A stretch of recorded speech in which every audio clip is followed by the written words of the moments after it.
I will now call to order this Tuesday, March 17th, 2026 meeting of the City of Mountain View's Parks and Recreation Commission and Urban Forestry Board. Allison, can you please conduct the roll call? Commissioner Bryan. Here. Sylvester. Here. Mitchner. Here. Davis. Here. And Summer. Here. We'll move to the minutes approval. These are minutes from the February 11th, 2026 meeting. And I'll first ask if there's any public comment on those minutes. Nothing on mine.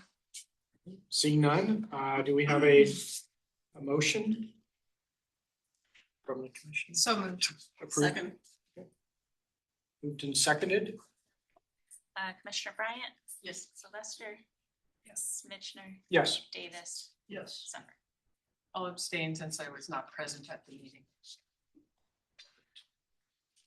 So it carries 4-0. Moving to item 4, oral communications from the public.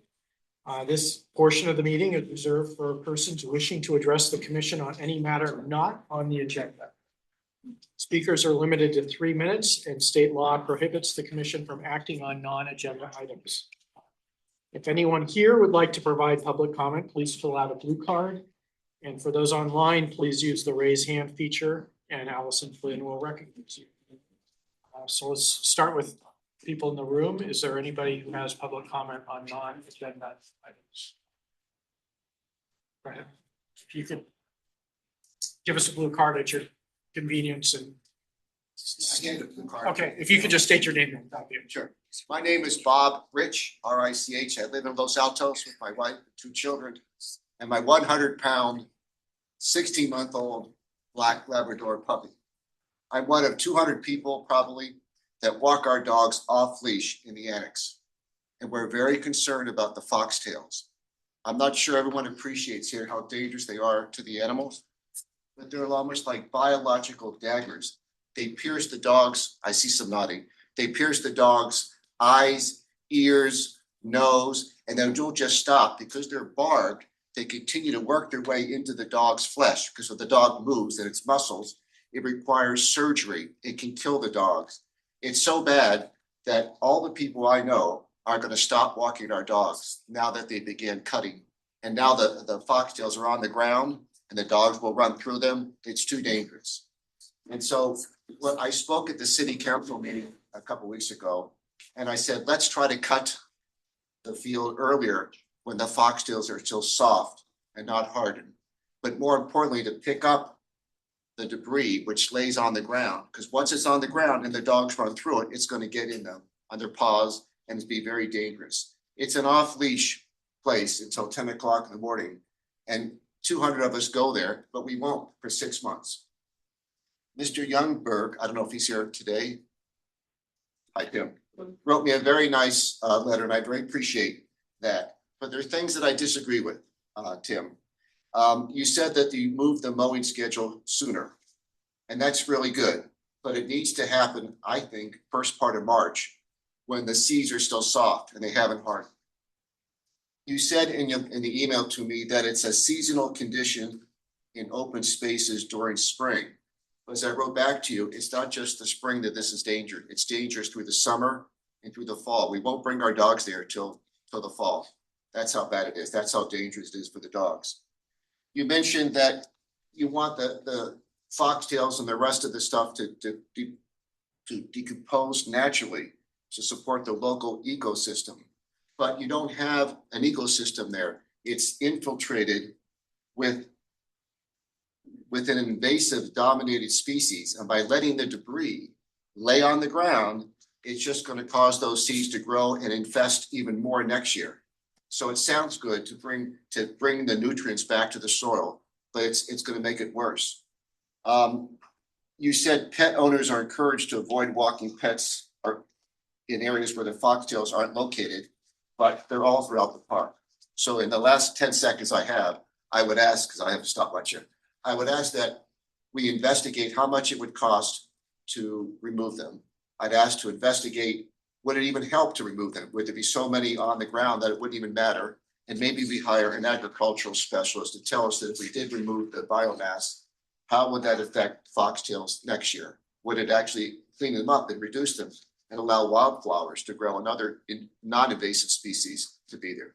Thank you. Thank you for your comments and thank you for coming. Thank you, Sam, on time.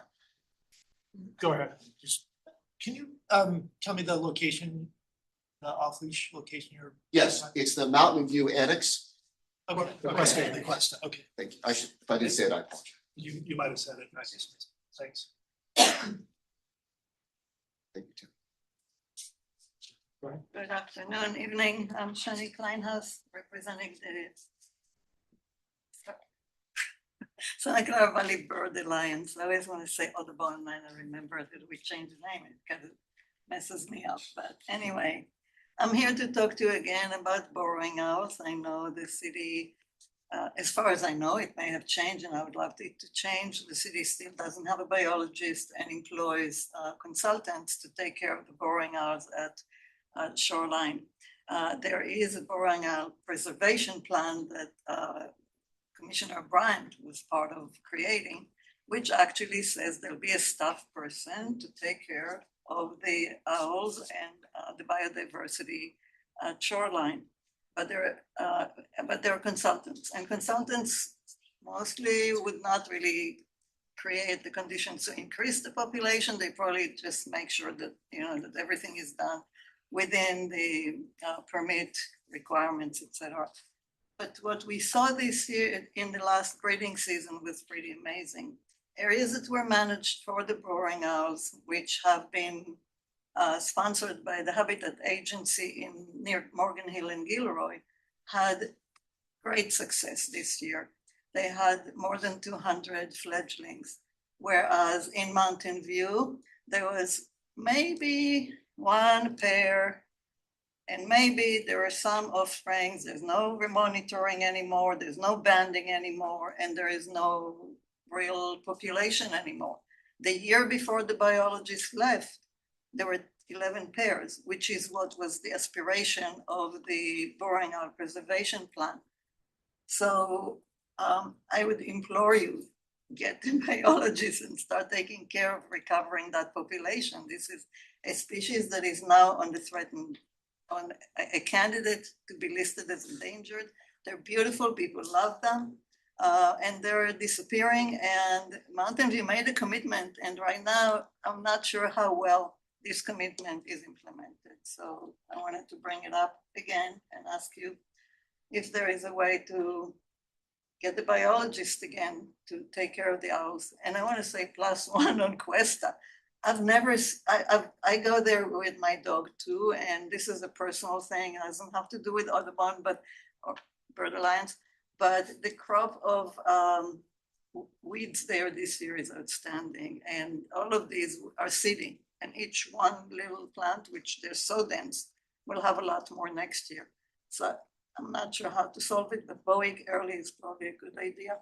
And I'm not sure what to do with the thatch. There'd be a lot of thatch on the ground after they mow. Thank you. thank you, Shawnee. Anyone else here who has public comment? Anybody online? Nobody online. All right, I will close oral communications from the public. And we will move on to our larger item of the evening, the Parks and Recreation Strategic Plan, updated draft review and recommendation. And just to highlight our order of action tonight, we'll first have a staff report, then we'll have some time for PRC questions, then it will be open time for public comment, and then it will come back to PRC for their comments and feedback. And then at the end, we will be taking a vote, and I'm sure that staff is probably hoping that we will forward a recommendation to council to adopt the strategic plan. So starting off, we will go with our staff report, and I will turn it over to Christine Crosby. All right, thank you. Good evening, commissioners. Christine Crosby, Assistant Community Services Director. Here with me tonight, we have a slew of folks because it takes a village to create a plan. But here with me tonight is Assistant City Manager Audrey Seymour, as well as Assistant Community Services Director Brenda Sylvia, Parks and Open Space Manager Tim Youngberg, Recreation Manager Colin James, and then online tonight is our Senior Management Analyst Lindsay Wong. Also joining us virtually tonight is Neely Bott from Next Practice Partners, who is our consultant assisting with the plan. Okay, so tonight we are presenting the updated draft of the Parks and Recreation Strategic Plan for your review. As Chair Mitchell mentioned, following this review, staff is requesting that the Commission forward a recommendation to City Council to adopt the plan. The Commission first reviewed the draft strategic plan on November 17th, where staff received helpful feedback that informed significant revisions to the plan. An updated draft was then presented to City Council on January 27th during a study session, where Council provided additional direction on several key elements of the plan. The updates you'll see tonight reflect feedback from both of those discussions. So starting off with the PRC and public themes from November, following that draft, we incorporated the themes that you see on the screen as well as an attachment to the staff packet, or agenda packet, excuse me. Based on the input we received, we made targeted updates to better connect community priorities to the analysis and resulting action items. We also elevated trees, biodiversity, and safe access as core themes, expanded planning area analysis to better reflect growth and equity, and improved organization and clarity around implementation, funding, and staffing. Recording in progress. The updated draft reflects that feedback and functions as a clearer and more actionable roadmap. At the January study session, City Council gave positive feedback about the overall draft plan and provided direction on key elements that are noted on the screen, as well as in attachment 3. Council direction included establishing a biodiversity goal and natural elements, refining the vision statement, and allocating trail corridor acreage by planning area to better align with the park access analysis. They also asked staff to add an action item to expand learn to swim opportunities, explore partnerships with friends of type groups, and include a review of the city's HOPA standards. Based on council's feedback, the vision statement was refined to more reflect the community values that emerged throughout the planning process, and the refined vision statement is displayed on the screen. The updated vision emphasizes inclusion, resilience, and the role parks and recreation play in supporting physical and emotional well-being, while also highlighting stewardship of the natural environment. This statement serves as a great guiding framework for the goals, strategies, and actions that are included within this plan. Based on council's direction, the updated draft also includes a new goal focused on biodiversity, habitat protection, and natural elements within the parks and open space system.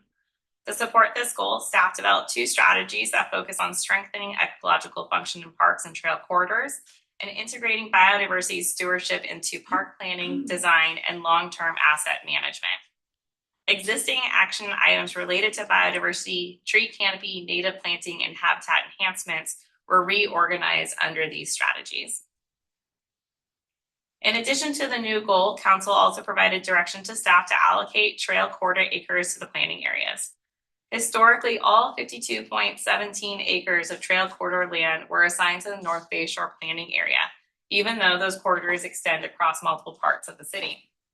Based on council's direction, the acreage was reallocated to the planning areas that the trail corridors actually traverse, with approximately 34 acres now distributed across 5 planning areas: Ranksdorf, Wisman, Stearland, Central, and Grant, with 18-ish acres remaining in the North Bay Shore planning area.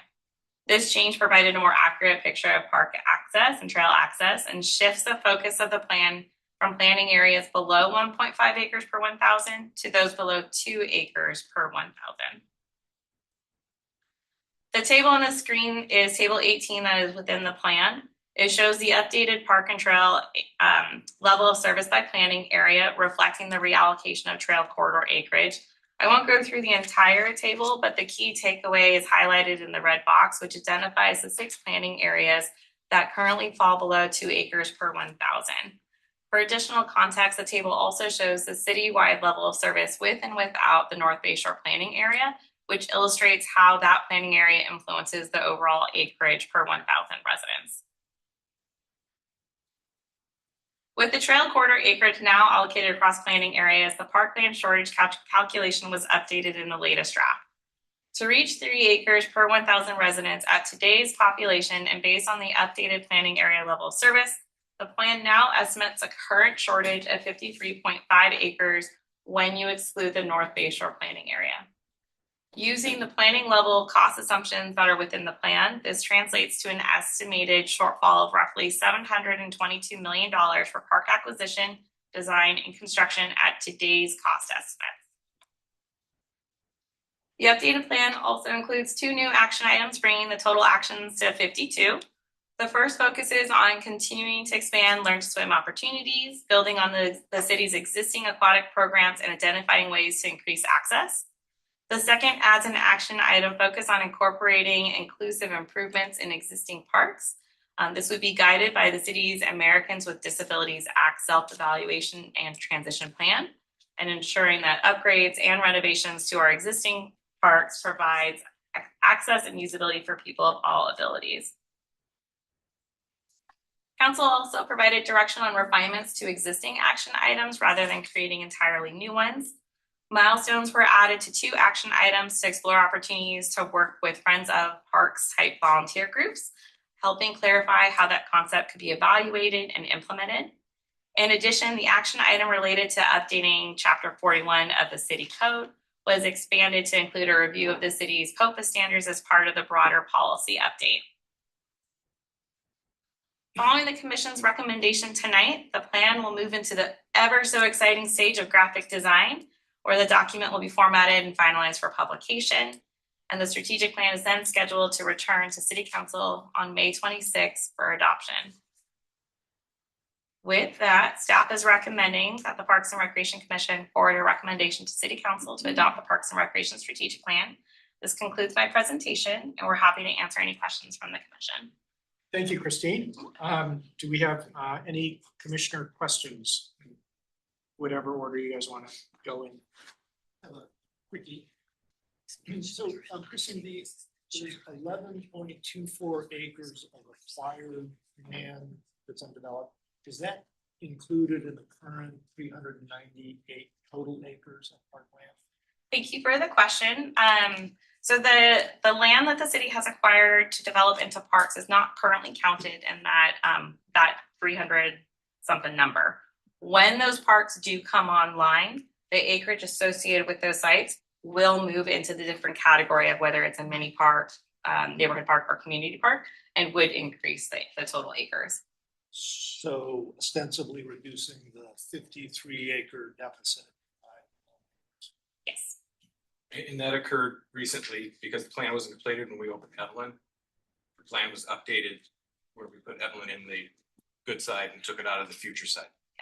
Counting. Okay. Yep.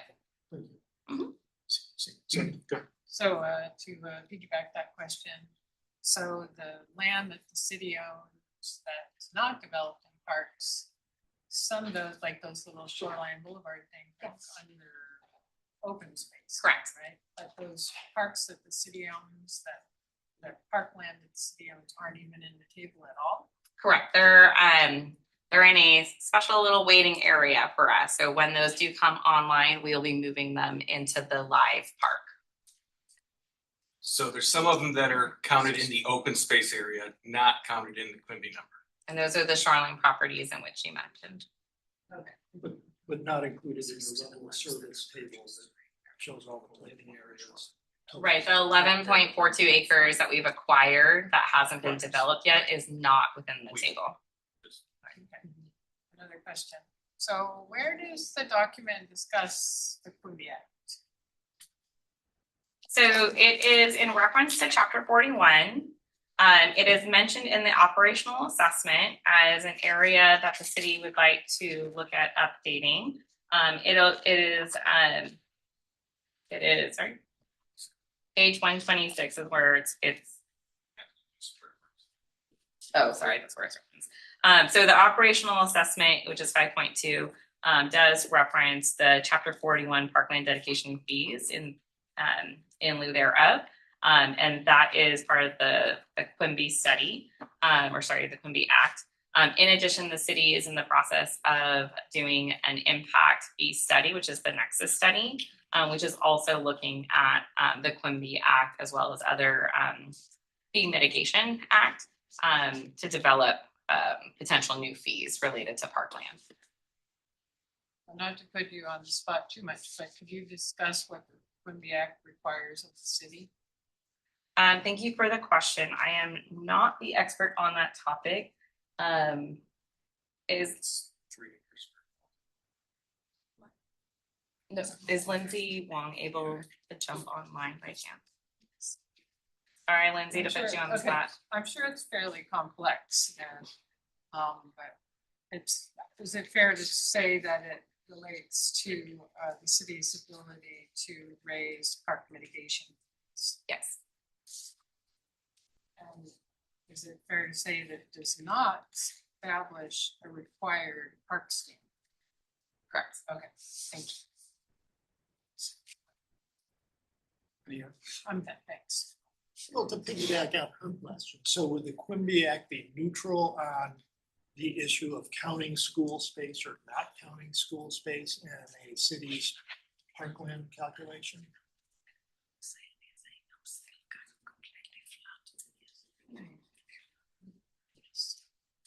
I appreciate the question. It is not one that I have the answer to at this moment, but we can look into it and follow up with the commission following tonight's meeting.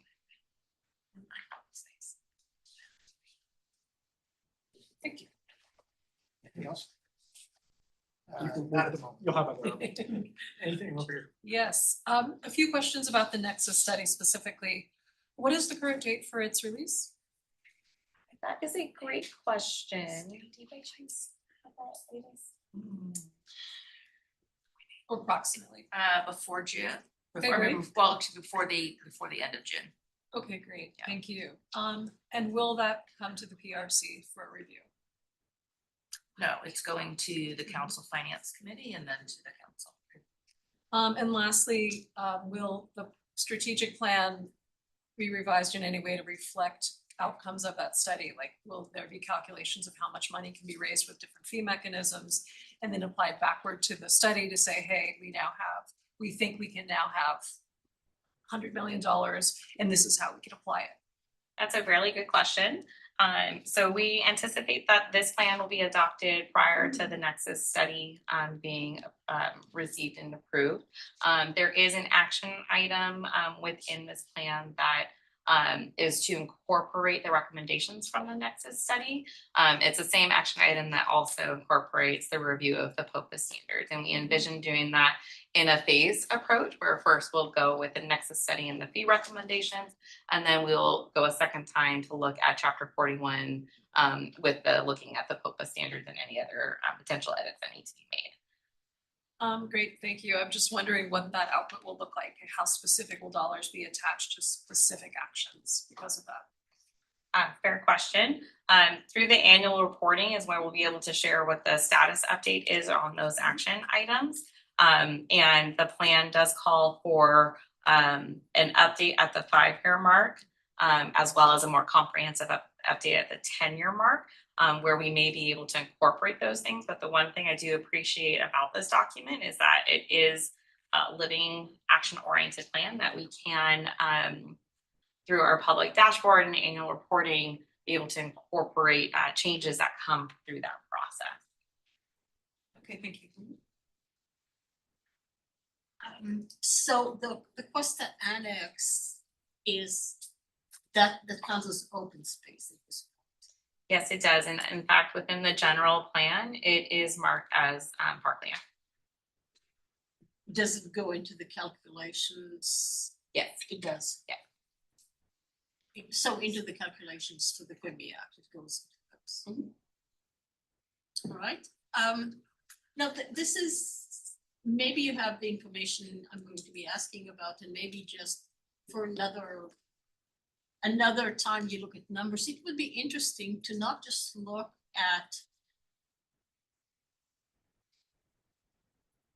acres per person for neighborhoods, for planning areas, but the denser the planning areas, on the whole, the less parkland they have.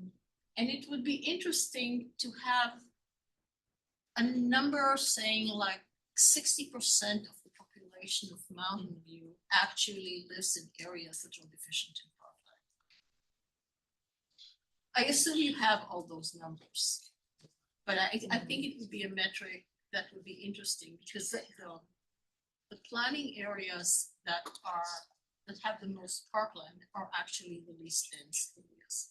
So just counting planning areas doesn't quite reflect the information that counting residents, summarizing the various the various neighborhoods that have that are efficient in parkland. Yeah. In the Q&A that the PRC sent to staff, there was an answer about the conveyance tax and the amount of money that might or might not be available. When will that kind of feed into the calculations here? Oh, the Measure G funding. So we will know in June through the annual budget process how much has been received for the current fiscal year and how much has been allocated to parks and open space, which the resolution does state 30 to 35% of that will be allocated, which is really fantastic.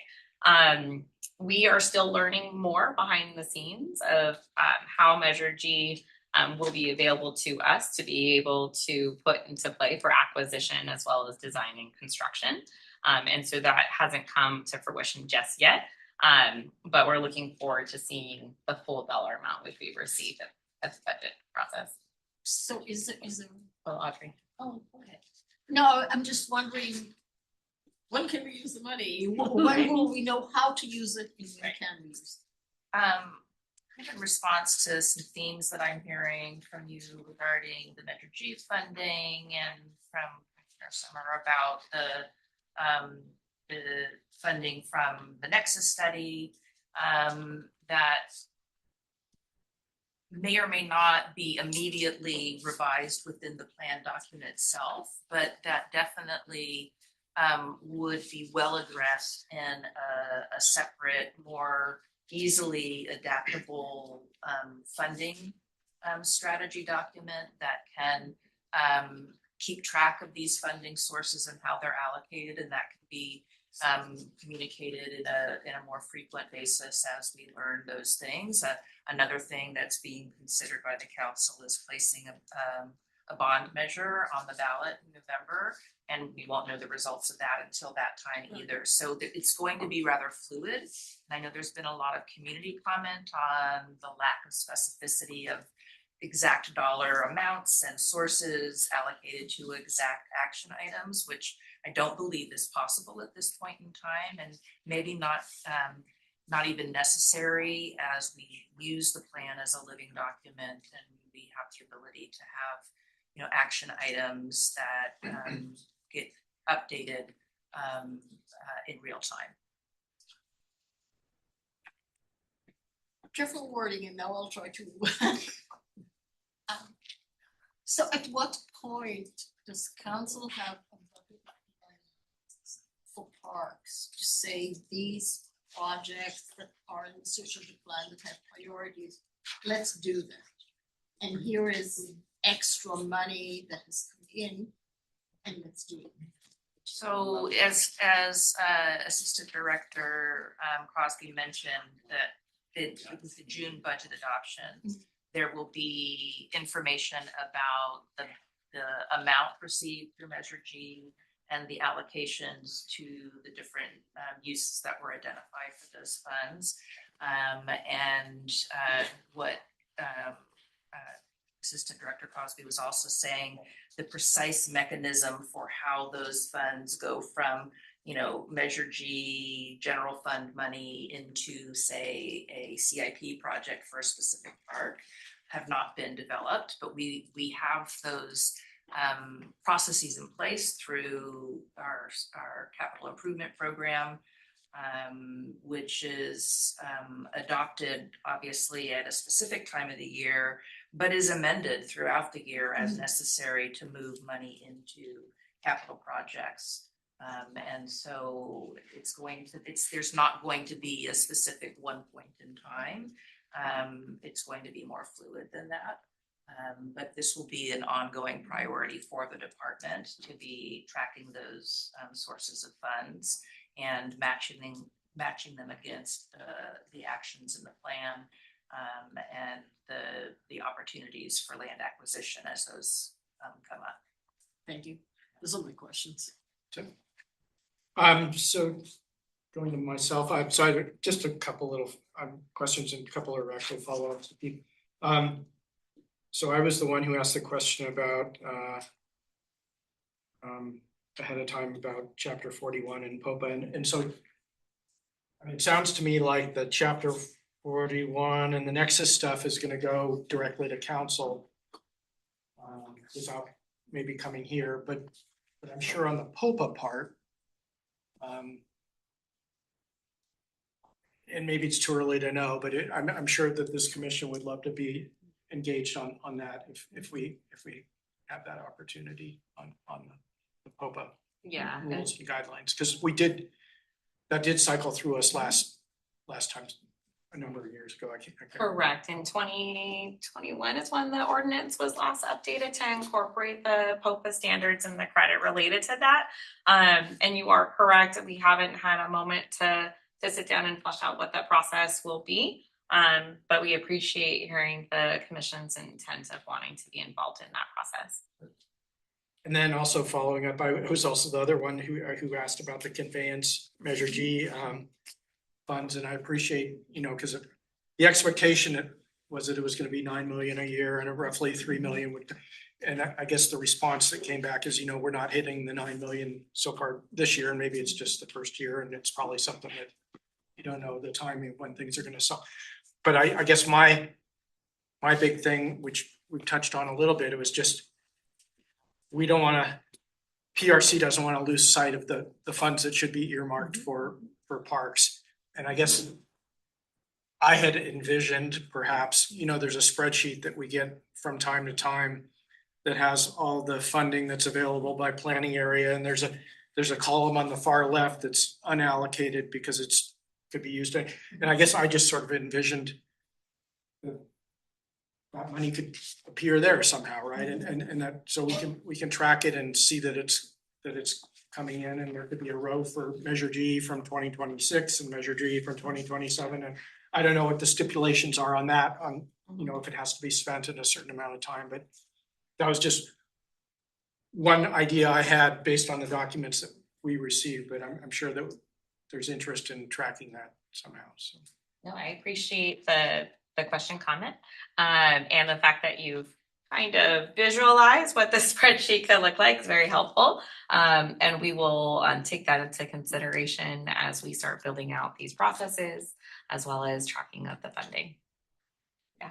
And then I guess my last one for now is I'd also asked a question about table 48. It's the table that has all the different parks that contribute acreage to the planning area total.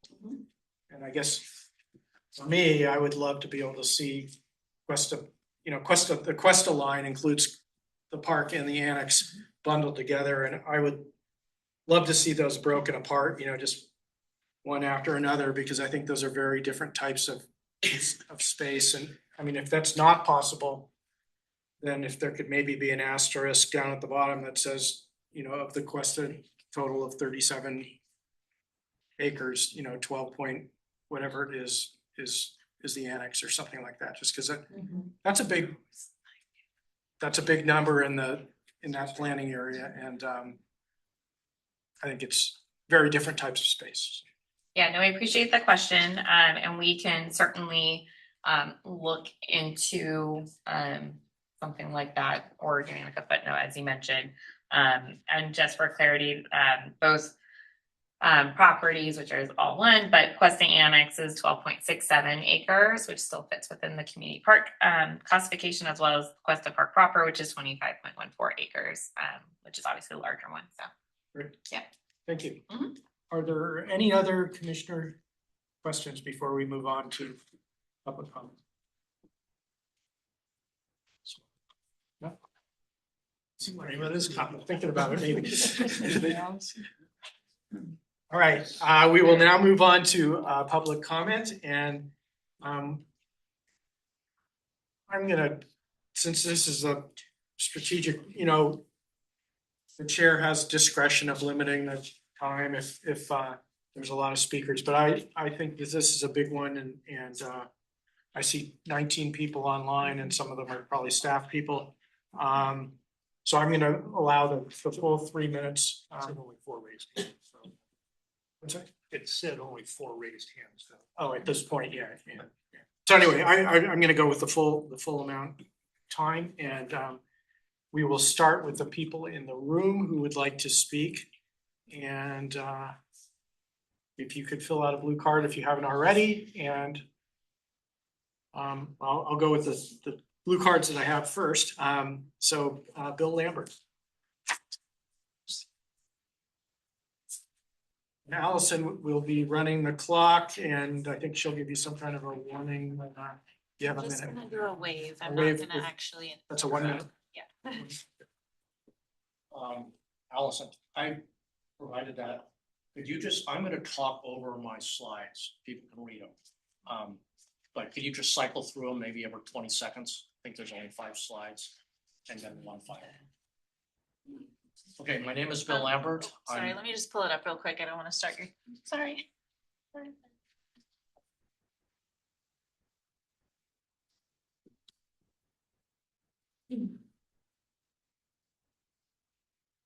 Let me enter this.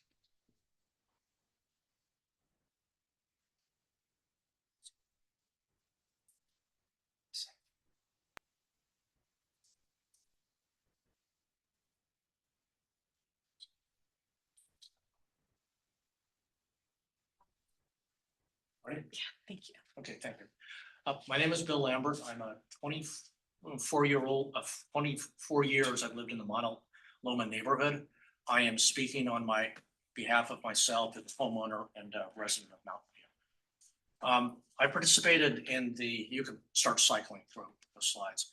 I participated quite heavily at the very beginning of this project, but did not really, I made contributions off and on, but at the end here, I'm really disappointed about several things.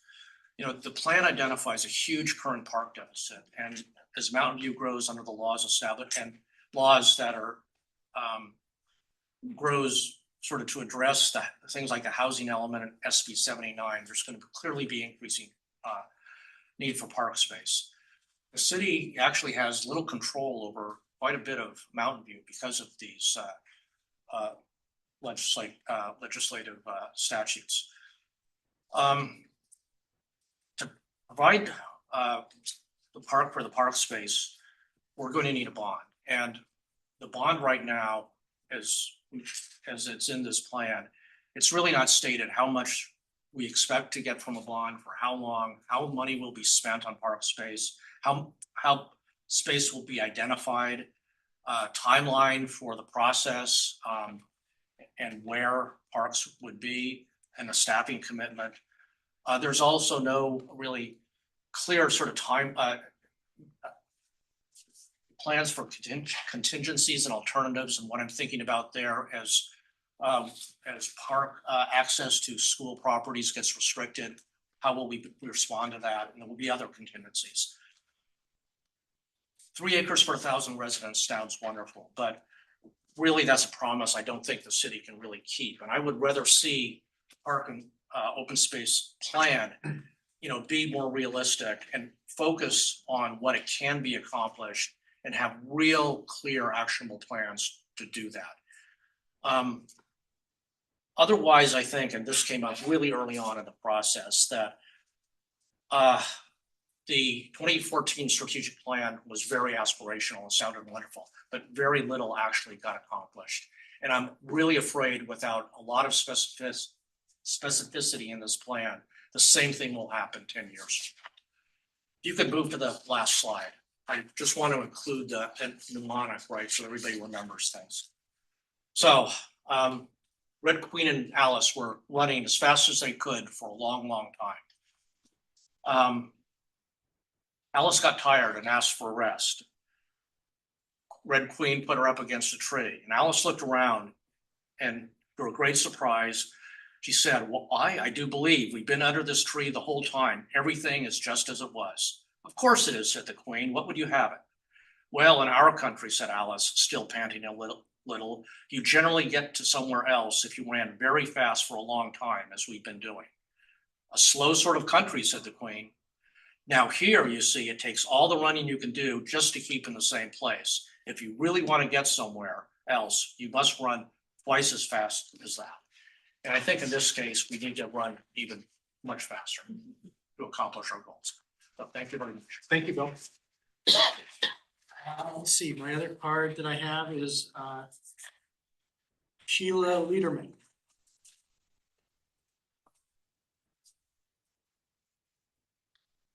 Hi, my name is Sheila Liederman. I'm a new resident of Mountain View. Love it here. Thank you. I just have one very brief concern. My understanding is that we have joint agreements with the school district regarding certain parks, and that the school districts have a year to give notice that the parks will be no longer available to residents. Now, that doesn't really give much time to make up for that space. In some communities, in particular Montaloma, where I have grandchildren, my daughter and son will live, they wouldn't have a park. Basically, that's the only park they have. They have a little space at Thaddeus, and that's about it. Maybe that's it. So I'm just wondering, how is this going to be addressed? Because if you need to make up for that park space, you'll have certain communities that just won't have any park at all. And to me, that's a big problem for the community and also personally. Thank you. Thank you. Is there anyone else in the room who would like to speak? We'll go Silja first and Celia. Hi, I'm Celia Paymer. I live in Mountain View, and I'm a member of Green Spaces. We did send a joint letter, and I'm not going to reiterate all the points in there. I think there are some details in there that hopefully can be kind of incorporated. We did really want to thank you for adding the biodiversity goals to the plan. We saw those huge changes and we really appreciated it.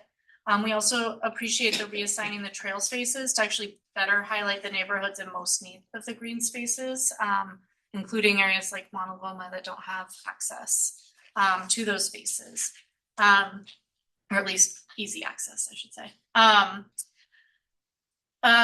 We hope that the comments we made will help the city meet the stated biodiversity goals and create more natural parks for residents to connect with nature, as Councilmember Hicks looked for. I would additionally like to request a plan, kind of forgot about this when we sent the letter, but for maintenance updates to better support the biodiversity. For example, going toxin free. Organic does not mean non-toxic. And leaving leaves under trees instead of removing them and then replacing them with mulch, which is very labor intensive. So we can find ways to both support our staff to have kind of less of that labor work, but also support our pollinators and all of our biodiversity. I would like to see a way to transition away from the poured in place rubber, as negative health impacts on children are being identified. I also noticed a few sort of hallucinations from the first draft of the study, mostly in section 7.4 around priorities. There's still a reference of shade structures being a high priority, but they can actually exacerbate heat issues by trapping heat. So we'd rather trees. And there's some things like skate parks still highly priority, or like higher priority than I'd expect when residents ask for more paths, trees, and nature. Overall, I do look forward to ways for the city to collaborate with neighborhood groups to support their local park spaces. And again, I appreciate many of the changes that have been made. Thank you. Thank you, Celia.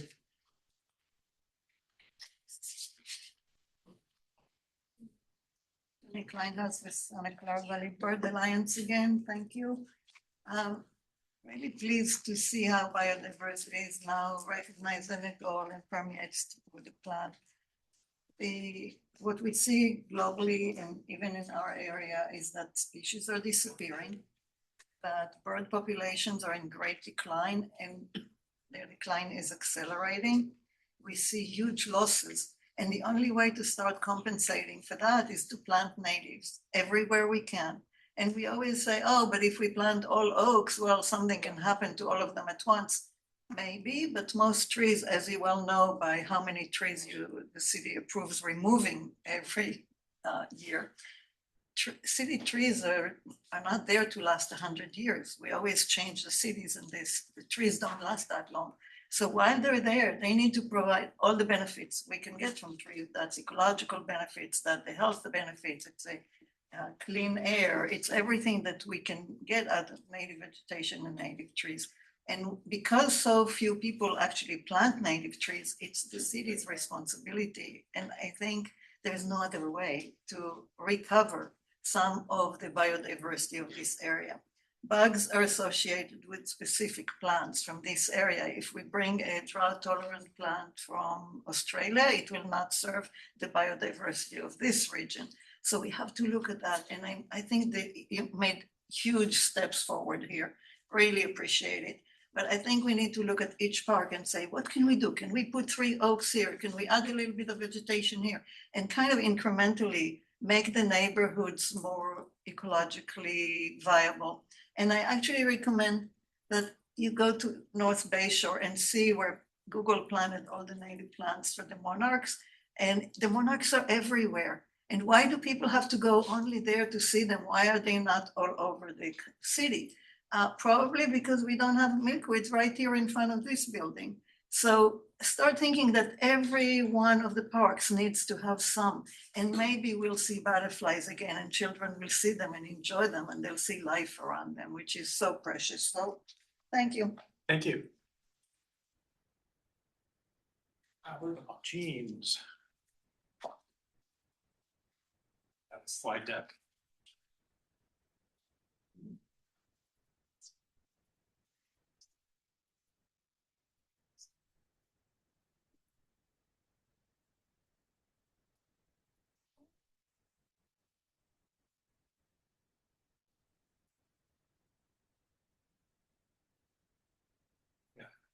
Just go to the second slide. Good evening. I'm Albert James. I live in the Stearman planning area and have been there over 30 years, I guess, or close to it. Yes. And yeah, just preamble on this Nexus study. Don't expect more funding. It's going to probably be about half or less because of recent Supreme Court rulings. But I won't get into that. I want to talk about this point that I made to the council in January, and that is school fields are not parks. Yeah, they're open space, but they don't have all the amenities that parks should. They usually don't have shade. They don't have benches. It's basically just an open field with, you know, overgrown crabgrass where kids can play and run around. But for people that just want to sit someplace in the shade and read something, you can't do that. Now, the study, of course, derates them for the hours that they're open. That's correct. But if you're going to count them as park space, I think you have to, you know, evaluate them as parks. And put that into the level of service that you're assigned to each area. Next slide, please. Because in certain areas, the percentage of school land that's allocated to parks is extremely high. And I've highlighted those in the orange column. And mine is one of those. 69% of the park area is the adjusted school play area. And it just so happens that those are really inequitably distributed across the city. So if you take that into consideration, so take out the schools and you look at the lowest, you know, parkland areas, which are those 3 in red, go to the next slide, which is the map. And those areas are Thompson, Rengstorff, and Stearman. You know, they're all in north of, you know, Central. Grant is also a little lower. It's only at 0.83, but we're only at 0.4, you know, when the ratio should be 3. And, you know, look at, I'm envious of Miramonte. They have a ratio of 4, you know, 10 times the park area per person that we do. And so the distribution is very unequal. And if you don't highlight this, it's not going to, you know, these areas are not going to get the attention they deserve. Next slide, please. And the Sterling planning area, actually, this is for approved projects in this area. You know, in the last 2 years and the coming like 3 or 4 years when these are built out, you know, they're adding 1,400 units, housing units, which is translates to almost 3,000, well, probably over 3,000 people. And so far, I think there's only maybe, you know, there's going to be a new park in our area on San Rafael, but it's only like, you know, a couple acres, whereas there should be about 9 acres coming in. And because of this Nexus study and Supreme Court ruling, we're only going to get a small fraction of that 9 acres, if anything. Thank you very much. Thank you, Albert. Is there anyone else in the room who would like to speak before we go to the online?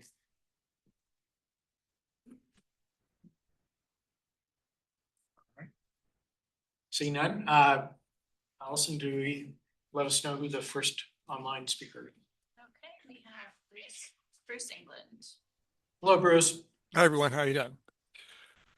Okay, Bruce England. I'm speaking on behalf of Mountain View Coalition for Sustainable Planning. And just want to praise staff and consultants working on this. A lot of work I recognize, and it's great to see all the progress being made on it. As always, I want to give general praise for Pyramid Park. It's a newer park for Mountain View, and it's a real great example of that. By the way, I do not see the clock, so guess I'm going to have to depend on you to tell me if I run out of time. There it is. Okay, so I have 9 quick comments from MVCSP and a question. So first is more park space than we have today and equitably distributed. This is an important point for how things go forward. Number 2, consideration for park and open space solutions, not just in designated parks, such as by greening other spaces and leveraging use of POPAs, paseos, and so on, and by maintaining natural landscape we already have as much as possible. 3, attention to amenities such as restrooms, water fountains, benches, etc. I've made the point many times about our restrooms closing at sundown. That's nuts. We really need to pay attention to how people are actually using our facilities, including those who aren't using the parks directly, like people walking and biking in the area. Number 4, coordination with other city plans, of course, such as biodiversity and urban forest plan and the active transportation plan. Number 5, please do not use artificial turf and no poured in place rubber where it can be avoided. Number 6, adequate shade and primarily, if not exclusively, from trees and other natural landscaping rather than from shade structures.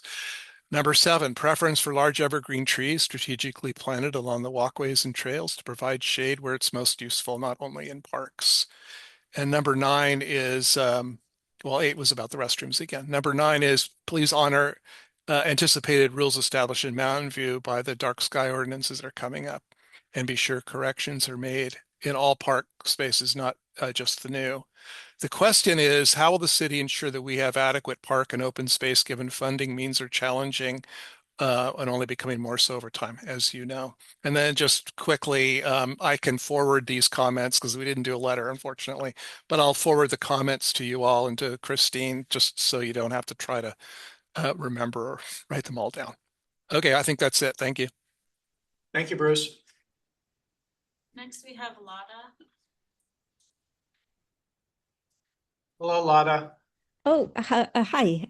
I'm Lotta Adamick, resident in Mountain View. I would like to echo some of what Bruce England just said, which is that, when we think of parks and recreation, we shouldn't just think of recreation happening in parks. I would argue if the goal is to increase people's physical and mental well-being, I would say if they're going to walk or bike to a park, or even if they're just going to walk or bike, period, that the moment they step out of their house is when they start having the benefits of being outdoors and improving their fitness.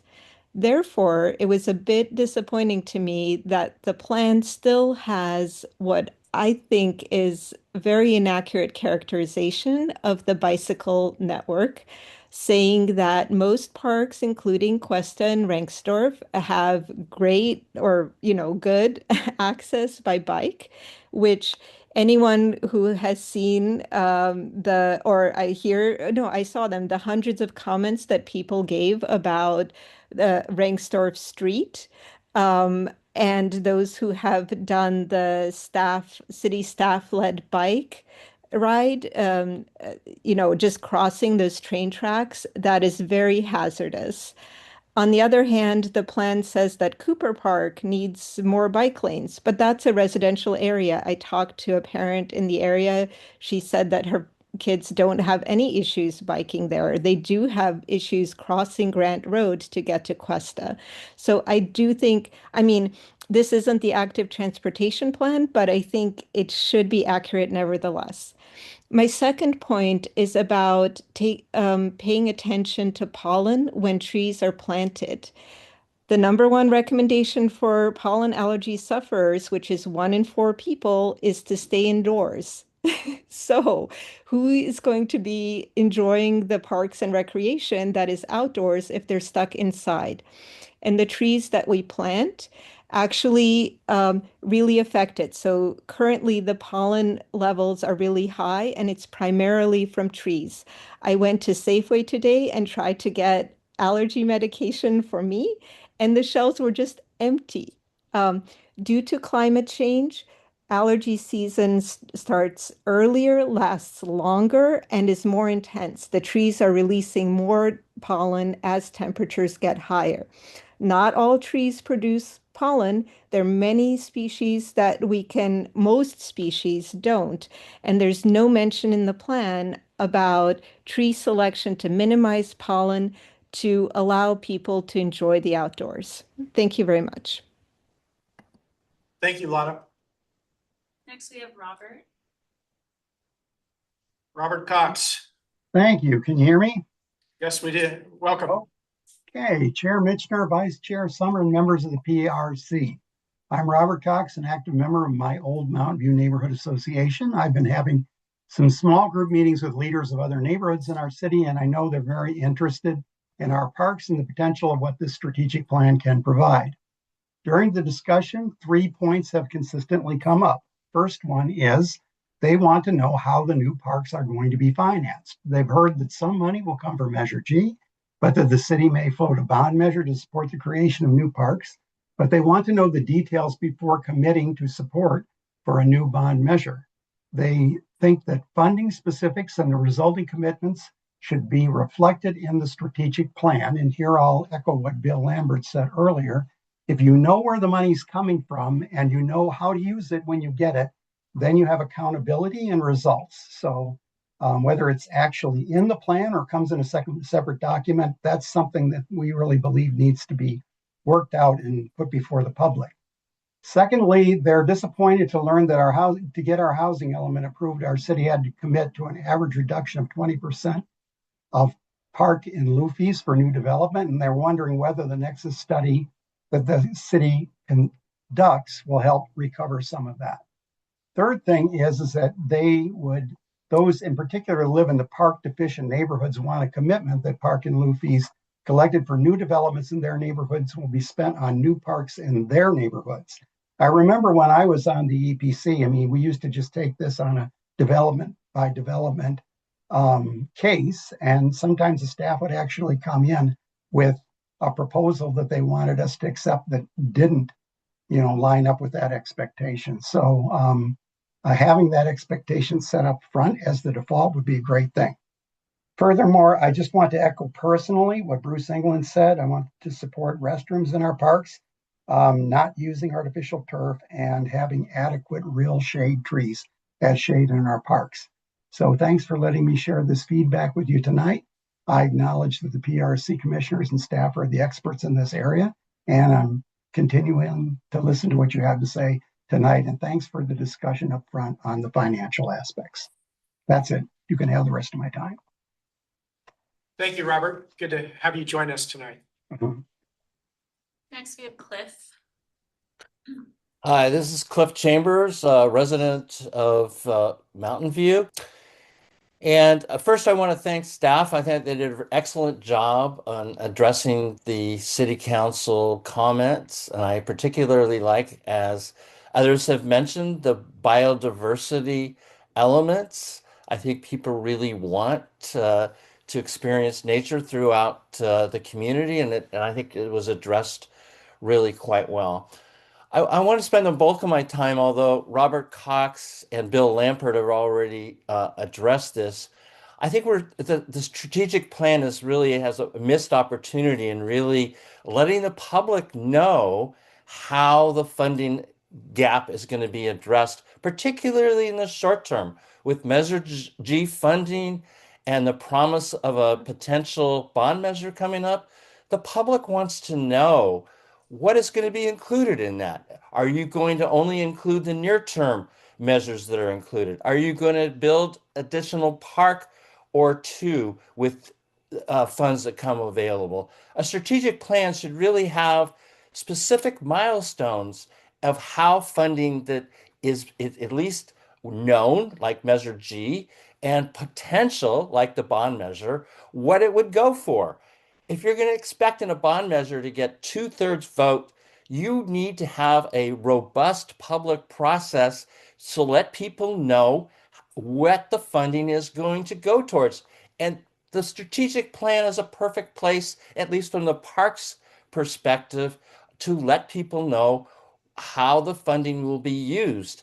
There's a lot of really good actions in the action plan, but I think the public would really like to know in the next year, if the funding is available, what is going to be accomplished, what is going to be funded.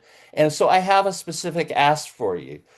If the commission in recommending the plan, I ask you that you ask staff to at least have a prioritized list of actions that would be included in funding that is available, that we know about, and if particularly for the bond measure. And if you could include that as part of your recommendation, I think the public would be a lot happier, and I would think you would have a much better chance of passing the bond measure. Thank you very much. Thank you, Cliff. Okay, next we have Andrea or Andrea. Okay. I am done.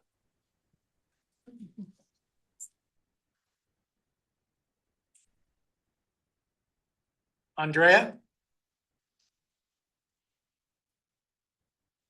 Okay, we'll come back. Next we have Mary. Mary Daddio. Good, excuse me, good evening. I have a slight cold. I wanted to thank staff for incorporating the new content regarding biodiversity. I really think it strengthens both this plan and also supports the biodiversity plan. So I'm really happy to see that. I also want to thank staff for allocating trail acreage to the applicable planning areas. I think it gives a much more realistic view of which parts of the city are lacking in park amenities. It just really leaps out now.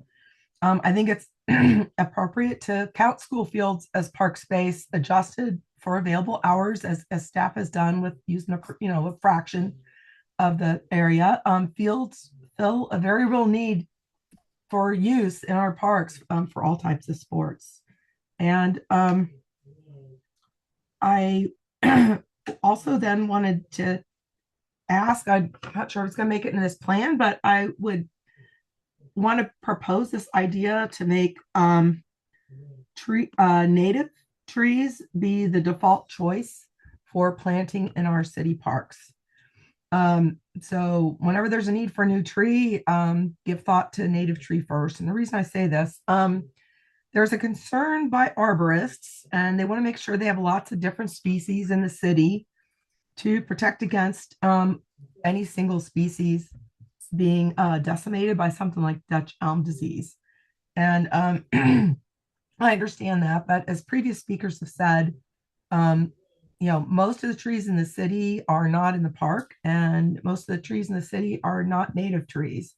So the place where City of Mountain View can really make an impact, one of the places is in our parks. And so even if every new tree we planted in the parks was a native tree, we'd still have a very high degree of species diversity across the city with all the other trees that exist. Thank you. Thank you, Mary. Get better. Next we have Rashmi. Hello, Rashmi. Hello, can you hear me? Yes. Great. Okay, I'll get started. Hi, everyone, and I want to start off by sincerely thanking the staff for their hard work on this plan. With each new iteration, they've made a genuine effort to incorporate feedback from the community, and the plan has greatly improved since last shared with the PRC, especially in elevating the importance of green and natural spaces. I'd like to offer some suggestions that can build on this work, some that have already been mentioned by other speakers. First off, I'd love to see the plan incorporate a suggestion made by City Council member Allison Hicks to include examples of natural parks in the park design section. Currently, the illustration for each park type shows a very similar design, one where man-made amenities such as playgrounds, courts, and grass fields are the main focus and natural spaces are placed at the borders. It would be more aligned with feedback from the public to see that image flipped, where natural spaces are the main attraction in the park and man-made amenities are fewer and along the edges. The building of a natural park can then be added as one of the actions of goal number 1. In a similar vein, the plan could benefit from addressing artificial turf and poured-in-place rubber PIP surfaces, currently ubiquitous in Mountain View parks. Artificial turf and PIP are harmful to the environment in many ways. They release microplastics, they create urban heat islands, and they eliminate all habitat. It would be great to see if this plan could take some first steps towards building park space that is not reliant on PIP. I suggest committing to a pilot project with a PIP-free playground. This could be a part of the natural park design I mentioned earlier. I also want to reiterate the concern with the plan's focus on shade structures as opposed to trees as a priority amenity. Certain sections of the plan are still written with a preference for shade structures because they can provide a quick solution for high-use areas, such as playgrounds and picnic tables. However, feedback from the community surveys clearly indicates that trees are preferred over shade structures. Relegating trees to areas away from where people gather is the opposite of what people are looking for when they come to the park. The more trees can be integrated into the park infrastructure, the more they can be enjoyed by all park users. Let's instead preserve existing heritage trees that have large canopies and only build shade structures where absolutely necessary. Another question that I've brought up in the past but have still not gotten clarity on is why skate parks are listed as a priority amenity in section 7.4 and in action 1.2.7 when the community feedback surveys indicated them as the lowest importance to Mountain View residents. Adult fitness areas are also a low priority, but are included as a priority amenity in the plan. On the other hand, community feedback surveys indicated that walking paths, trees, and benches are a top priority for Mountain View residents and are not yet included in Action 1.2.7. This may sound nitpicky, but I want to ensure that we're not prioritizing our limited resources on amenities that won't be used in the future. And lastly, I just want to kind of piggyback on what other folks have said about prioritizing native species whenever possible. Thank you so much. Thank you, Rashmi. Next we have Jessica. Hello, Jessica. Hi there, can you hear me? Yes. Great. Hi, this is Jessica Chauhan, and I'm a resident of Mountain View. I've been closely engaged at various stages of this parks planning process, and I appreciate staff and the commission's time listening and discussing today. There have been some great comments so far today, so instead of sharing a list of grievances or additional asks, I just want to ask one question. And when I ask this question, and before you offer further comments later today, I'd like you to take a moment and answer this question for yourself with a simple yes or no. All right, here's the question. If Mountain View adopts this plan as it's currently written, will we truly see significant, meaningful improvements in increasing our parks and open space in parts of our city that face the highest deficits? I hope you have an answer to this question. If your internal answer is yes, that's wonderful. It means the plan is a success and the job is nearly done. If you're like me, if you feel a hesitation or a clear no, we have more work to do. We know which neighborhoods are underserved. We know where we're at risk to lose even more parkland. A plan that only maintains the status quo or offers aspirational goals doesn't solve the equity gap in our park system. We need more than just a document. We need a roadmap for acquisition and development in the areas that most need it. even if it means taking difficult approaches and making difficult decisions that may not even be included in this document today. If you disagree that this plan will move the needle, I hope you'll share that feedback today. I urge you to include concrete recommendations on how we'll achieve real, measurable progress to our park poor neighborhoods.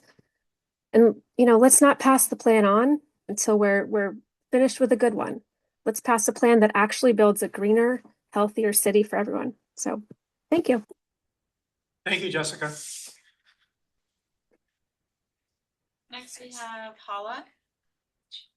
Hala, hello. Yes, hello, good evening, Parks and Recreation Commission members. My name is Hala Al-Shawani.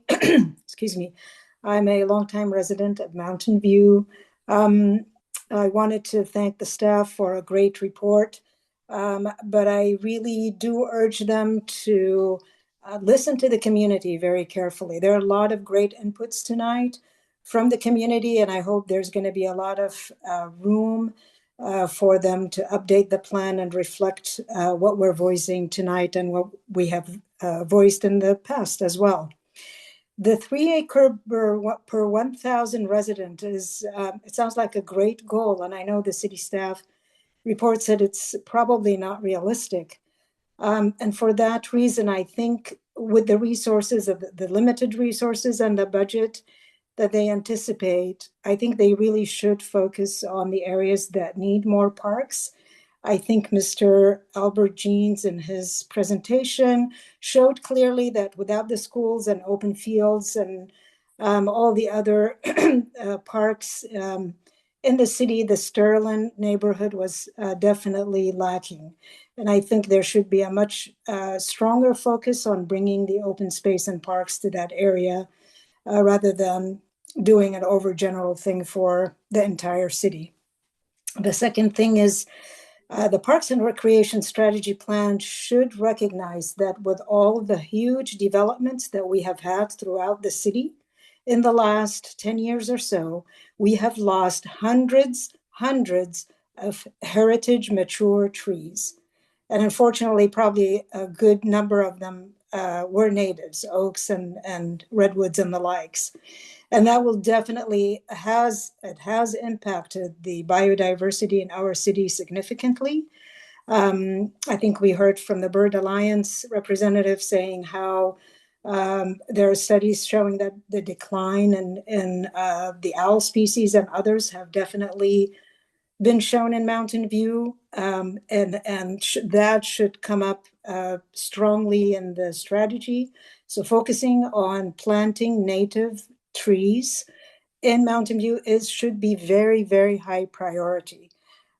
Take advantage of all the open spaces in the existing parks and put more trees there. That should not cost a whole lot of money.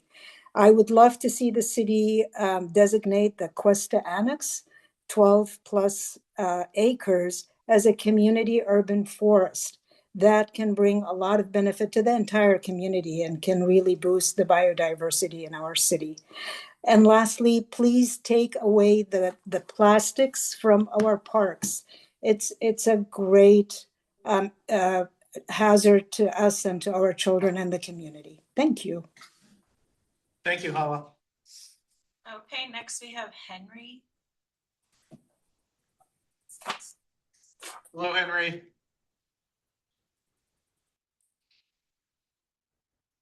You're muted, Henry.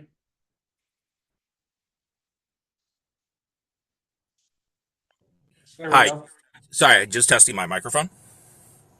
Gotcha. Great. Good evening, commissioners. I want to focus on the issue regarding the level of service and how park acreage are being calculated and whether those calculations are still internally consistent based on the plan that's being presented to the commissioners tonight. And I also partially offered this in public comment before the city council previously on January 27th. The plan clearly states that the city meets the 3 acre per 1,000 resident goal citywide, but it also states that multiple planning areas currently fall below 1.5 acres per 1,000, and that the city would need approximately 87 acres of additional parkland to meet the 3 acre standard. So, which is described as not feasible within the planned time frame. So the plan is doing two things at once. It keeps the 3 acre standard, but also moves away from using it as a binding requirement simultaneously, which is in effect a policy shift. And that shift is happening. And then the plan needs to clearly define what replaces it. And right now it does not. Instead, the plan moved towards concepts like equitable access, planning area prioritization, and targeted investments. While all valid concepts, they are not decision rules. They don't tell us what must happen when planning area is below standard or what trade-offs are required. And this becomes more concerning when we look at how acreage is being counted. So the plan right now correctly is making some adjustments on school fields by reducing their contribution based on limited access hours, or examples such as the shoreline by removing areas that are not publicly accessible. So staff clearly understands a key principle that not all acreage provides the same level of service, but the same principle is not being applied consistently. So previous speakers referred and earlier comments referred to examples such as the Cuesta Park Annex, that the annex is largely an undeveloped parcel, yet it is being counted as part of the Cuesta Park in the acreage totals, and that creates a mismatch and not a consistent application of methodology. So when acreage calculations directly affect level of service equity mapping, planning area deficits, and ultimately funding and prioritization decisions, if land that is not yet feasible is counted as active park acreage, then the plan is overstating current service levels and understanding actual needs. So my recommendation to the commission is that you get a staff clarification on whether all acreage count towards level of service, reflect the current public usability, not future potential, and explicitly state what replaces the 3 acre per thousand goal if the goal is no longer operational, and to ensure that level of service methodology is applied consistently across all asset types, including undeveloped parcels. Without that clarification, the plan risks presenting a system that appears to meet standards only on paper, while actual service levels still remain below those standards, especially at the neighborhood level. Thank you.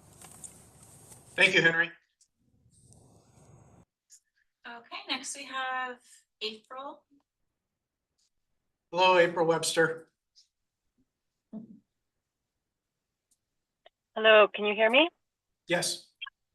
Okay, great. I want to briefly echo support for many of the values already mentioned, particularly around equity, usability, and really integrating parks into the broader urban environment. I also want to focus on whether this plan is structured to actually deliver those outcomes. I've seen this in other plans, including the biodiversity and urban forest plan. Right now, like those, it reads more as an aspirational framework without the teeth that you need to make it implementation ready. And that distinction really matters if it's meant to guide investment over the next 10 to 15 years. And there are a few structural gaps I see, and I think others have mentioned this too. And one, that's a link between goals, funding, and delivery. We need to put our money where, where our mouth is. The plan acknowledges significant needs, especially in underserved areas, but it does not clearly identify funding sources or constraints on how those align with the priority projects. This makes it really difficult to understand what's actually achievable versus what's aspirational. Someone else mentioned prioritization is not enforceable. It emphasizes values like equity, but there's no mechanism, like clear mechanism, to make sure those resources actually flow to undeserved planning areas. Timelines also, they've emphasized process over outcomes. Near-term actions and our studies and assessments, but while those are important, they don't result in new parkland or improved areas. And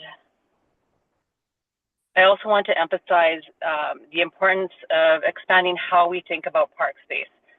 And I want us to start thinking about natural parks as well, as another speaker mentioned, but naturalized spaces, linear parks along streets, pocket parks, and green corridors. These can also be delivered and be part of that entire network of parks that we have in the city. And they're also critical for improving access in built-out areas. They also play a role in addressing shade deserts, particularly along walking and biking routes, where a lack of tree canopy makes everyday travel uncomfortable, hostile, and unsafe in hot conditions. So as mentioned, I think there should be much stronger emphasis on native species. They're actually adapted to the environment, and a big concern among staff when planting trees is maintenance.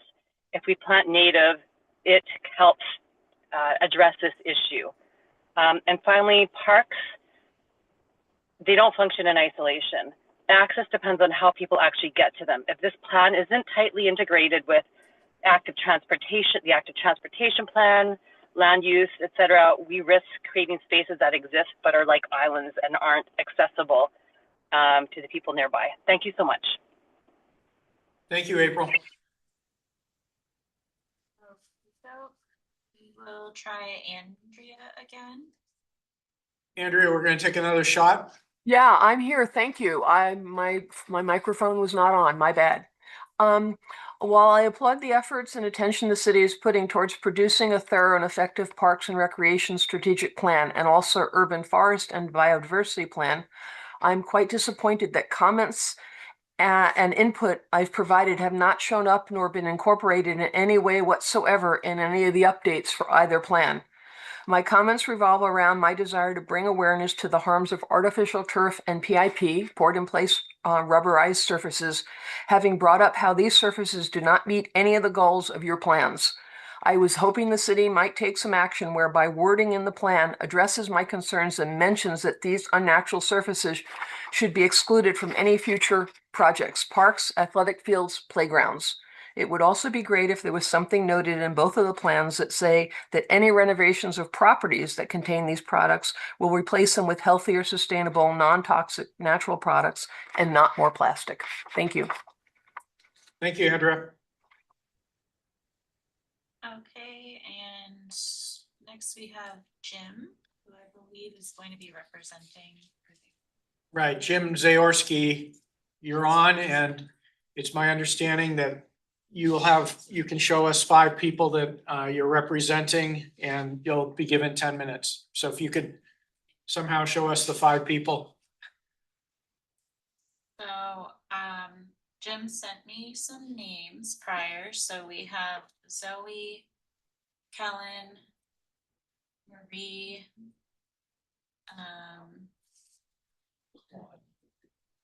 Anita, and Kosh. So we have everyone here, and they have not spoken. They're in the. They're Okay. Great. So, and then Jim also sent a presentation, so I'm just going to pull that up real quick.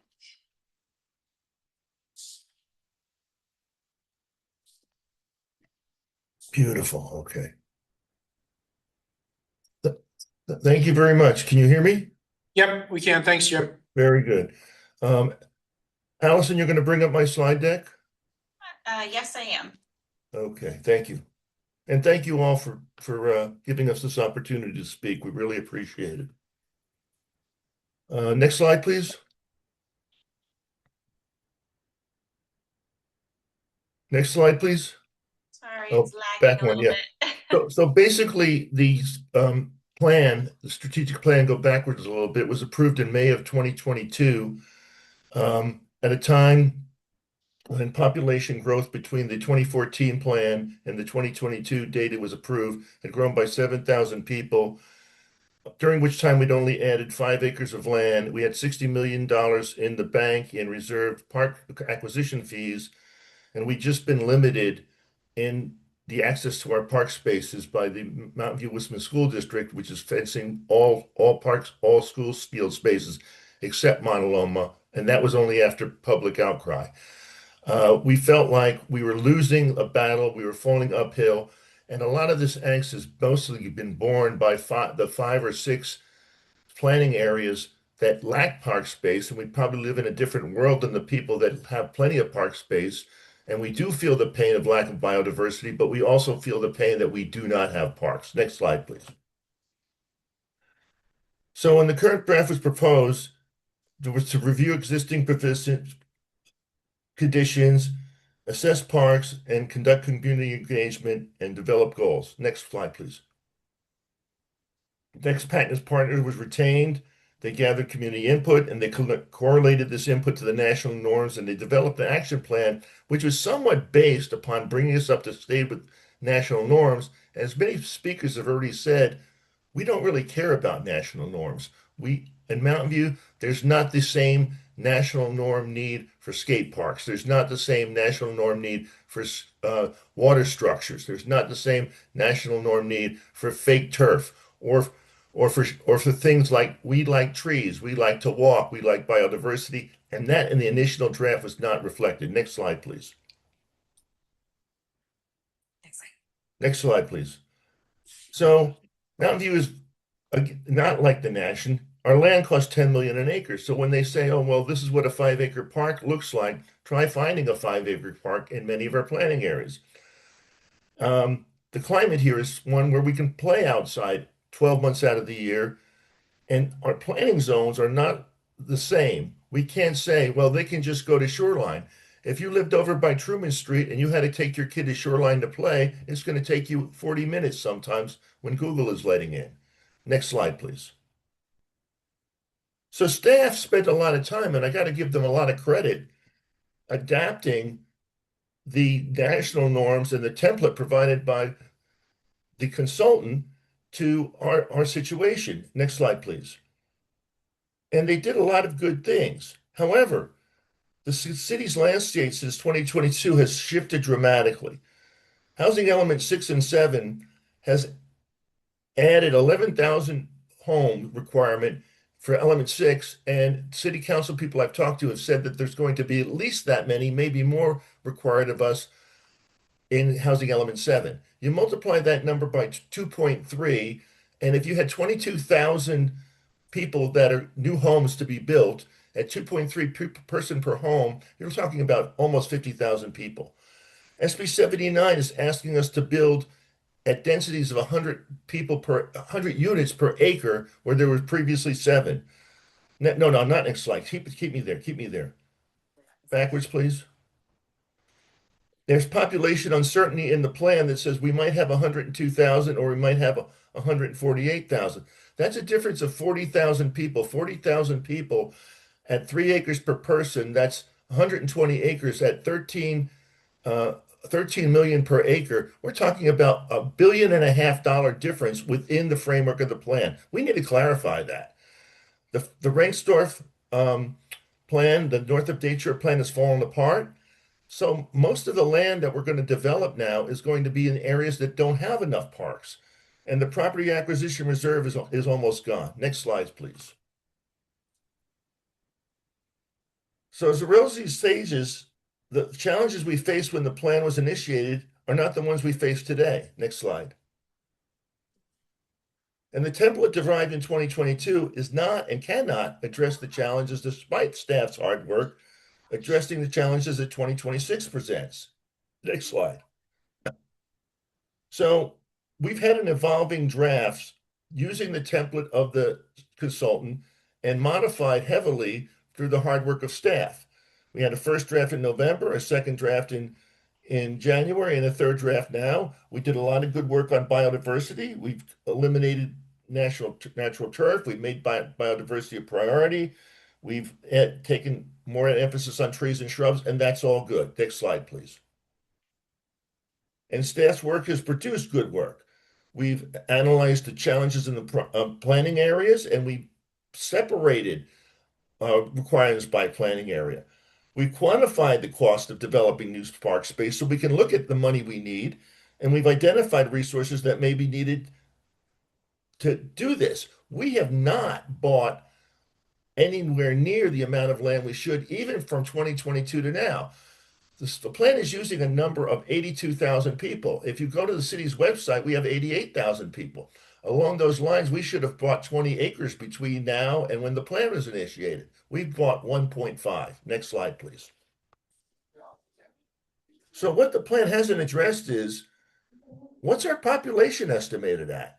We're not going to tell the state that we're not going to abide by the housing element, yet the plan seems to say we're not. And even if we are, where are we going to fund the park space required for our new neighborhoods? We're not going to say where's the money coming from for our new residents? And if we don't have that money, how does that affect the equity? And how does it affect the confidence of the people who live in areas with no parks that we're going to be able to address those issues? And how are we going to pay for the planned growth? If revenue is flattening and we don't have the park balance, are people really going to get park space, or is this just a mirage?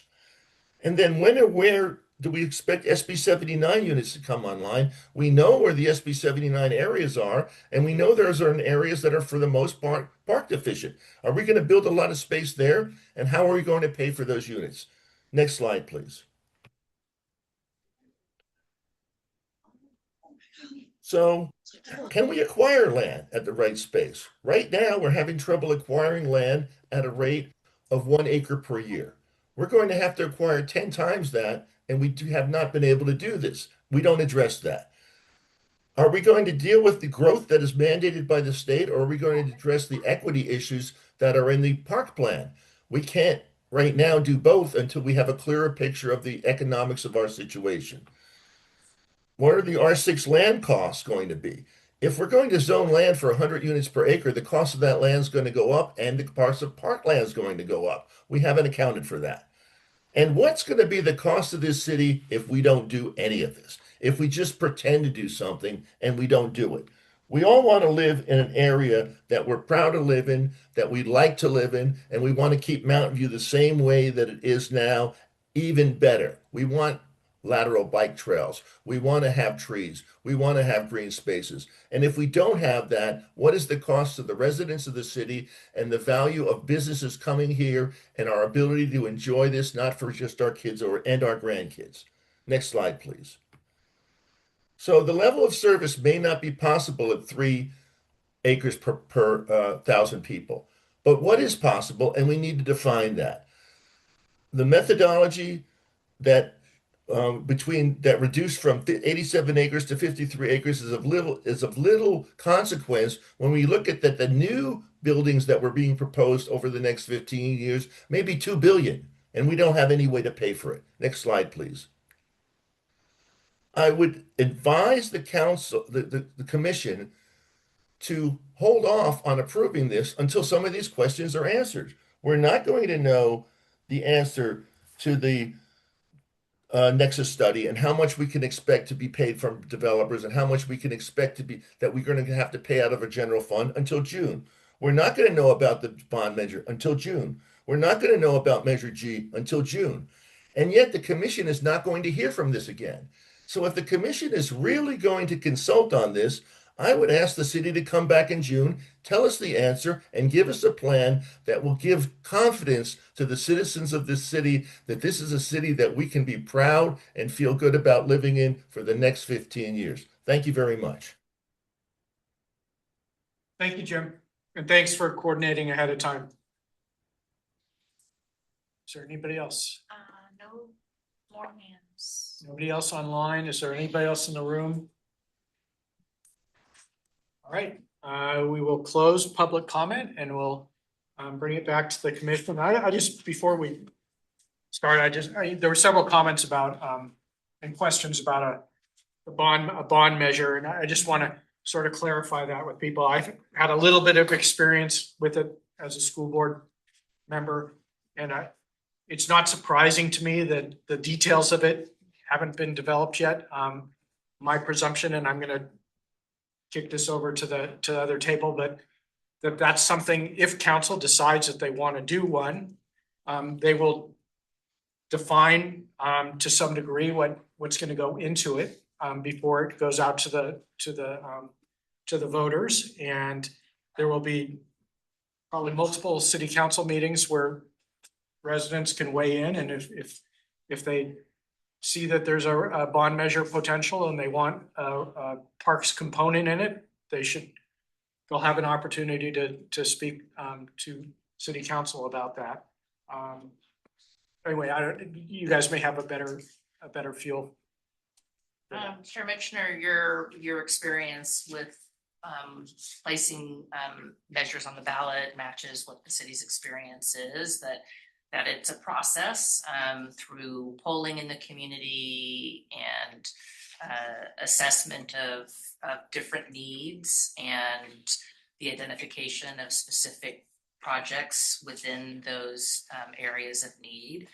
And what can be on the ballot is very limited in terms of the number of words, but that the city does supplement that in the form of a resolution that identifies more specific projects. It would not be something that you would put into a strategic plan, which is a much longer living document. And as I suggested before, we're not limited to just the strategic plan, that we can have a separate financing, tracking, and identification of funding sources, and identification of specific priorities within those, to allocate those funding sources to. Thank you. Okay, so we'll bring it back to us, and we can take a pass through with comments and things like that. I know that Christine is feverishly taking notes of things, and once we get through all our comments, we can sort of see where we're at, whether we want to approve something or what. We'll see. But I know that Christine is writing down comments, and she will probably incorporate them with other things that she's heard from speakers and from the community and at other opportunities. And that's that. So anybody who would like to kick it off? Sure. Cool. Commissioner Bryan. Thank you.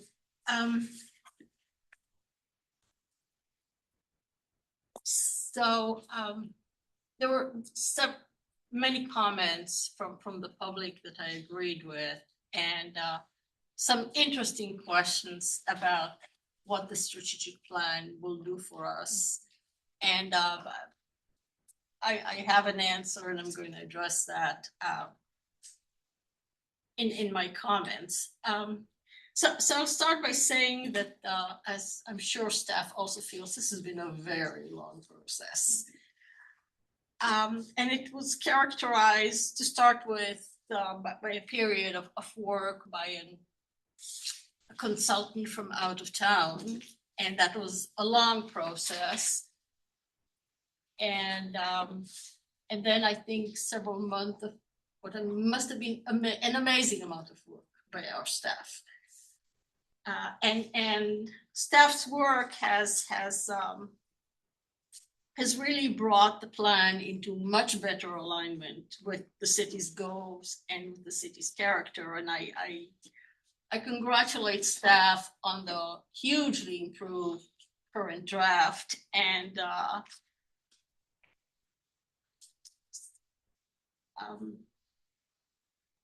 so the strategic plan has tried to do so many things that in the course of this entire process, I have constantly been overwhelmed by, well, this part is fine, but this part, and how do these parts connect, and what is this plan trying to address?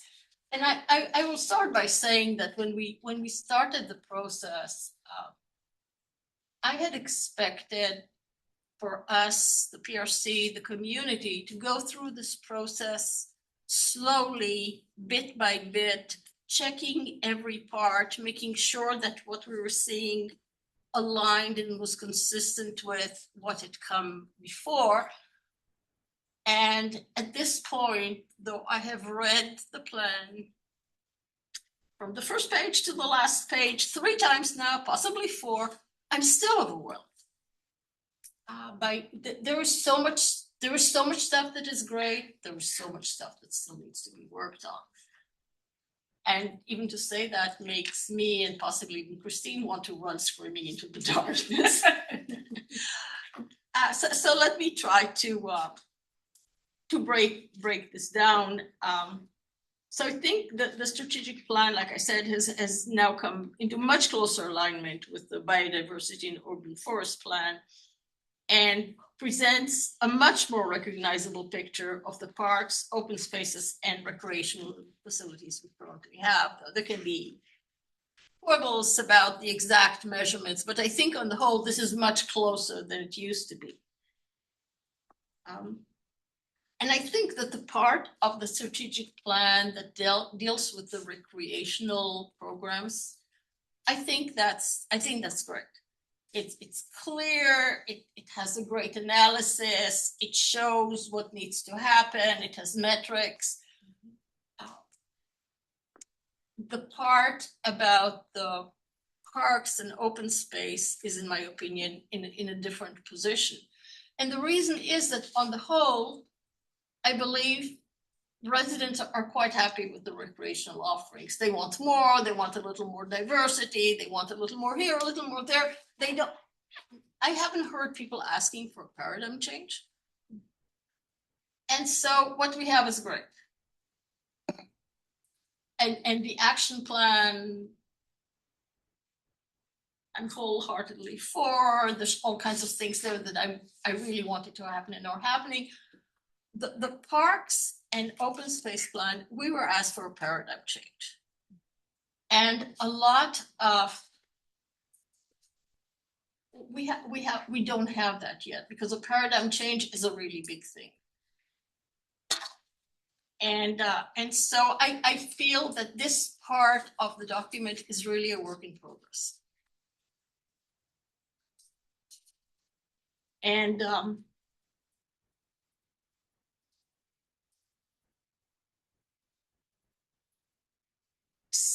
so I have a whole list of small changes and edits that I think will bring us forward in the right direction. But the question that was asked by one of our residents, will this strategic plan actually change things? And my worry is that as it is written now, not much will change. Because if our focus is on acquiring parkland, making major improvements to parks, major enhancements to parks, not much will have happened by the time in 10 or 15 years. Okay, a lot of thinking needs to happen, a lot of additional financial analysis needs to happen. Where are we going to be finding the money? But will tomorrow or next year bring real changes to how we experience our open spaces, to how we experience our neighborhood parks, to how we experience our streets, to how pleasant it is to do active transportation in town? If we focus on large projects, it'll take like 5-7 years to make changes to my local park, which has needed changes for many years. So my main hope for tonight is that we ask staff to not only accept this plan, but also look at the strategy for making more immediate changes. If one looks at the park, you can say, well, it'll cost $5 to $7 million to amend this park, enhance it, improve it. And we can do 2 of those in 5 to 7 years. I'm kind of slightly making up the figures because I don't remember the details. I have it written down and I'm sure you know it by heart. Instead, if we said we will make specific planting amendments to all the parks in town, it doesn't need to be $5-7 million per park, but it can happen tomorrow. It can happen not tomorrow. It can happen immediately, this year, the coming year. And not only the underserved neighborhoods and not only this neighborhood or that neighborhood, everyone in town can see differences, can see more trees, can have more shade, can have more pleasure, can see more birds, can walk more comfortably on the street. This will be a way, if it's a PRC to agree with me, to make people feel heard and to get buy-in from our residents that we're trying to make everyday life better. Because even if we have the money to buy a park, even if we have $5-7 million to enhance the park, it'll take 5-7 years, and then you buy the park, and then it'll take 2-3 years to build the park. Wonderful. I mean, we need to do it, but people want change now. And I've heard that all the time from people. We need a better place to live right now. And those are smaller changes that are not really sexy big projects that we can then say, we built a new park or we amended a new park. So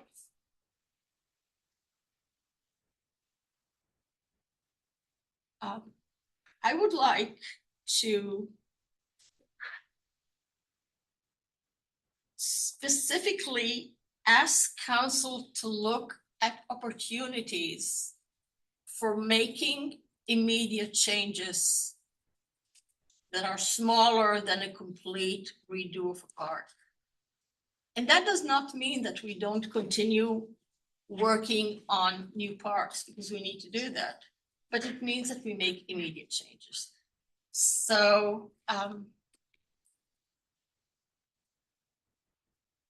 that was the main point I had to make. I had several other points, and if you want, I can speak to them later, or I can continue now. Whatever your pleasure. Okay. In that case, I will continue.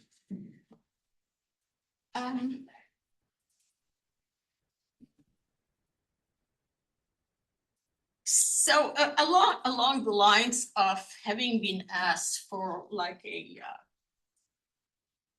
I'm trying to figure out how to look at you, because I'm talking to staff and read my notes at the same time. It's not quite that easy. Okay, do what you need to do. I should be able to do it though.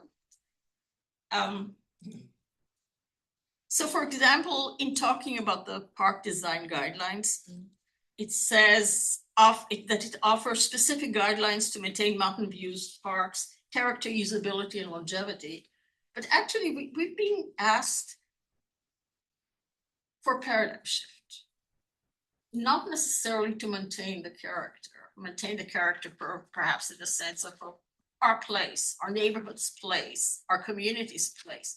But we don't want to keep the parks the way they are. We've heard loud and clear that people want something new, something different, something green, something that really builds community. So I would just be worried about that,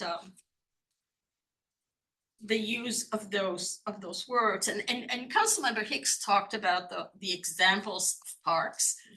And while it states clearly in the documents that these are merely examples, they are the examples we offer. And specifically, the graphics of possible park layout still show parking as a central feature. Active amenity areas are clearly marked, but nature areas are not called out. The path inside the park are lined with trees, but there is no natural area with trees, which is what people asked for. Or the document calls out picnic tables as a community builder. But when I see in my mini park, the picnic tables are places where people sit alone. Okay, where I see the community getting together is people bringing their chairs and making a circle and sitting on those chairs together. And I've seen that in parks in other cities. Where you see it on Castro Street with the city's furniture. People move the tables around, move the chairs around. I guess there was a large group yesterday that I was looking at on Castro Street. They got all the chairs together. There was a party. Or it was a party. It was a group of parents talking, but it was a party. And that's what creates community, not fixed picnic table. And I think, that's part of the frustration of this plan. I think you know that very well. Staff knows very well how community is built, but we have a fairly antiquated model that we're working on, and you have been working very hard. You have not had time to deal with all the things that no longer really fit the picture of what we say we want. So part of a work in progress. Another example, which is very important to me, and many of our residents who spoke have mentioned that, the planting guidelines and design and maintenance strategies talk about inclusive native and drought tolerant species, but that's not what the biodiversity plan says. The biodiversity plan talks about prioritizing locally native plants. And for example, on page 111, I tried to make this easy. One of the bullets says, employ a drought-tolerant, climate-appropriate, low-maintenance plant palette for almost all site plant materials. And we could make an easy edit to that and just add, prioritize a locally native, drought-tolerant, climate-appropriate, low-maintenance plant palette. And there you would respect what the community asks for, and it's fits exactly with the biodiversity plan and is an easy edit. So I hope that you can find a way to do that.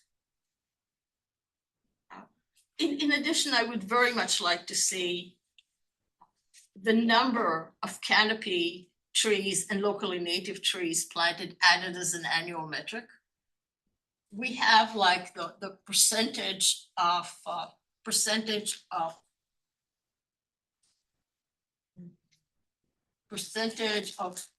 biodiverse plantings added, but we have done over the years a really bad job of planting trees.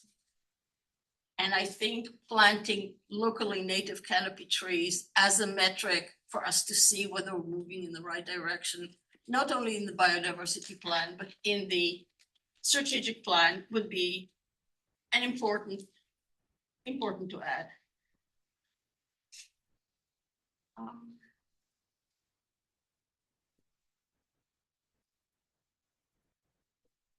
And I have, in line with my sense that this is a work in progress.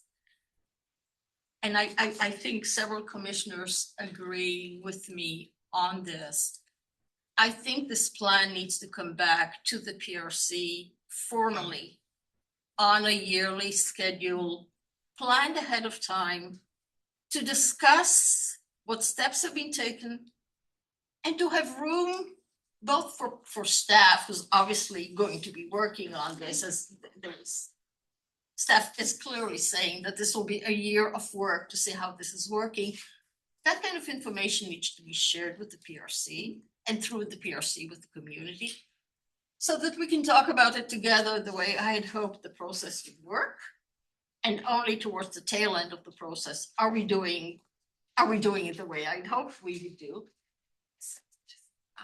So I would like to see called out, once we do a motion, annual PRC meetings, and then of course the information going to council. But I think a dashboard and go and look at the information if you're interested is not what the community is looking for. Certainly not what I'm looking for. Commissioner Bryant, if I may, we are committing to returning to the PRC annually to provide a presentation, have a discussion of how the plan has progressed, what has been completed, what is on the horizon, what's next.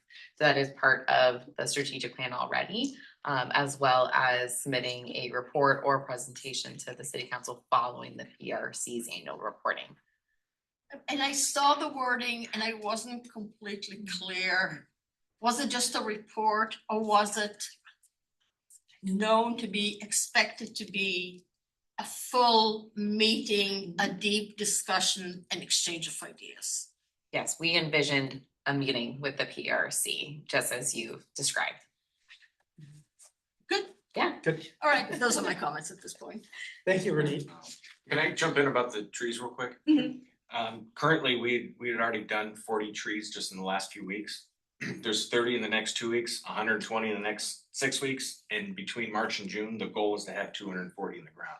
That staff is working on with the forestry department and the parks guys, where we're actually putting the trees in open spots in the parks, and then also irrigating as well, not just putting the tree in and hoping that it grows. So giving the double protection of not only planting it, but adjusting our irrigation as well. That's wonderful to hear. But just the past says that we have not planted enough trees, and we have the money from all the trees that Google took out. And we also have a certain dependence on canopy.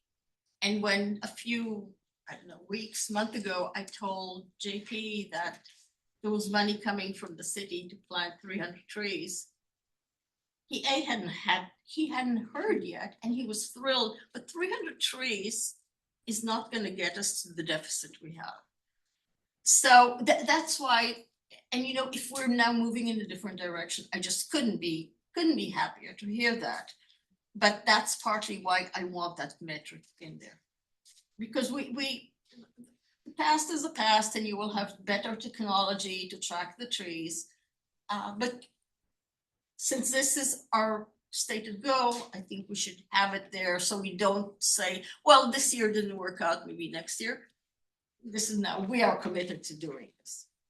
Thank you. Great, thanks. Who would like to go next? Sandy, go ahead. Thank you. Allison, if you could be loading that diagram I had. First, I want to say I really appreciate all the community input we've received. The level of engagement on this has been amazing. And I really appreciate all the comments. I think they weren't just addressed at me, but I really appreciate hearing all that. And further, I'd like to commend staff for the great progress that you made. I know there was a lot of work to do since the last time, and we're moving along really nicely. So I put up here this little diagram, and it relates to the park typologies in chapter 6. I don't think that the three categories, the community park, neighborhood park, mini park, are serving us all that well anymore. They kind of create blind spots in terms of what we already have in our park repertoire, and then in what we're hearing that the community wants in the park repertoire. So to me, there needs to be a new park model, or at least we need to articulate what is really actually happening. And there's a number of dimensions in this. There's a level of amenity in a park, there's a level of naturalness, there's size, and then there's a level of use intensity. And these all sort of fall along a continuum. So I just did a 5x3 matrix with it. But really it's much more subtle and elaborate. But anyway, thinking about not just Mountain View, but for the urban design of your region, they're going to have regional open space. That's going to tend to be very natural and passive. The entity, the agency that fulfills that for Mountain View is the Mid-Peninsula Regional Open Space District. They don't do any kind of amenities in their parks. It's trails and natural areas. So then you start to go on that continuum from natural and passive towards slightly, developed, active, and high amenity. There, again, the spectrum, there's a mix. Santa Clara County tends to fulfill that. They have archery ranges and, OHV parks and variety of things. Deer Hollow Farm, right? That's the higher level of amenity. That's on Rancho's San Antonio County Park. That's managed by MinPen, but it's a county park. So then you get into the high amenity regional open space. That again is the county. That's probably is your OHVs. I'm not going to elaborate on everything, but as you can see, there starts to be places where the county and the city overlap, and then where the city just has responsibility. And the city, in my model that I'm presenting, tends to be more on the developed, active, high amenity side of things. However, with what we're hearing from the community, we also do need to see that we have some roles in community parks, neighborhood parks, and mini parks as a natural passive space. If you want to try and figure out what to do with Cuesta Annex, you need to look at this, not our strategic plan. It does not give you any kind of conceptual model to figure out where it sits. So I would argue that Cuesta Annex really falls in the natural passive community park, and the city has some responsibility to deliver that. And if you, in my mind, once you categorize these things, you can start to understand better what goal you will meet. And so in the natural passive category, you're going to be more drawn toward those biodiversity goals versus the amenity related goals, because you're not intending to provide a high level of development. You're not going to have a high level of use intensity, and there's certainly not going to be a whole lot of amenities. But it doesn't mean you just ignore it and let it sit there forever, not ever even do anything, including mowing the foxtails. So in that case of something that falls in the community park natural passive box, you really would be focusing on the biodiversity goals and actually taking actions to enhance and improve the biodiversity, kind of the passive uses, benches, invasive species control, right? There'd be a management regime. And so I do kind of think this could create a way to decide what track you're following in terms of the goals, because goals make it sound like we're doing it all at once, but we're not. We actually are actively making a choice of which column a given park's going to be in. I would put shoreline in the mixed category. It's got playgrounds, it's got golf courses, it's got restaurants. Yet there's still some, obvious important designated wildlife protection areas. So I'm going to keep this up as I keep talking. For me, it creates some structure. So in my mind, this type of model is missing from the plan because it doesn't help you focus on what to do in every particular place. And that would be really helpful. Okay, so when I think about a plan, or this is strategic plan, right? I can't not start with the goals. I mean, clearly we need to have an assessment, but in my mind, the goals are the first thing that you need to see. It needs to be right after the assessment because it drives everything. And one of the things about the goals is this is not the top level city planning document. This needs to sit under the general plan. There's nothing talking about what the general plan's part requirements are. It has to link. We got to talk about what the general plan says. And so I will admit that I had this thought 45 minutes ago, and so I didn't go get the general plan and look at what the Park and Rec chapter says. But is there actually a general plan standard for parks? So what we've got are a lot of really great goals that I completely agree with, but they are qualitative. They are not quantitative. And one of the things that we've kind of talked about, but not really, is the level of service. In fact, it's over in another chapter. It belongs in the goals chapter. It is a level of service goal that we are describing there. It belongs in the goals. So then that actually raises the question of what is more important, the quantity or the quality, or do we actually want both? And then I don't actually believe that the Quimby Act requires us to provide 3 acres per thousand residents on a planning area basis, on a different planning area of the city. I think that we did that in the old plan, but we get to question that now. We really do. Particularly, I mean, I can't really say it any better than a lot of what the folks said in our public comment, particularly given the fact that it sort of looks unattainable. And particularly with the amount of development on the horizon, you know, there's some planning areas that will probably not achieve this in this plan horizon. So I think we need to take a little bit of a stand. Do we want quality over quantity? In my mind, we do, because I'm not about 3 acres per thousand. I'm about equitable, green, shaded parks and, you know, joy and awe and everything that being outside brings you. That 3 per thousand is meaningless when you look at it that way. So I thought that the discussion in 5.4 level of service was good. And it kind of like danced around the question of whether we still want to do 3 per thousand on the study area basis, but it didn't come out and outright say we are doing this. And if we are, we need to understand why we're doing it. I think it's just causing us trouble because we don't really confront what it means to be underserved.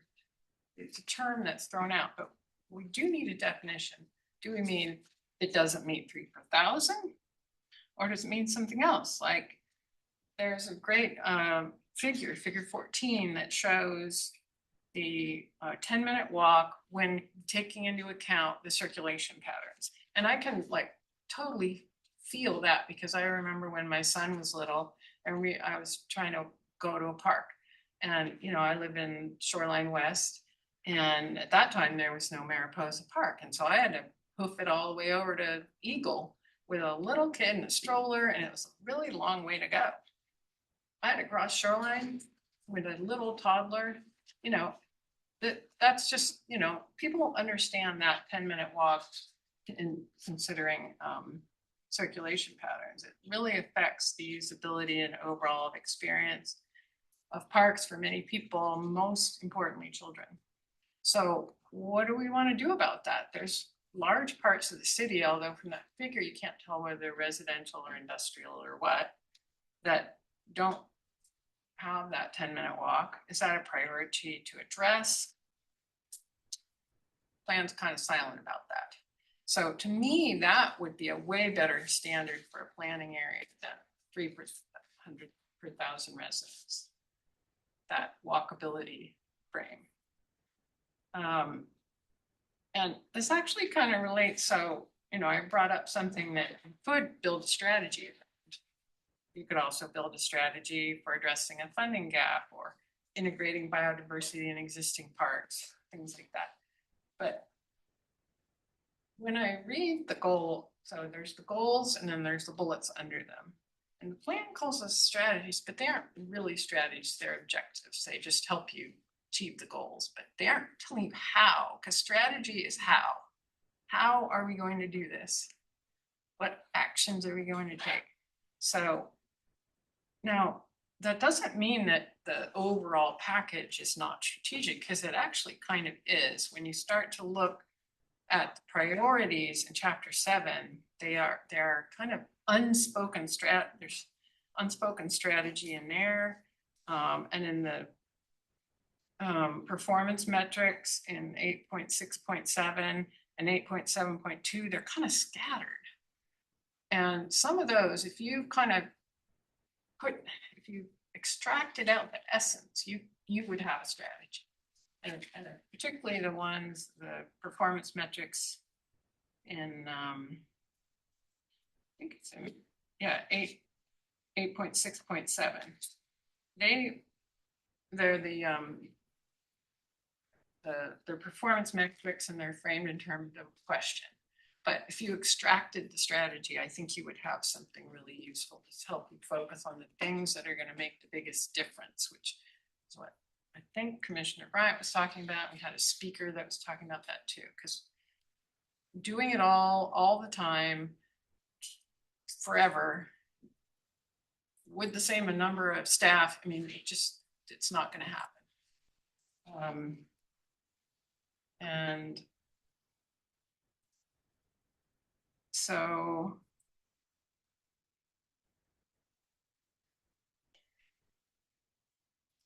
final plug is that if you are able to believe in some type of park model. I would like to see every city-owned park property kind of be designated with where it falls in this spectrum. And to that end, I think we need to take a look at what we're gonna do with Quest Park Annex. I know a lot of people love it the way it is, and I personally kind of go back and forth on that. But couldn't you, so 12.7 acres, we were calling an acre as 10 million, $127 million of land value. I would be all for putting it in that natural passive community park category, improving it, and then improving it from a biodiversity and natural landscape perspective.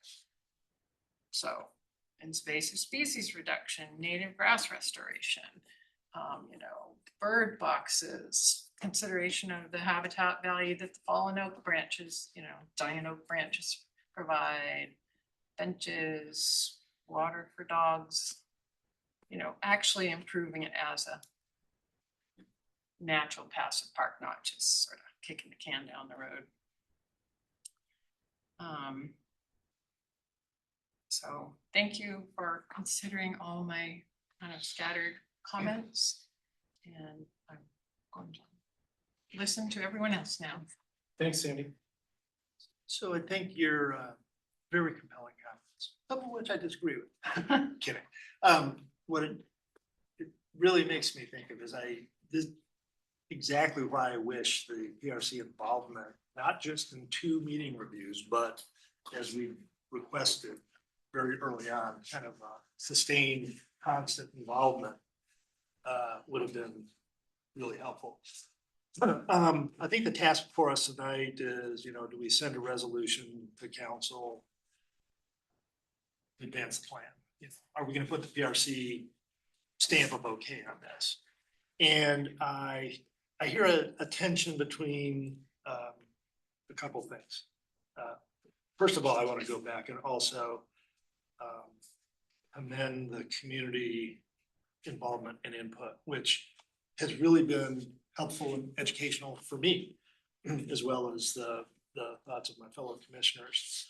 I think it's really great. And I also think staff has done an amazing job in the couple of revisions in pulling together what a couple meetings ago wasn't there, and it's really much sharper and more helpful now. But what I see before us tonight is kind of the tension between, as Mr. Zwarski said, delay the approval until we delineate, these outstanding funding and implementation issues.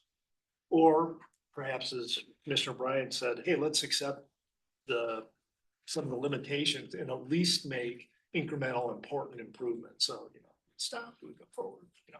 I think that's kind of the tension we have. And without going through kind of all the assessment and my likes and dislikes of the plan and the narrative, I would say kind of where I'm at is recognizing there's a number of deficiencies or ways that the plan can improve. But, of the 5 goals, there's 2 that really stand out as the much higher priority goals. And it's the, goals 1 and 5, the expand and enhance safe, equitable, and convenient access to parks, space, and trails, number 1. Number 5, develop the funding sources. And there's a couple ideas that came up tonight that I really liked. Maybe we could merge them together. Mr. Lambert's idea of presenting the alternative funding scenarios and what can be done under the different scenarios, and call out specific actions that can be taken immediately per the different scenarios, or immediately, or with a clear understanding of the time frame. And also Assistant City Manager Seymour talked about, perhaps we could append this, not put a new funding chapter in here, but a funding strategy document. And I like that a lot. And you know, in the corporate world, we do a waterfall chart that would show what the different funding, you know, financial increments are, where they come from, what their probabilities are, and such. So, you know, without going through the details of the plan, I would, and I'm hoping we go another pass here, is I'm ready to support a recommendation to council to move the plan forward, but to do so with an attached funding strategy document that has alternative scenarios that specify what can be done under each of those, and then get more specific and committal about the action items. I'm going to leave it there for now, and if we get into kind of more nitpicky detail comments about the plan, I'm happy to dive in further. Okay, thank you. Thank you. Sylvester. Well, first I'd like to express my gratitude to the staff, consultants, council, those of you who are on the PRC before me who did a lot of work over a long period of time on this, and of course to the community who's contributed for years with their feedback in all different forms, and especially to the number of people with very thoughtful comments here tonight and some very thought-provoking questions. As a newer commissioner who hasn't been able to take a crack at the strategic plan before, I'm going to start with a few pretty specific things that are on my mind about the plan, and then go to where my existential crisis is happening about the plan as a whole, and the question here tonight posed by multiple speakers about what we should do moving forward. So first, sort of starting simply and building up.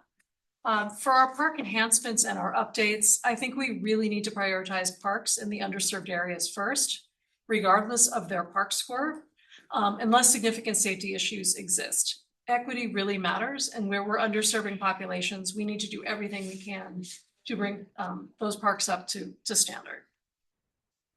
Like many people, I worry about overemphasizing school fields, even with our new calculation that better reflects their availability. Given our parkland deficit, I don't think we can remove them or even discuss removing them for our current plan. But ideally, sometime in the future, we should be able to consider them a bonus or a buffer that we use until we develop our own. There are just too many risks and limitations.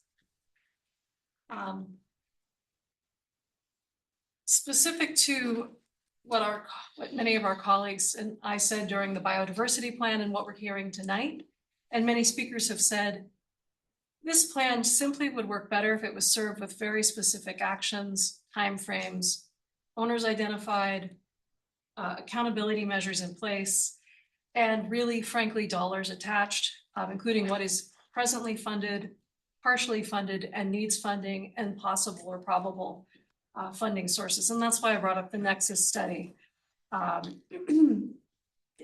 really don't have a sense of where future funding could come from and how much is at risk because of the Supreme Court decision and for other reasons.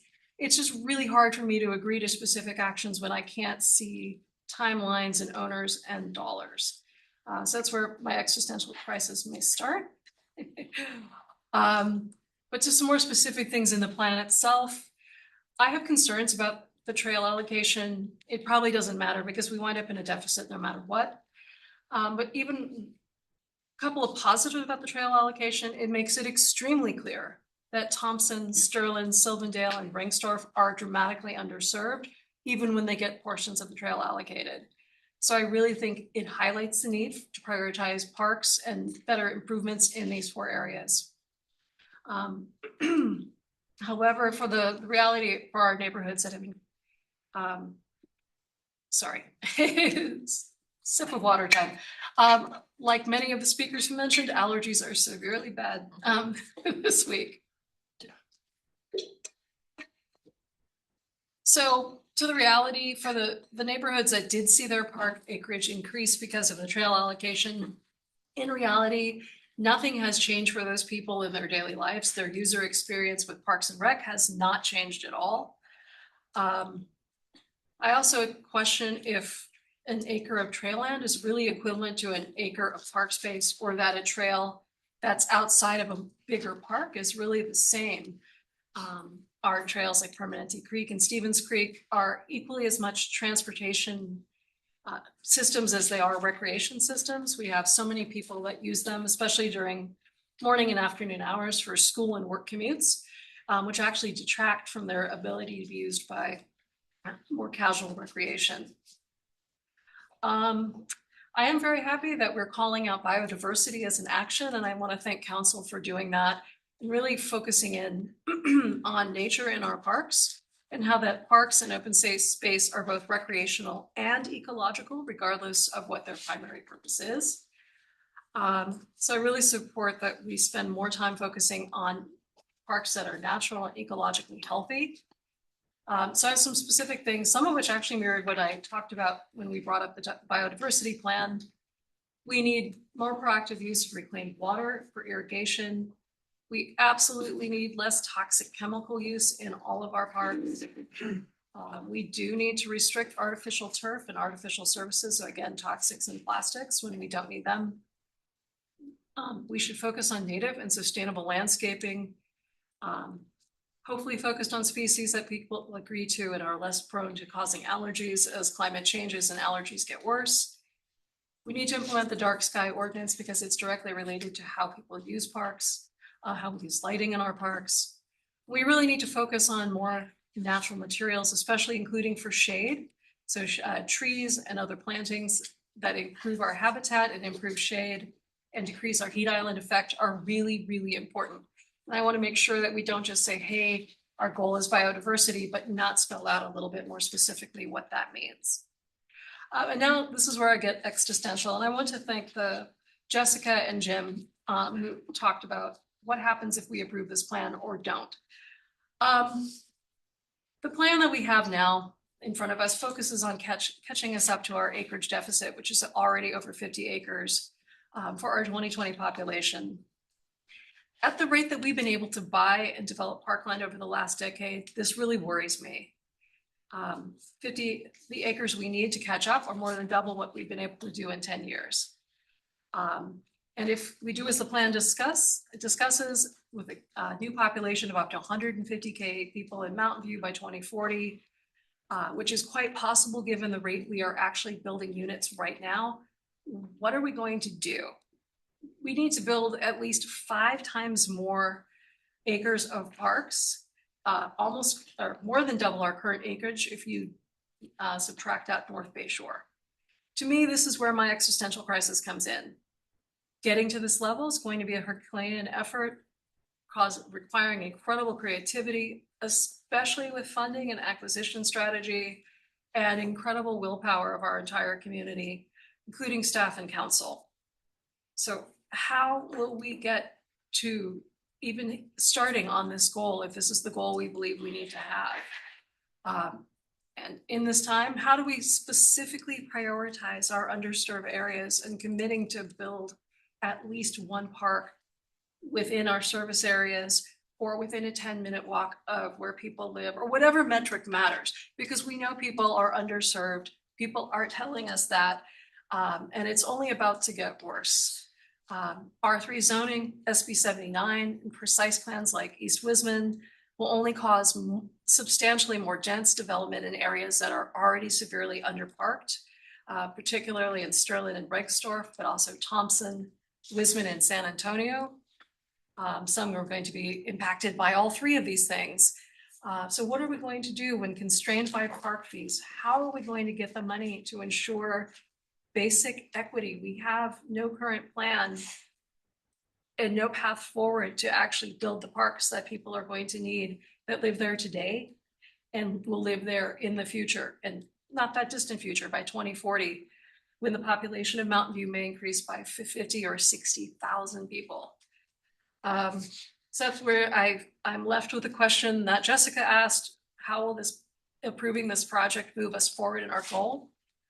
I don't know. My greatest concern is if the commission says no, we want to delay this and have it brought back to us, we will delay being able to act on the things we know we can act on today. If we just simply say no, that will definitely have a negative impact.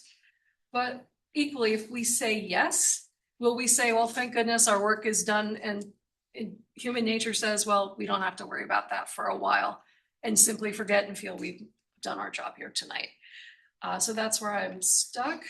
I do like Commissioner Davis's idea to look at a funding strategy that comes back to us separately. I'd like to hear a little bit more what staff has to think about the timing and feasibility of that. Other than that, I would love to see what other commissioners think about the trade-offs. Thank you. Great, thanks. Okay, I'll move on to my comments. First, I really appreciate the updates and the additions that have been made from the time we saw this in November until now. I think that's incorporated a lot of feedback from the PRC and from residents, and then making even more revisions after this has gone through council. And I think in terms of how we move forward, and I'll get to some of that later, we have to remember this has already gone to council. I mean, this is, we're not preparing it for the first time to go to council. And I'm not sure that they want to see radical change, but we can get to that later.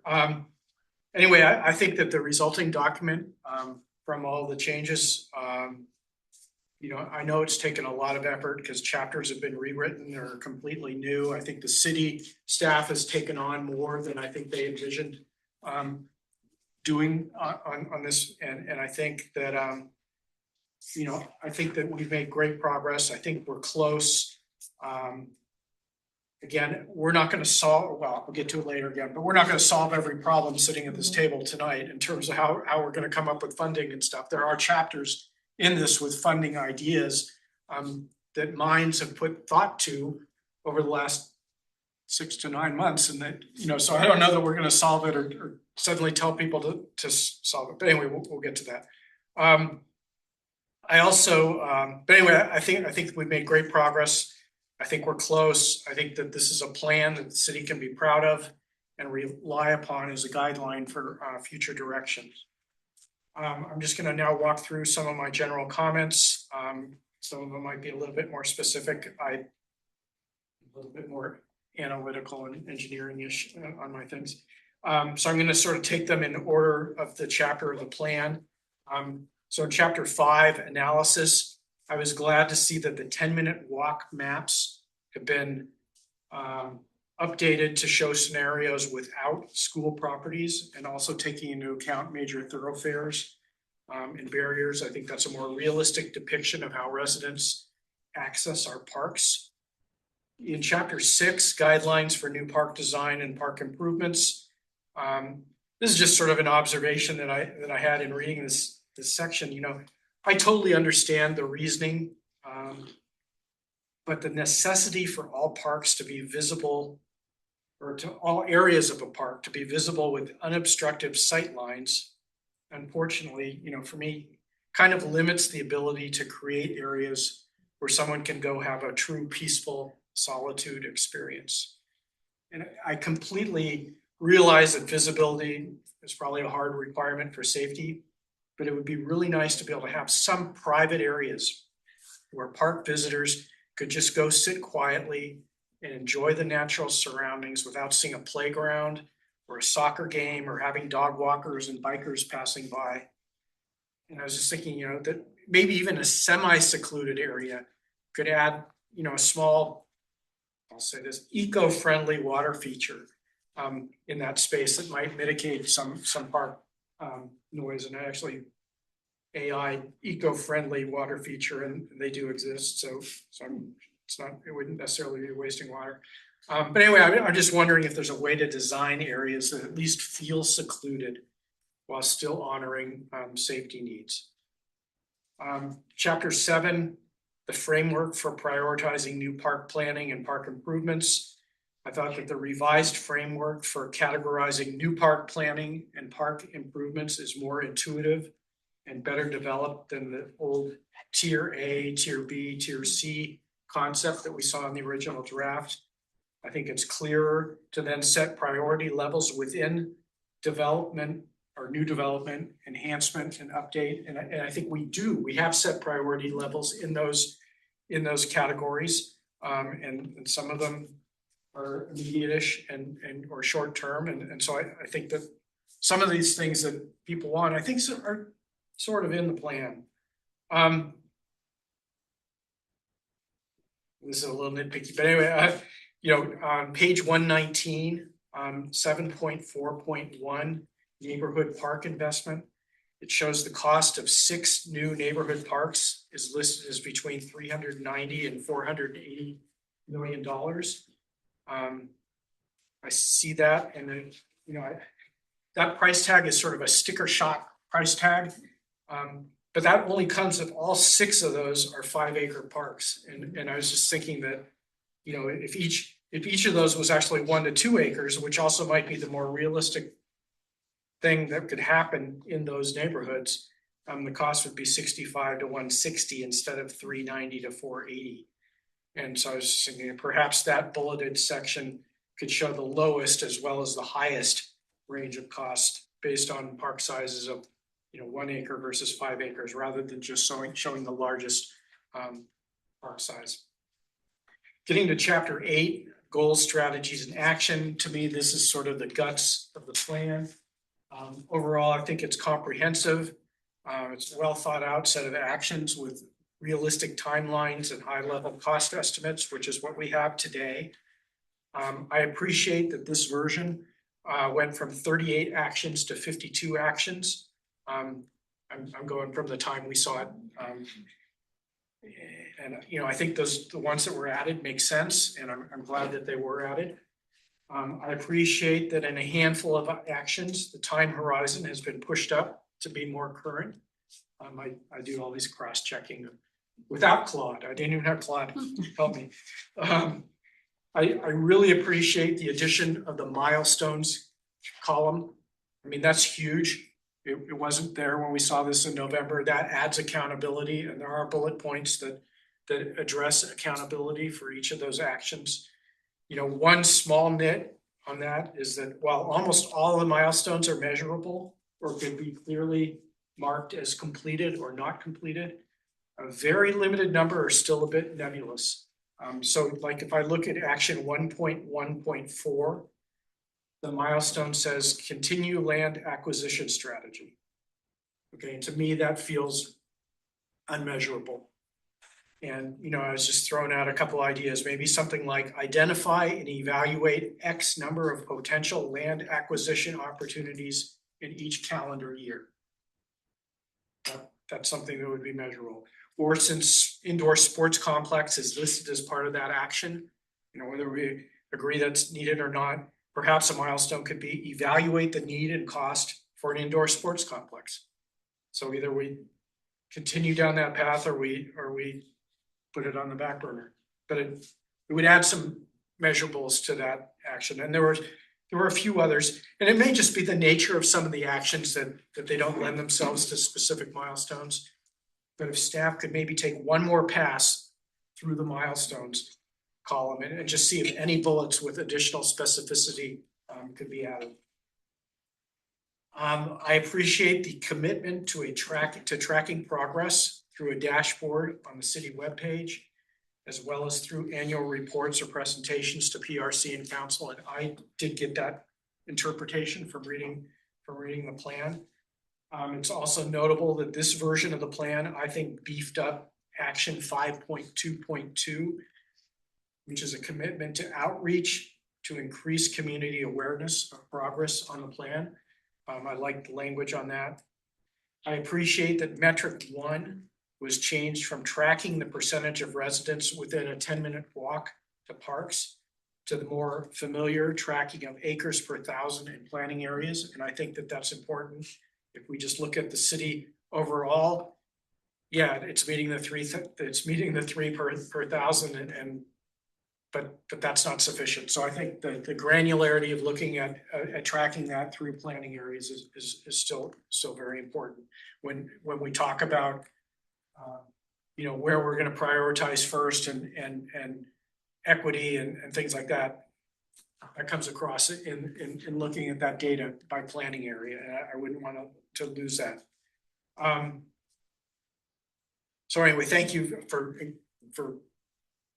tweaking that metric, or not tweaking, redoing that metric. A few comments on specific actions. 1.2.8, and I mentioned this before in the November meeting, I'll say it again, for Stevens Creek Trail, it really feels like to me like some of the amenities, for example, benches and wayfinding could be completed in a much shorter time horizon than 6 to 10 years. You know, and I even tried to look at, you know, I mean, I could see the water hydration could take a while because you got to put in pipes, but you know, there weren't a whole lot of other things in that action besides the benches, wayfinding, and water hydration. So anyway, you know, that this action is listed as $3 signs, 1 to 5 million, and I just think it would be you know, quite a bit less than that for some benches and some wayfinding. And to Renit's point, you know, this is one that, you know, I think could get knocked off pretty easy. It could be a quick win. I just think, you know, residents might donate money for benches with commemorative plaques. I would certainly consider it myself. I mean, I don't think those probably cost a ton. Friends of Stevens Creek Trail could probably help and would be interested in helping with fundraising on something like that. Item 2.1.1, I'm sorry, action 2.1.1. I was glad to see that expanding tree canopy in many open space areas is immediate. It's an immediate timeframe action, and it now is not commingled, at least in that action, with shade structures as it was in the November draft. So I see there was progress on that in terms of not linking that with shade structures. For actions 3.1.4 and 3.1.5, this is another one that I mentioned at an earlier meeting. I really hope it's possible that some new adult and 55 and older fitness and wellness offerings can go live in less than 3 to 5 years.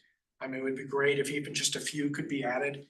I'll acknowledge that the stretch milestone of piloting 10 or 6 classes in those respective areas could take 3 to 5 years, but it would be nice to be able to get a few done right away. And I think that might be, there was a comment about that the surveys didn't really show fitness and wellness in parks as a thing, but I think when you connect it with the desire for classes for fitness and wellness, it makes sense from maybe that perspective. Actions 4.1.4 and 4.1.5, if I interpret these correctly, these are new actions which acknowledge the city needs capacity in public works for project management, transportation, and engineering to complete many elements of this plan. I think it's great to add those. It's important to recognize that those are realistic costs as we move forward. And 5.2.2, I touched on this before. Regular and transparent reporting of progress on milestones and metrics may be one of the most important actions that there is. And to Renit's point, you know, account of the trees is important and should be pretty easy to include. Moving to appendices. Appendix A, I think it's important that this draft now includes a look back to progress from the 2014 plan. I hope that whoever writes this next plan 10 to 15 years from now will look back on this current plan more than I think we may have done with the 2014 plan, or at least in our PRC meetings. Hopefully with the annual reports to PRC and council and a transparent city website dashboard, this 2026 plan is going to be a living document. It's actually going to be the ongoing focal point of planning and comparison, unlike the 2014 plan. So in that way, I'm hopeful that this plan will be used regularly as we move forward. Appendix G, acreage and amenities for planning areas. While I came to understand and appreciate them, I'm fine with the equity maps being retired and replaced by what I think are easier to read park and amenity distribution maps that show sort of simple circles with the related number of amenities or acreage shown inside each circle. I also like that the figures are color coded for city and school district ownership. Moving to another item in Appendix G, I'm going to make a pitch. I recognize I'm probably on the losing end of this battle, But I continue to not be supportive of including trails in planning areas. I just think that it skews the numbers for acreage that's not really usable except as a trail. Young kids and toddlers can't safely run around on trails. You can't kick a ball or throw a frisbee on a trail. People can't barbecue on trails. For the most part, you can't even sit down on a trail, especially if the benches are limited or are spaced far apart. So I think that including trails makes some planning areas now appear to be more park rich than what I and probably many of the members or residents who live in those areas would perceive. Very importantly, this new methodology really inflates the numbers in two of our planning areas.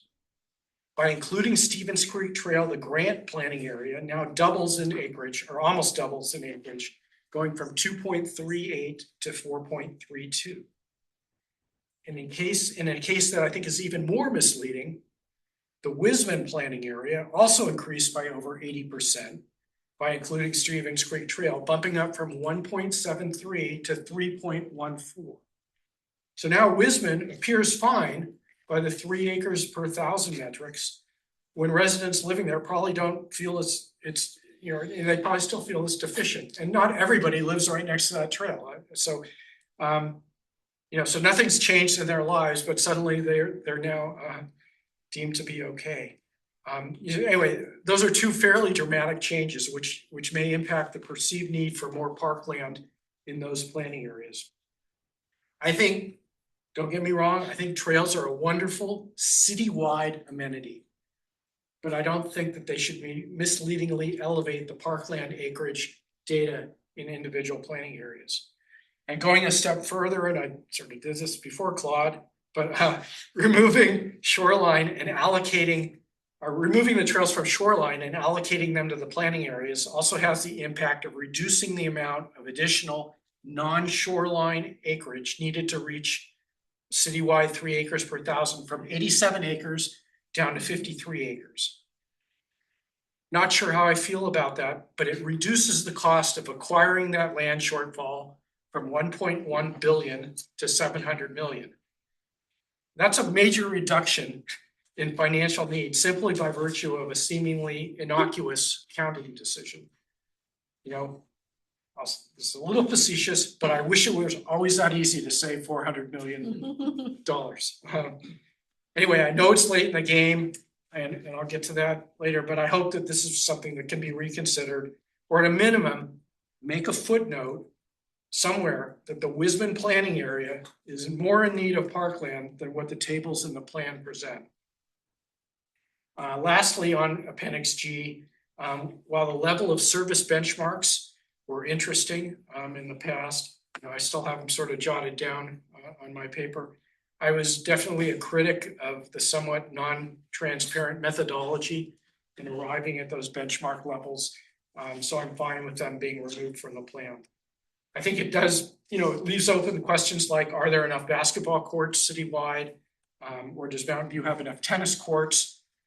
But I believe, feedback on amenity shortfalls can also be assessed through A, direct resident feedback, B, actually viewing how crowded facilities and amenities are, or C, comparison with neighboring cities adjusted for population differences. So I think there's other ways to get at that. So anyway, there were a couple areas where I was a little bit critical, but overwhelmingly, I'm positive about this plan. I think that this plan, specifically with the 52 actions presented, presents a menu. It's a menu of important, the important elements for getting to where we want to get to. It's going to cost a lot. We don't have all the answers for that right now. It's going to cost a lot in dollars and head count to make significant progress on the menu. I think it's going to be up to next to our city council and to our community to determine how important these things are and the level of investment we're willing to make. I think that we as PRC members, as well as our more engaged residents, and I truly appreciate how engaged people are. We've had people come to every meeting, and that goes beyond all the surveys and stuff, but we have some very dedicated people who committed a lot of time to this. And whether, today at the city council meeting, I mean, that's not the end point to this. I mean, we need to be out in the community and at meetings advocating for the importance of allocating resources so that the community can make progress on the elements of this plan. Getting to some notes that I wrote down in terms of comments on things from tonight. I'm going to be in favor of moving this forward without seismic changes. I think it's it's never too late, but it is a little bit late in the game to make those changes, to make monumental structural changes. This has come through us, again, I think we envisioned it to be more iterative throughout the process, and it didn't happen that way, but it's come to us, it has come to city council. People have had plenty of opportunities to weigh in. There's a statement, there's a saying, and I don't know it exactly, but don't let perfect get in the way of progress, or something like this. At some point, we need to move forward. In some ways, I think we're not gonna be able to we're not gonna be able to solve everything at this table in terms of how to get all the money and to solve all those problems. I think the city is kind of in a holding zone until this gets passed, before we can start taking actions that relate to things like funding. So I think that at some point, we need to move forward. In terms of large changes, I think that these, this has come before us, and we're not going to solve everything. There will be opportunities for people to speak at future council meetings. This is an active document that is going to be iterative as more information becomes available and more things are known. So again, I will probably be involved, in favor of moving this forward. I can see an additional statement along Ronit's line that, we would like to see, small immediate changes happen immediately. So, I mean, there is, action 2.1.1 does have immediate changes related to some canopy things and stuff like that. So it is sort of there, but maybe we can make it more immediate than immediate, or say that, I think Ronit worded it really nicely. I mean, God, let's get some things done right away. I mean, there are some low cost things that we can get done right away, and I hope that we can move forward with that. In terms of a funding strategy document, I'm not sure what that. I'm intrigued because I'm a finance-ish guy. I'm not sure what that looks like and how that's different from all the work that's gone on in terms of, funding strategies. I think if there were tangible things, they might have emerged by now, and I don't know how much longer it's going to take to have more specificity. But anyway, I'm open to that, and again, I'm thankful for all the work that's happened on this, and thanks for listening to my long spiel. And I know that we want to have more discussion now, but it was important for everybody to be able to say their first thing. So. Well, I completely disagree with you. Some very minor little things, but completely agree with you on your overall thrust of your comments. I think to some degree this depends on what lens you're looking at this plan with. So Commissioner Summer kind of said that the 1,000 is not that relevant in the minds of, for planning perspective, because quality should be the reference point, not quantity. True, but this thing is part an operation plan, in part it's a synthesis of community aspiration. But one of the things is that it's laying out a legally defensible basis for policy changes like fees. And so things like the quantities are important, at least for that argument. I agree with you that that's not what makes parks great or neighborhoods or communities great is some kind of arbitrary number. But to the same point about school fields, I appreciate how staff kind of reconciled the allocation of the school fields, but in including them, we reduce the number that we say is in demand. And I think we want part of what this document has to accomplish is to be a forceful demand for more resources. Will we get them all? Maybe not. Trail allocation. So I think the unlike your perspective, the shift from putting it all on North Bay Shore to allocating it to the immediately adjacent planning areas is an improvement. But I also think you could look at it and say, well, wait a minute, trails are distinct from in situ parks in that they are circulation corridors, and people from all over the city use those. And you could allocate a percentage of a trail to even a distant planning area. So, there's different ways to look at it. And I think throughout this whole plan, there's a lot of different ways to look at the various issues. Park planning, biodiversity, elements. But I would go back to the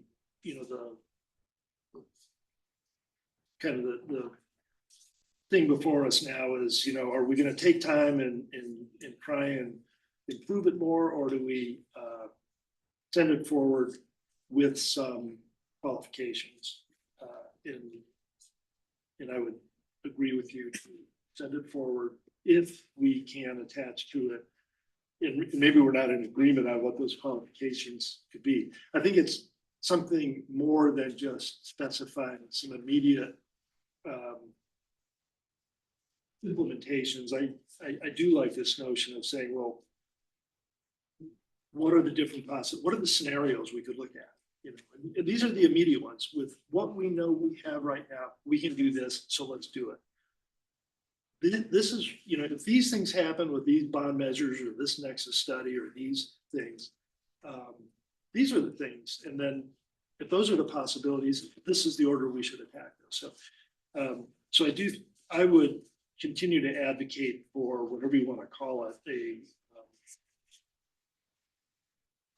financial funding strategy assessment accompaniment to this, that there are order of magnitude estimates up based on what we think we might get out of the different funding pots and what are the probabilities of those occurring. And that could give us a better sense of how we pursue implementation. I'm going to stop there. If I could jump in here, this sounds to me, well, for one thing, the PRC does not usually get involved in money, but sets a strategy and a direction. And what you're suggesting seems to me like quite a piece of work.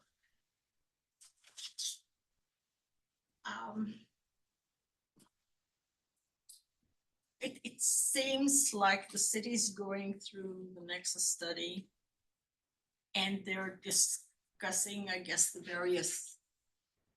R4 hasn't passed yet, I think.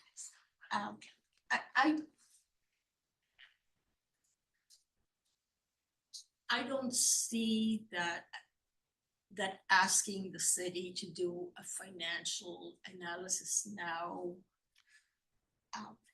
or even doing it before May when the council is going to look at this.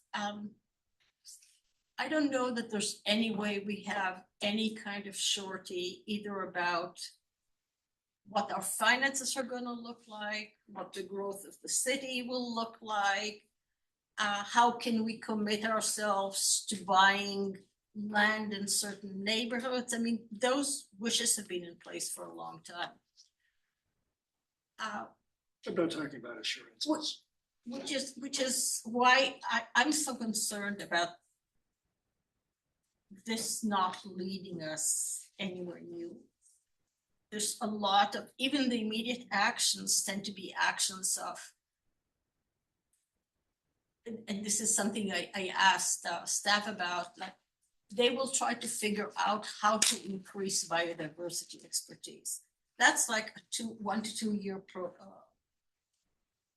process, which means we can wait 2 years until we have someone on board with biodiversity expertise. And meanwhile, there's programs that require that in terms of biodiverse planting, biodiverse maintenance, which is why I felt I really would like us to ask staff to look at strategies for enhancements instead of, very similar to what the chair said, we don't have to buy five 5-acre parks. We don't have to enhance 2 parks completely. You can enhance 5 parks partially. And that's a basic strategy, which we did not get the chance to talk about. And so I would like to at least ask council to think about it. Because when council looked at the draft of the strategic plan, they had a good conversation. They made many excellent points, but they never discussed the immediacy of change versus this is a strategic plan, and within 15 years, maybe we will have reached some of these goals. So I would just like to force them to talk about this, which is why I would like to add something to the motion to make them talk about it, because if it's in motion, they'll have to respond in some way. So, like our chair, I've been thinking for this past, whenever we got the draft back, what do we do with this now? Okay. Do I say no? No, let's just do this. Let's start with some of the good actions. Do I just say, yes, it's not what I wanted. The process maybe was not what I wanted. There are many issues that we should have discussed, like toxic materials in parks, like the classification that you were mentioning about active uses and passive uses, although I really dislike the word passive, amenities versus non-amenities. That's part of the discussion we should have had. How much of this do we want? What kind of balance do we want? So I don't see, the discussion about the addition of the trail acreages to the neighborhoods. Yeah, I can see positive about it. I can see negative about it. For pedestrian, the trails are not the place to be. It's the transportation corridor. I doubt the council will be interested in revisiting that. So really the question is, what do we do now? Yeah. May we take just a quick break? We take like a 2-3 minute break, just a little bio break if possible. Sure. Okay. Yeah, I was gonna do it after one more. Sorry. Okay, Thank you so much. Nobody can talk about this, otherwise it's a brown. Should we both be in the last meeting? Actually, it's two of us. We're not a quorum, we can be in the minutes. It beeps. Or, I really wish we could do. Sit down, actually, but we'll discuss stuff out. Work things, you can contact me. So, I hear what you're saying.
No, we haven't.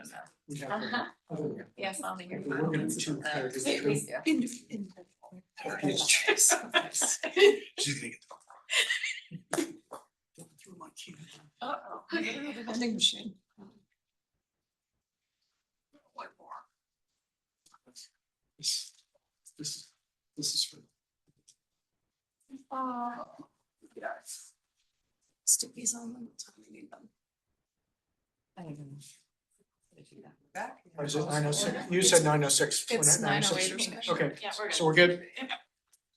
All right, Thank we're gonna resume. And you were talking? Yeah, well, You I want to continue or? was starting. but Yeah, yes, go ahead. please. So a couple things about what I heard from other commissioners. The subject of whether to count trails in the planning. To me, the problem is the level of service standard, not the fact that we're counting trails in planning areas.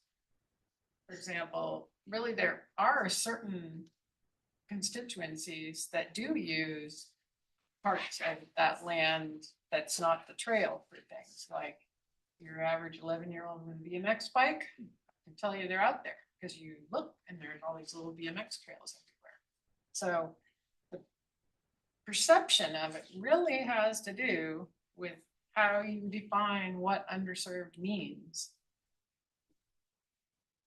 And it's my opinion that the 3 acre per 1,000 minimum level of service standard at the study or planning area level, I don't think we should maintain that as our standard. I think we should maintain it as city-wide standard, but I don't think that it's realistic with current city development patterns. I'm kind of curious, like, what does San Francisco have as its park standard, and how do they account for Golden Gate Park, which is run by the city? To me, the definition of underserved is more than level of service, it's level of service and so whatever you define the level of service as, it's underserved. Me, what I would recommend, well, okay, time out.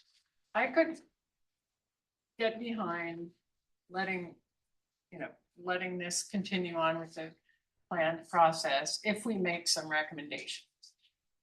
I think that was what Commissioner Bryant was getting at too. And I do somewhat agree with Commissioner Mitchner that it sort of skews the acreage totals in the planning areas. But in my mind, that's only important if you have a 3 acres per 1,000 resident level of service standard at the study area level.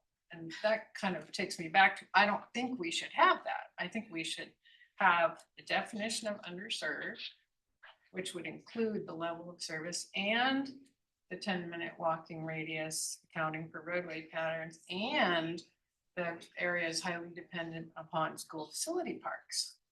If that is the case, I would define that as underserved. So then, so that's one piece. Come up with an actual level of service standard that we do want to see at the study area level, that we do think is realistic. And I do think it's important to have more than we currently are seeing. I don't know if it's 2 or 2.5, but in what I was envisioning, I would leave that to council to determine. It is really pretty unrealistic to have it in a vertically developing kind of suburban core area, which is going to be, we have neighborhoods that are like that. That's Central for sure. San Antonio is starting to do it. Sounds like Sterling too. That's not realistic to get 3 acres.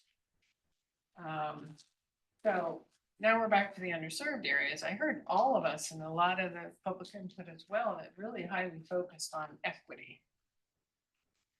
And so again, a recommendation would be, if we're to advance along, that we recommend the council identify I don't know, pick a number, the top 10 priority actions to address the underserved study areas for implementation in, I don't know, the next X years. We can talk about that.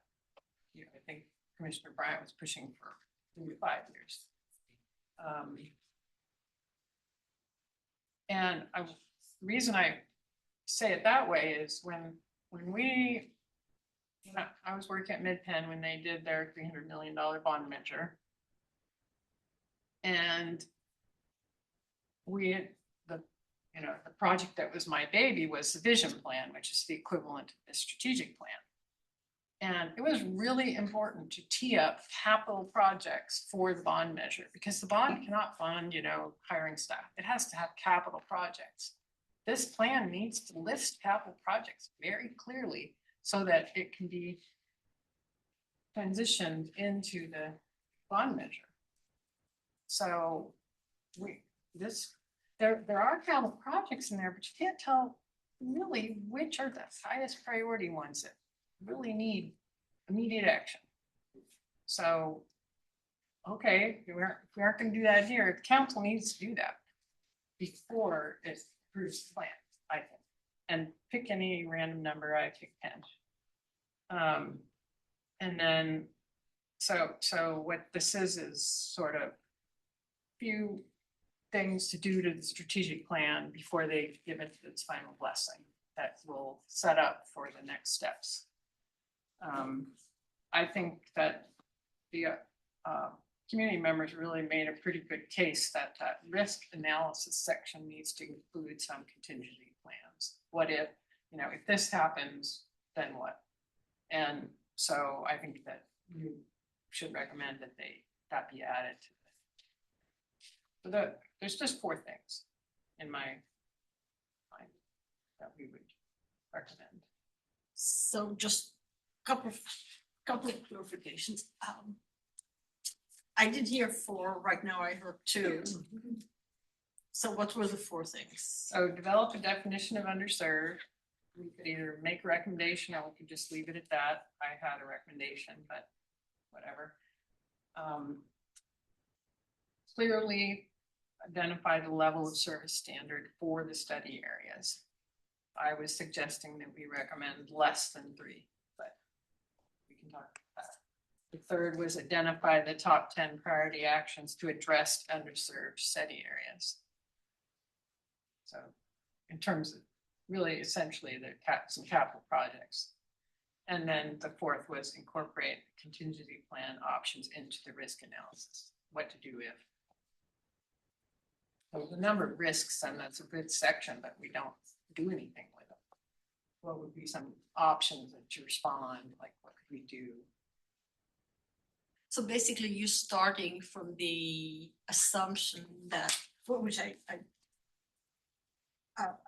agree that the 3 acres per 1,000, which we have never achieved, there is no realistic path for us to achieve it with the city growing like that. And we need to figure out another definition of what it means to serve our residents. And we already need it at the citywide level, and we would never want to drop below it. And that current additional development may actually drop us below it. But it's at the study area level. We need to have 3 per 1,000 in the central area. That's the question. So I'm gonna just interject for a second. I don't want to get too in the weeds at this point in this whole thing. You sort of had second opportunities to speak, except for Commissioner Sylvester.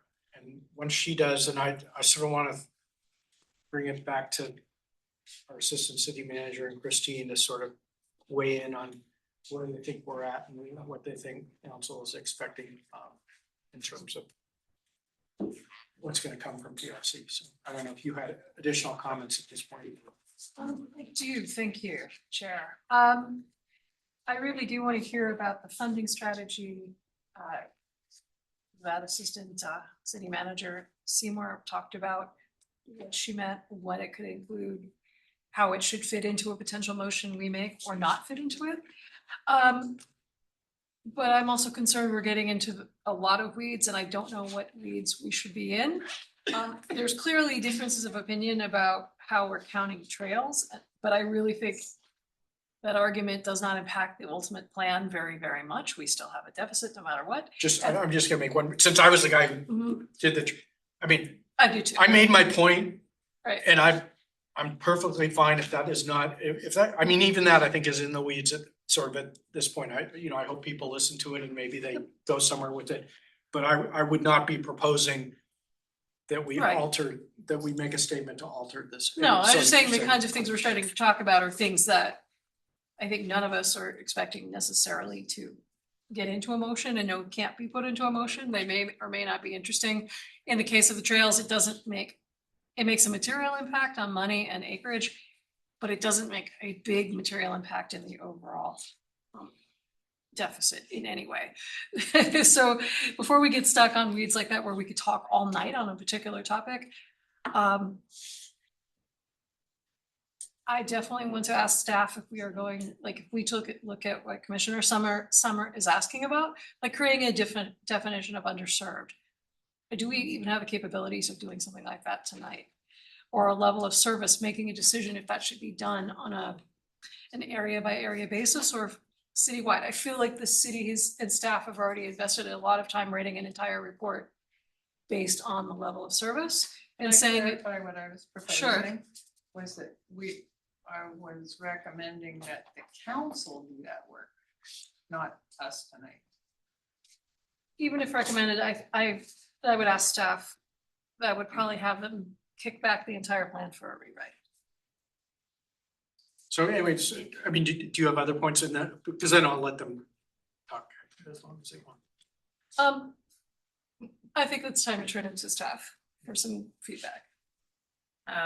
Thank you so much. And I'm gonna go ahead and start out on behalf of the staff table and the staff peanut gallery. And first, I just want to say that this has been just such a thoughtful conversation. And I'm so impressed with the degree to which you not only read what was before you for tonight, but kind of tracked it over the two other versions. That's asking a lot, as long as these plans were. And I appreciate Commissioner Bryant saying that it can be overwhelming. There's a lot of good stuff, but then it's not hard to find things to take issue with.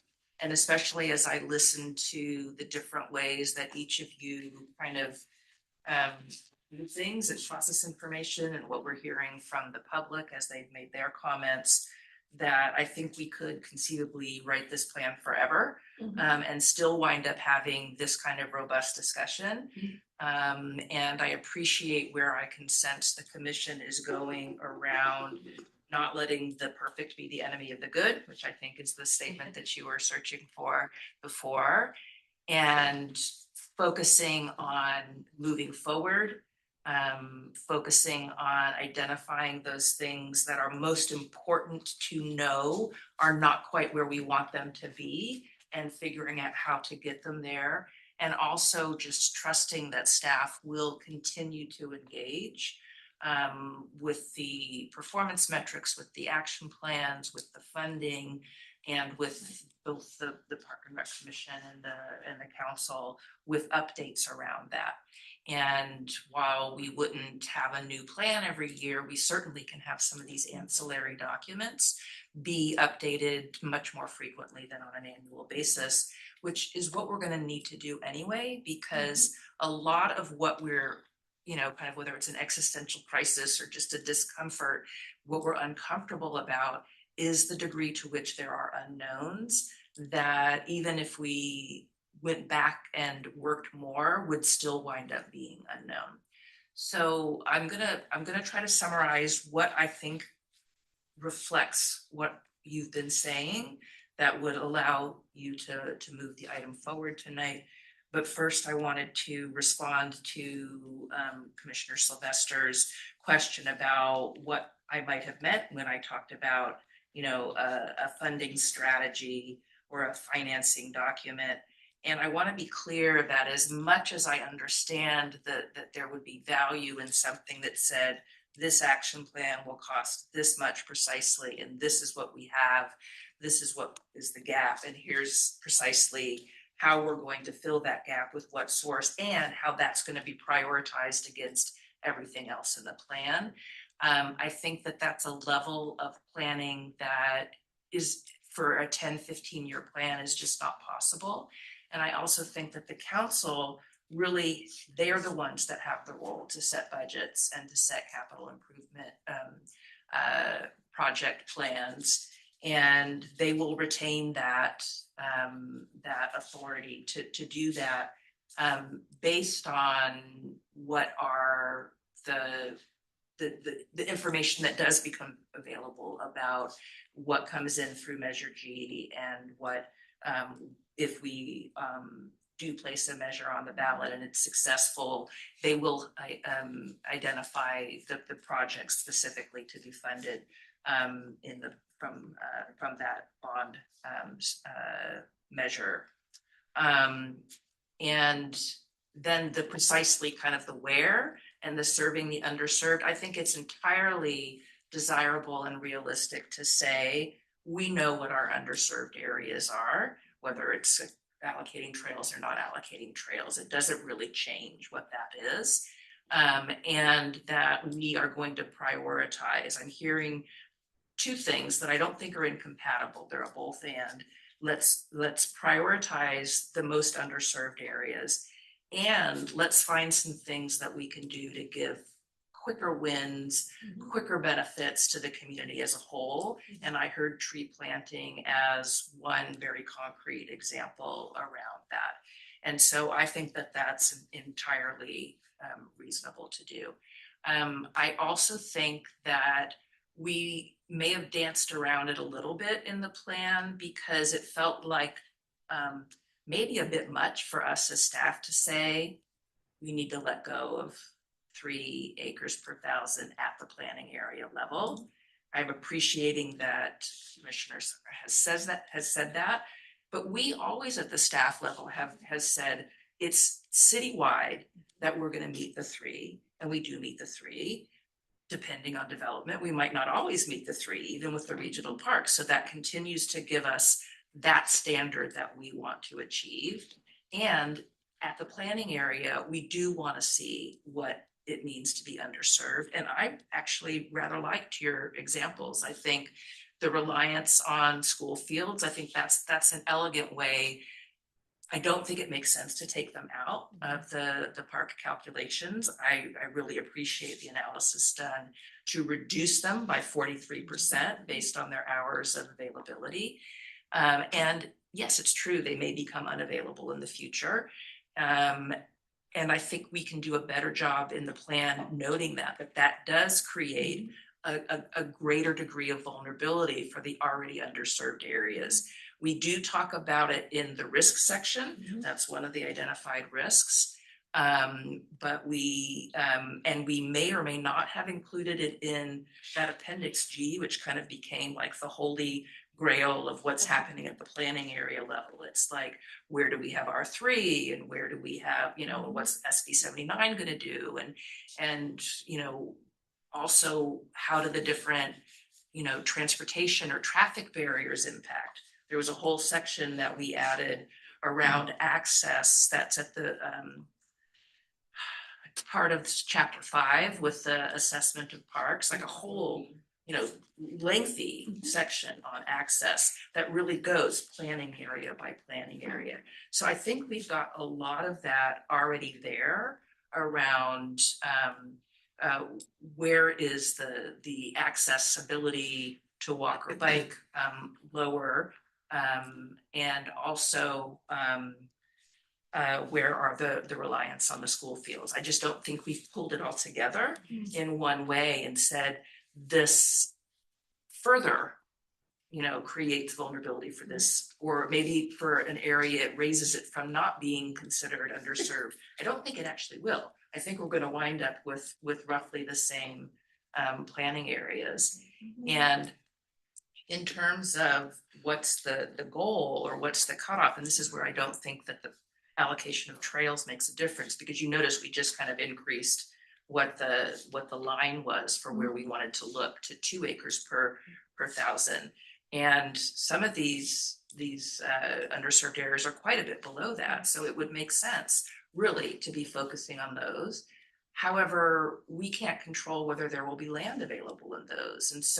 And land availability doesn't always happen on the timing that you want it to happen. And so might we wind up going to the 3rd lowest planning area in terms of land purchase because we don't have an opportunity otherwise? Those are going to be decisions that the council's going to make. I don't think that we can have some kind of, upfront, not even just by the PRC, but even by the council. I don't know that they are going to be able to say, we won't spend $1 until we can buy land in Sterling or until we can buy land in Rangsdorf.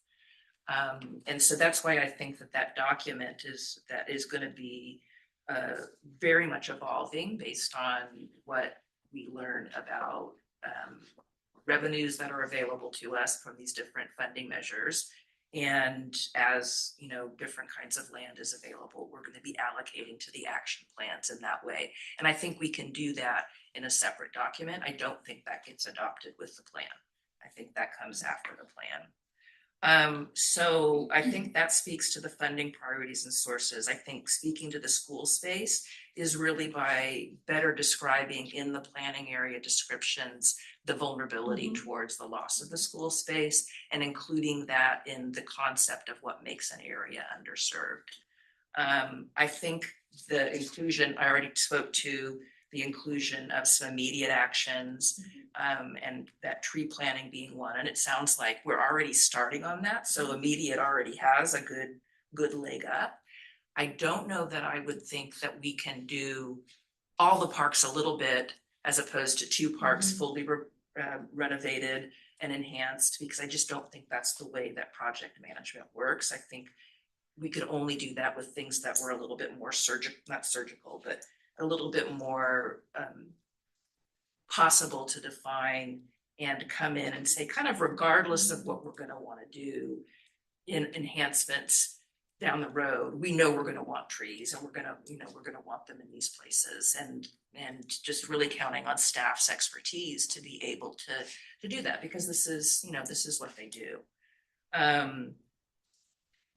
And then I think it would be an interesting conversation for council to have if part of your motion is that you suggest to council that they discuss what a planning area level standard target should be. And again, I probably wouldn't say that we then would be mandated to achieve. I mean, I liked, I can't remember which of you said that the purpose of the plan is to create a real sense of urgency around the need for more resources. That might have been Commissioner Davis.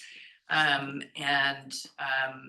think the plan already does that. You see some big dollar amounts in that plan. And I think you hopefully see a lot of very earnest intention on city staff's part to recognize how important that is to the community, and to have a framework for how to begin achieving that. There was also some comments around kind of the native trees and planting. I don't think this needs to be necessarily part of a motion, because I think we heard some ways in which we can work that into the plan as it's currently written, really making sure that we amplify and tie to the biodiversity and urban forest plan in all the ways that we can. Hoping for a little grace if we miss 1 or 2 places where it doesn't sound like, because sometimes we hear this feedback and we go, oh gosh, well look, we can find it in 10 different places here, but we don't know which 5 places that you might have been looking at where it wasn't. And we probably aren't going to get that exactly right. But I think we can go back to the park design section and really look and make sure that we're speaking about that, about the native planting. And I think adding a metric around the number of trees planted that's very doable and very reasonable. And let me see if there was anything else. That's, I think, what I captured that I thought that, picked up on a lot of the themes that you were discussing, and that would enable us move forward. I think that is what council's expecting. They were very pleased with the plan when it came to them in January. I mean, in fact, I've heard some of the most positive affirmations. Like, those are the kind of things that as staff, you just kind of go, oh, yeah, I'm gonna keep that with me forever, because that was really, really nice. And that doesn't mean that they haven't completely counted on and valued the review that you've done in your input, but I think they are ready for it to move forward, and know that things that don't need to be in the motion, we can still summarize this robust discussion, and the things that concerned you about, you know, the pros and cons on the rail allocation and other things that you've discussed. I think around the natural / passive use, and I mean, that was a very interesting matrix. I think it's useful. I don't think we can re-plan the plan around it, but I think we'll be able to use it. Yeah, I think that's it. So I'm gonna let Christine speak, but I guess a little bit where I'm gonna maybe hearing, but anyway, is I want to hear from Christine, but I would probably be thinking in terms of making a motion at some point to move this forward with 2 additional statement or something like that. But I'm not ready. I'm not making a motion yet, because I want you to have to. But the concept of prioritizing underserved areas, also accounting for vulnerabilities if there were loss of school space, would be one thing, and the other thing would be to look to prioritize some immediate improvements, you know, quick wins, or I would let Commissioner Bryant word that how she wanted. So that's sort of where I'm at. But Christine, if you could. Sure, thank you so much. I think that Assistant City Manager Seymour said it very eloquently of how your discussion has evolved over the evening and evolved in general over the various meetings. And I hope you recognize that it is your feedback from the November meeting that has added so much more value to the plan and has continued to add value as we keep making these iterations. As typical Christine over here, I am ferociously writing everything down almost word for word. It's kind of crazy. I sometimes look back and go, what did I write? But there's been a lot of really great nuggets that I'm hearing tonight that I'm like, okay, I hear that. And I think I know where I can put that. And as Assistant City Manager Seymour mentioned, there are things that will naturally incorporate where we can without needing them to be incorporated within an amended recommendation of sorts. But I'm eager to advance if there is that possibility. And as you mentioned, we as staff really want to move into the implementation so we can start making the changes that will make a positive impact on the community that we serve. And again, it's from the fantastic feedback we've been receiving from our community members, from the commission, as well as from the council that has really shaped this, in addition to the staff expertise that has been woven in throughout this document. So with that, I'll turn it back over to the commission and see where we go next. Okay, so I'm gonna just throw out the start of the concept of emotion, and it would be something along the lines of what I said before.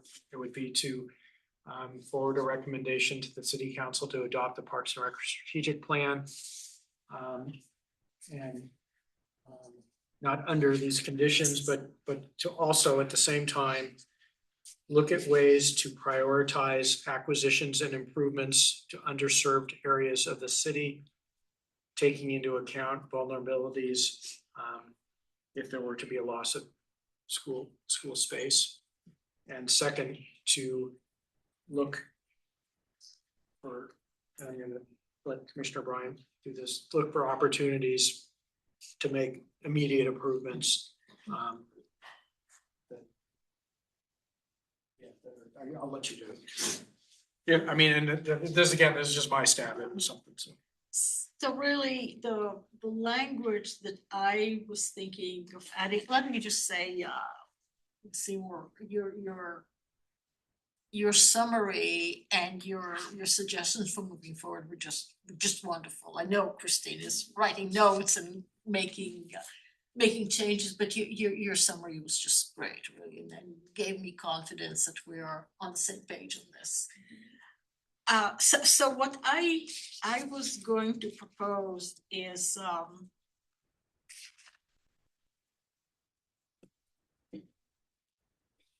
so I don't have the language ready because I was going to ask council to consider adding a strategy of ongoing improvements to parks with native plantings and additional native canopy citywide. Because my fear is that focusing on major improvements in specific parks on a multi-year schedule means that some parks might not be scheduled for improvements within the planning horizon of the plan. And that was really my concern, that if we do, I understand project planning and you want to do the whole park, but if we do 2 parks every 5 years, that's 6 parks in 15 years, and that's not what the community is asking for. So, called it surgical. So surgical entries into parks is fine, so long that they're visible and there's tree planting and native habitat inclusion and maybe benches. So there are already immediate actions, but I'm asking for a slight change in the thinking about complete enhancements versus smaller enhancements in a greater number of parks. And again, I mean, to that, I'm thinking back to Director Marchand's some of the statements. I think he did tell us that, you know, we're not gonna complete this entire thing. I mean, they're gonna be looking for, you know, a little here, a little there. Maybe we want to formalize that somehow. Because it's not how the plan is written. Yeah. So there is still a split between what we hear from staff and what is written. Can I make a suggestion? Or just broach a topic that this might also be a dialectic within the dialectic. It's not just addressing the most underserved areas and doing immediate things citywide. Within the immediate things citywide, I don't think it's necessarily let's forego comprehensive enhancements of some small number of parks and only do the things that we can surgically do quickly. I think there might be some parks based on the assessment where we really do need to do something more comprehensive, more significant. But I don't think that precludes being able to say, it's one of our values and hopes are for this plan that improvements get to be seen citywide in ways that you know people are really going to appreciate. And I think giving some examples of things that could be done in that way, like trees, like benches. I just asked Tim, do you have some ideas about this? He's like, oh yeah, I have some definite ideas about this. So that I think it can be both. I wouldn't want to forego that there might be the need to more comprehensively update one or more parks. So just to be clear, you know, if there's safety concerns, certainly, I mean, I'm certainly not talking about not moving ahead with the needed maintenance with parks that have not been updated for decades. That needs to be done. But those are very big budget items, whereas there are possibilities of much smaller budget items that can move forward and spread the joy in town. Agreed. And that is, Yeah, Yeah. and that might wind up being a separate action. I'm not ready to say exactly how that would get incorporated into the plan. I think it can be prior to what comes to council. And I like the two things that the chair is suggesting as things that we would really propose to council, and here's how we would accomplish this interest of the commissions. These are the two top interests of the commission, and here's how either we've already incorporated it into the plan, or this is what we would suggest you talk about. And I'm sorry, let me jump in. Staff has been involved in this process for a long time, you know, from the beginning, in meetings, reviewing the documents as well. And if you go back to our 2014 plan, you could ask any of the staff, what goals, what action items are we working on with that? Nobody knows. Nobody has one. Mhm. We now have a document that they've looked at. They see, like right now, the low hanging fruit, whether it be planting new trees, whether it be updating the biodiverse landscape and incorporating both plans. They see these as goals, as action items that we could check off the list as we move forward. Whereas before it was kind of like, go fix the park, go maintain the way it is. All of them have asked to start putting in more plants, fix the irrigation inside the landscaping, and we've held back because we want to get the biodiversity plan and the Parks and Rec strategic plan done so that we have a blueprint moving forward of what the plan is, what we want to do, and kind of go through the entire park system of fixing, you know, old decrepit landscape beds. So the plan is there and the staff is motivated to start implementing it. And on top of that, and I like how we're progressing here. I can't recall exactly which fiscal year it was, but council did allocate funding through, I think, the CIP for biodiversity.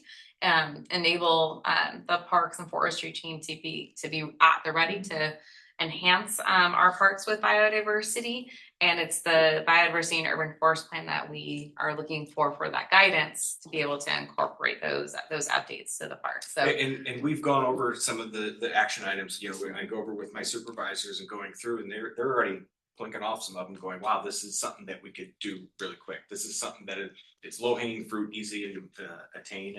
And there's some that wait, we're be able to do this one, and it's a level 2 or level 3 long-term one that we could do sooner than later. Chairman Schmidt. Yes, correct. So what is being discussed requires a strategy. And one type of strategy that people use, so imagine your resources, your staff and money as a bucket, right? It's a certain size. And some of these projects are big and some of the projects are little, like little things like irrigation repairs and planting trees, right? And so imagine those as rocks, and they're big and they're little rocks. Well, if you throw a lot of little rocks in your bucket, you never have any room to get your big rock in, right? It's full. So one strategy is to reserve capacity for the big rocks. And you have to know what the big rocks are, and you have to see them coming. They're like 5, 6, 7, 8 years down the road. So you reserve capacity for the big rocks and you fit the little rocks in between. That's a strategy, right? You could say, never do the little rocks, but, or you could say, never do the big rocks, but trying to figure out how to make it all come together is a puzzle of how you use your resources, what strategy would be. And that's, I love all that's here, but that part is missing.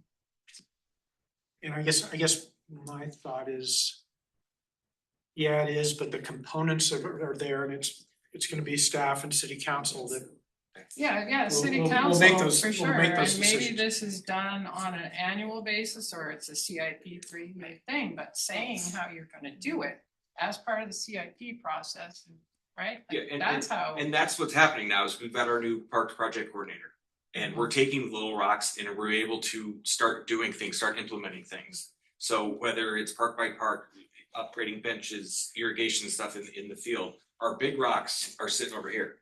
That's Public Works. They're doing the bigger ones, but that's also, they also have their own bucket that they're working with, you know, citywide. So it's kind of working in tandem of what little thing can we take off their plate to at least, instead of us just doing normal day-to-day work where it's just mow and go type of stuff, we now have the capability of starting to do these projects in-house in coordination with Public Works, but not having to rely on them to put it on their plate or relying on them to put it in order with all the other things that they're doing. So applying that process, which is pretty robust and well developed, to the park plan, letting the council know whether you think it works to deliver this or not. And that's what it would be, right? That's the strategy. Commissioner Davis, do you have any more thoughts? I'm all for opportunistically advancing incremental improvements. I think it's great. I have total confidence in staff in doing that. My concern is retaining the rigor for long-term commitment. And what I hear from the community, there's a whole variety of little, this should be counted here, that should be counted. But the almost unanimous point from the community is skepticism about implementation. And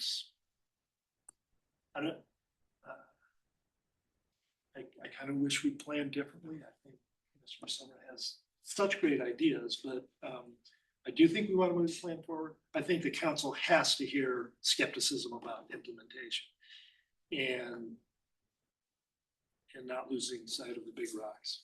I guess I think. And they can do the math too. I mean, they can see. Can they do that? I haven't seen the math. I haven't seen. No, I know, but I mean, I think. Who's done the math? And I'm not talking. I don't know that we would be the only ones that are skeptical. Detailed financial analysis. I recognize that there are unknowns, but there's also assumptions. There's ability to lay out frameworks and scenarios so that you can understand what the possibilities are under the different scenarios, and drive towards implementation in those scenarios. So it gives you, part of this document is to, like I said, there's operational components, there's organizational components, but a big part of it is kind of buttressing the legal arguments for things like fees that will provide the resources, and we don't want to lose that. So, yeah, and I think that some of that's implicit. That, yeah. So I don't have a solution. I mean, council is going to have to make choices, and they're going to have to figure things out when things become more known. I mean, they'll react. I just don't want to send it to council with a PRC approved this plan and everyone's happy. There's a considerable amount of community input that says, great plan, really concerned about implementation. And how are we going to change that tonight? I mean, I'm just saying that the message needs to go to council. I don't think we could change it tonight. If I may, I think the point about the skepticism from the public is very, very clear. We've heard that staff will summarize and send some of the specific feedback from us to council, not as a part of an amendment to what we're going to vote on, but specific feedback. I've heard more negative feedback, skepticism from the public at this meeting than I heard in the council meeting in January. I don't know if the public's sitting there spending a little more time doing the math, spending more time thinking about it. So I think that's something that council should be aware of. That skepticism for implementing this plan is very, very high, even if the public agrees with most parts of the plan.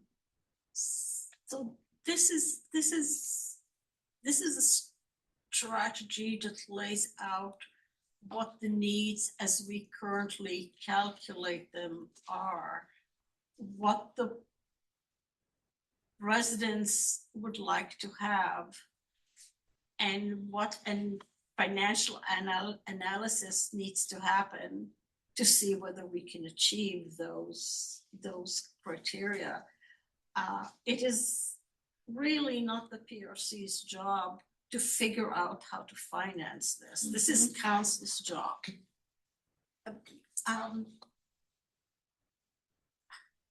So I think it's for us to tell council what we have heard the community wants, and whether we think there are strategies here to bring us to that. I'll just say that we had a really good conversation today, which we usually do. I really like Commissioner Summers' ideas about how to judge need.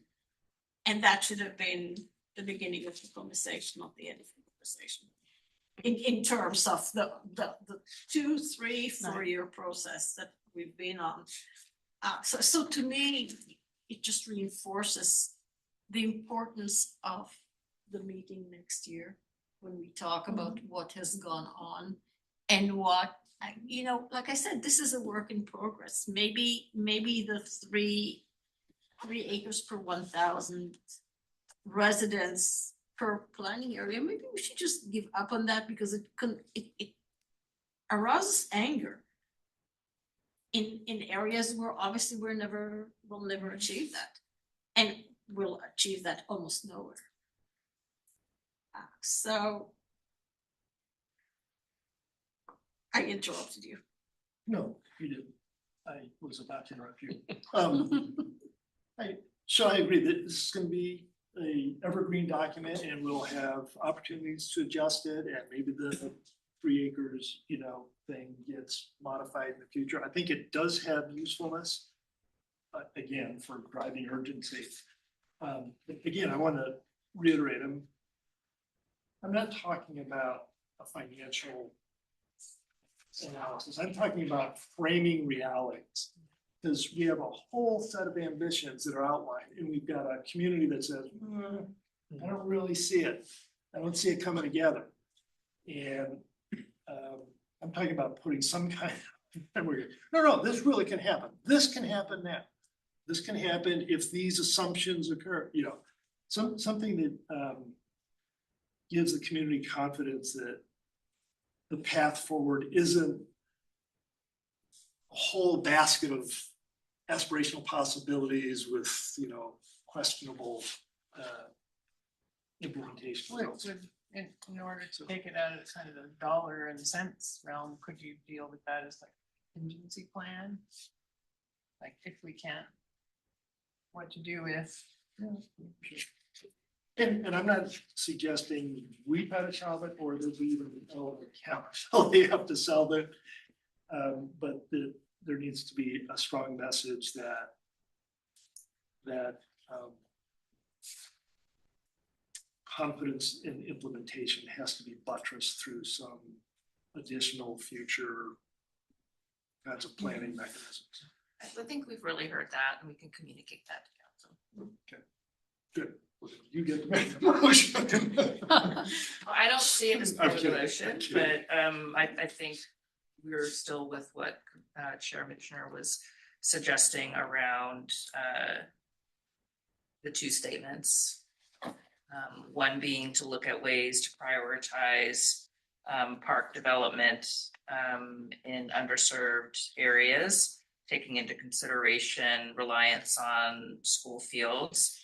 And the second, to look at making more immediate improvements to benefit all parks, with an emphasis on trees and Yeah, I mean, I like that. Well, if I was going to look at underserved, I would also want to take into account the 10-minute walking radius, because I think that's strong planning and it helps with accountability if you can map it. And you can map that. I mean, that could be a further definition of underserved. I'm fine with that. But so are we recommending or queuing up items for council discussion? Is that what we think our motion wants to be? I guess I was just envisioning this as, you know, we're moving it forward, and here are 2 things in addition to this that we hope can be considered, you know, in conjunction with that. I mean, that's my thought. I agree with that thought. It strengthens the motion not to have a long laundry list of ideas, because those ideas we've discussed will go to council anyway. So not to interrupt, Commissioner Summer, if you were continuing, as you said, teeing up issues for council to discuss, I thought of something else, but why don't you finish? Well, I mean, we can't do anything but make a recommendation. And we're not the policy makers in the city. And some of these are policy that we see, we're looking to them to consider. When, you know, what it means to be underserved, what the level of service is at the planning area level. And I think personally that what the top actions would be to address the underserved study areas, planning areas. And in my mind, those are capital projects, because we need to get something moving toward on measure. And yeah, I mean, they have to be deliverable, because once you have bond, you need to deliver. Like, think about the school districts, you know, they had to deliver those projects. And I think council knows that. I mean. Yeah, well, they do, but I mean, we don't. And that will probably come in June when they put together whatever is the resolution that will go with this, with the ballot measure. Where I'm coming from is from the point of view of the PRC. We want to be sure that there's the top, I'm saying 10, but whatever, top 8 things to deal with underserved areas. That's kind of, I think we need to make, if we feel that way collectively, I was just suggesting something that I do feel that really do want to see in that measure. I guess it doesn't really have anything to do with the strategic plan, but it is a element of what you could do in a strategic plan. It's a useful way to queue up things, is to put it in your policy plan. I mean, just more on my, background of bond measures too, it's, first of all, I don't think this one is gonna be all Parks and Rec, it's gonna be other right. city stuff too. And then they go, they use consultants and they do surveys and they see what sells. And it may not be the highest price, I mean, they need to get the bond passed.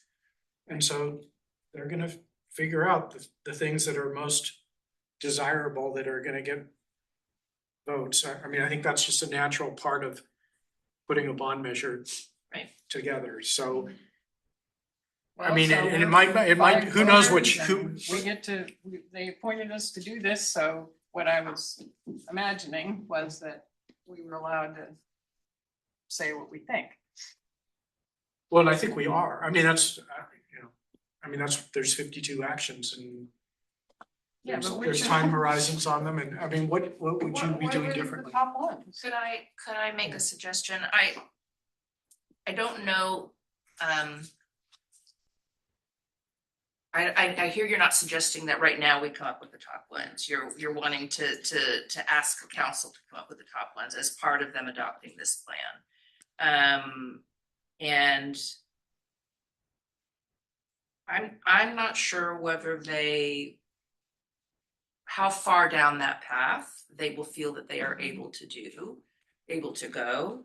But I do think that what we will do, and this is, I think, part of what your statement one was, Chair Mitchner, is around how to prioritize these underserved areas, is for us as staff to give, these are the things that are in the plan right now that speak to that. And does council agree that, those are things that we should, work on at the soonest, opportunity? I don't know that they are going to say these are the first things that any available money is going to go to. But I feel like I can communicate that. We as staff can communicate that. There's a very rich story here around the intense desire for a paradigm shift and for the community to really feel confident that the plan isn't just a piece of paper. It's going to result in real change. I think that we can incorporate into that first statement that means identifying some specific actions for council's consideration to prioritize. And I think that is softer than what you're saying, but more doable than what you're saying. And then the other thing I heard is that you had a third thing that you would like council to do, which is discuss a different level of service at the planning area. And so that I think is up for you guys to decide if the majority of you wants that, and then I think we're there. I guess I hear it. I'm reticent to. Yeah, I don't know. I mean, I'm sort of okay with the acres per thousand. I mean, I could. So. You're okay with 3 at the planning area Whatever it level? is, I mean, whatever it is. Well, I mean, as I mentioned, staff does not really view that 3 acres as a standard by planning area. We view that as the citywide standard. So I guess the question is, do we just keep that as a goal to work towards for the planning area, or do you want to not just say it's not very realistic, but to say, and this is therefore what we will gear towards? And I'm hearing Commissioner Davis say you want to keep the pedal on the metal. You want to continue to keep the pressure towards that urgency. And I'm hearing something completely different from certainly at the city Summers. level. Certainly at the city level. Certainly, yes. No. I think everyone's on the same page. I mean, to me, it's a way of identifying which are underserved areas are. I mean, that's a metric that's been used for years and years to identify that. And absent that, I don't know. I mean, I'm open to changing it, but. Well, but again, we're suggesting that the council consider it. We're not proposing anything. Sure, okay. But I mean, so you would you be saying, to consider metrics other than 3 acres per thousand to identification for underserved Well, at the planning at area. the planning area level? It's really just a definition. And I was suggesting it was only part of the definition for what was underserved. So, because it sounds like it's already kind of being used, but I'm not sure it's in the plan kind of as a policy level. And I feel uncomfortable with not being clear about that, because all of us are walking around saying underserved, and yet maybe they really aren't. If I may, and I'm hearing you on this, and we recognize the, I'm gonna call it the formula that you put together to develop what would be considered underserved. I think that is something that we can run with and incorporate and put it up front, what underserved means in relation to this document, and then further strengthening our fabulous Appendix G that talks about each of the planning areas, and further identifying which of those are, again, vulnerable by potential loss of school site, or I'm blanking on the third one. Transportation barriers, thank you, which I think is already partially noted. But I hear you with the definition and maybe clearly defining it early on. That is something we can do without needing to incorporate it into a recommendation. I don't feel like you need council direction first. Correct. Yeah, I think it's pretty reasonable, and we, I think, are on board with the idea of creating that definition so it's more clear what exactly that means when it's stated throughout the plan. So I guess the You're bottom sure line you're is, clear on what that means? Is that what you said? Yeah, I just have to go back to my note of the this plus this plus this, and then Is underserved for a 2,000 resident area the same as underserved for a 15,000?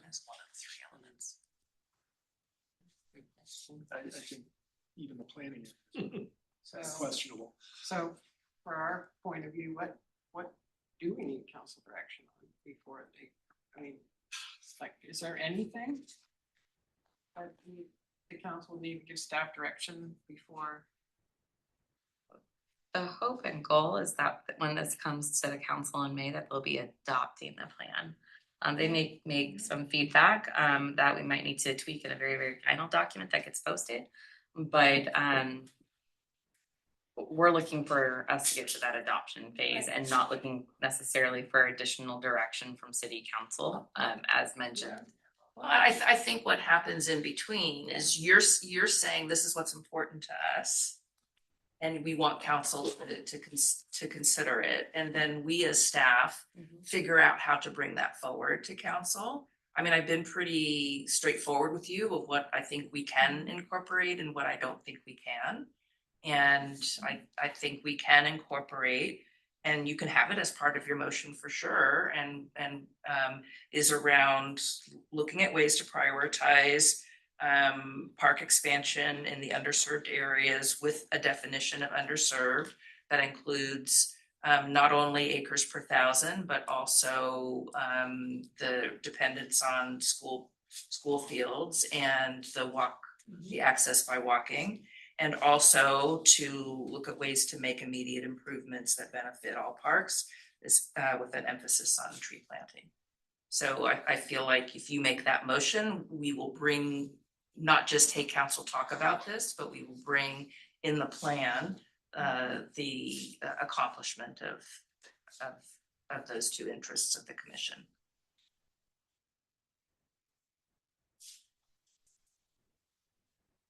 So I, for one, am comfortable with what Ms. Romberg said right now. It's not quite the wording that you have, but what you said right now, I'm comfortable with. Are you able, I mean, I'm out of place, but would you be willing to start now on the spot, work with our wording, and then we can talk about it? Okay, we couldn't tape record, which is. Let's change acquisition and improvement, I would say, to the expansion of parks to underserved areas of the city, taking into account dependence on school fields and walking and biking access. 10 minutes walking access. 10 minute, you said. yeah. 10-minute walking. 10-minute walk. 10-minute walking radius. I think walking distance, yeah. Is it clear that we're still looking at the 3 acres per thousand, or? Yeah, I was thinking, should we? Because it almost feels like we're saying, flip it with the. I mean, maybe that should be the third. Oh, There should be yes, 3 taking into qualifiers. account, in addition to, Yes. acres per, not 3, but acres per thousand, Sure. we're looking at. Sure, whatever. In addition. Right. Looking at acres per thousand. Yep. And then the second is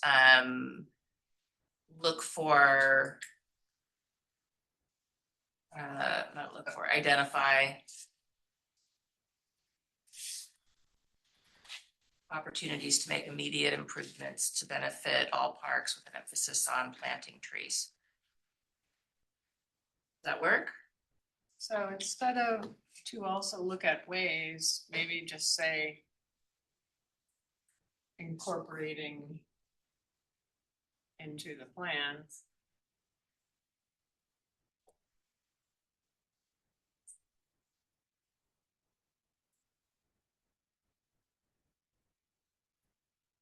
Okay. And can we change planting trees to planting canopy trees? Canopy. Do you want to limit it to just trees, or is it more than trees? I was about to suggest we really talked about trees and natives before, so. With an emphasis on natives. Not just trees though, right? It's like And then native plantings. And native landscaping, yeah, sure. Thank you. Okay, so it's planting trees and landscaping with an emphasis on Native. native Thank you. species. So trees and landscaping. Can I say species? Is that a?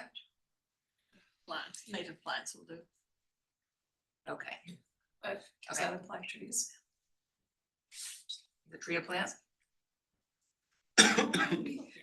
Yes, no, I mean, to people who don't think about it all the time, it makes sense. It's really doesn't How about make just on sense to natives? staff. Is this good enough? Does this give you good direction? Right there, that looks good right there. Emphasis on natives. I can't accept that. I'm sorry. Okay. Natives has a completely, potentially different meaning. Sure. So Sure. native, native plantings. Here we go. So the second line after the word plan, put a comma and get rid of and. Yep. Writing by committee. Capitalized plan on the second line, maybe. Yeah.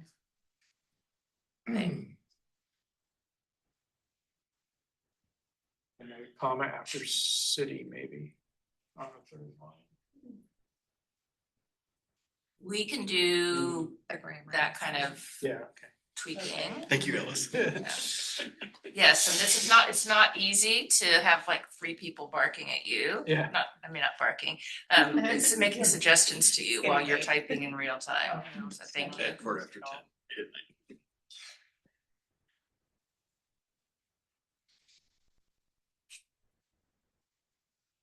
All right, can you guys live with that? I can. I would have loved to tweak the emphasis on planting kind of trees and landscaping with an emphasis on native plants. Just not really elegant. If you Okay. Just take out the second with an emphasis on, and you would be fine.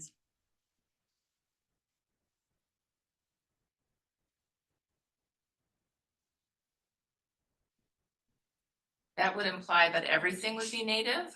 I don't know that we can say that. No. We need to. How about, can we use focus? Yeah, with the focus on native plantings. Or How about just with native an native plantings to the greatest extent possible. Or How about with an strategically emphasis on planting canopy trees and landscaping, and on planting native canopy trees and landscaping. There Yeah, you that's go. perfect. Or commensurate with the biodiversity. There you go. Increasing. Renita, I'm gonna ask you one question on after immediate. Yeah.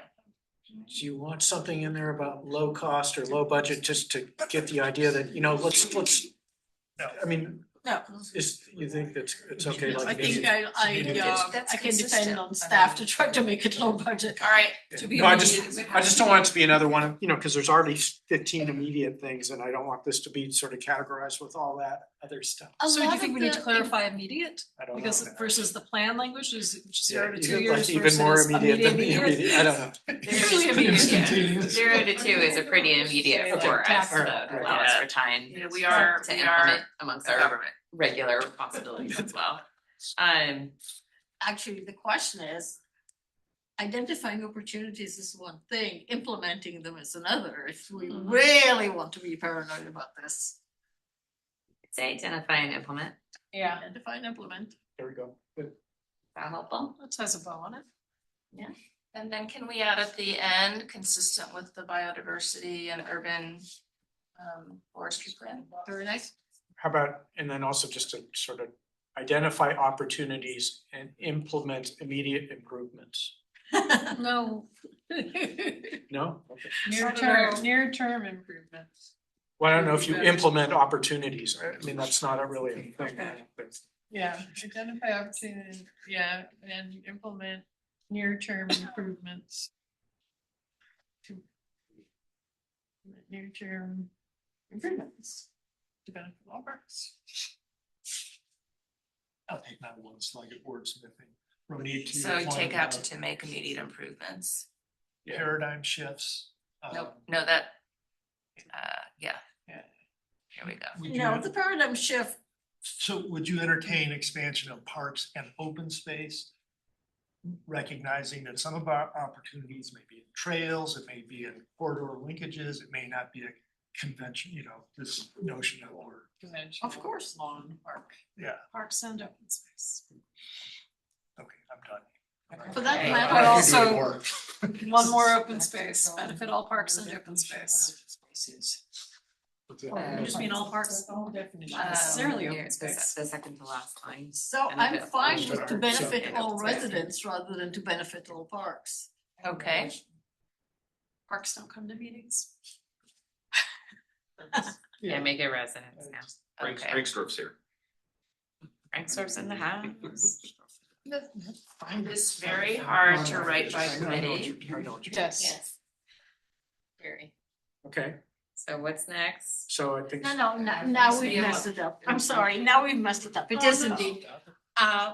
Because now we say identify opportunities and implement near-term improvements to benefit all residents.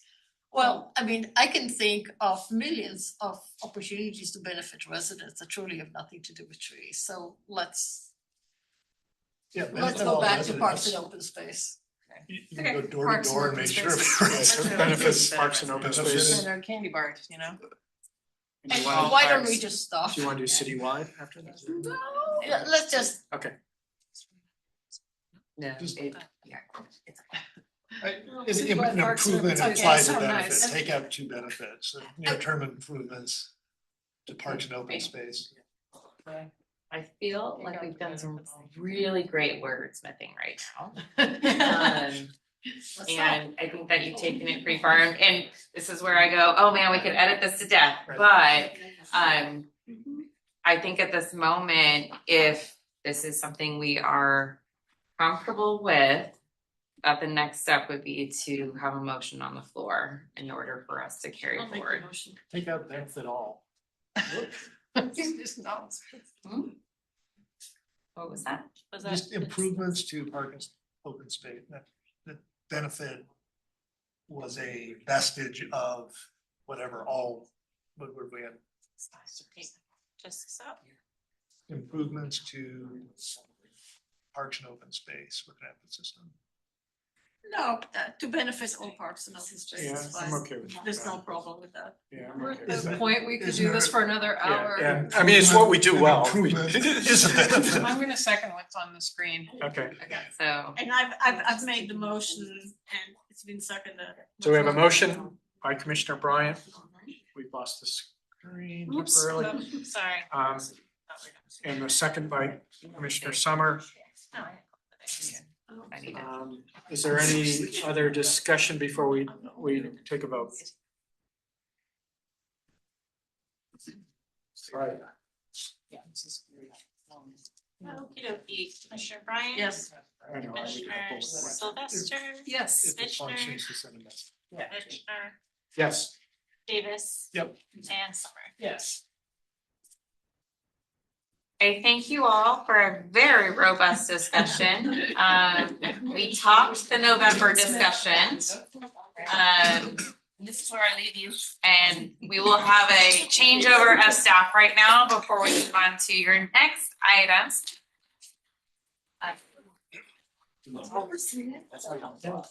Thank you all. Thanks for being. Oh, that would be great, yeah. This is your HC9 connection. Yeah. And I will be sitting here to hang out with you. I'm here to. Thank you very Thank you. much. You're welcome. There's so much. Thank you, Audrey. Right. Oh, yeah, I like my purse, 'cause that's fine. Oh, I get, oh. it has my Thank you, card. Colin. Thank you, Tim. Well, yeah, I mean, it really. Okay, thank you. 10 o'clock.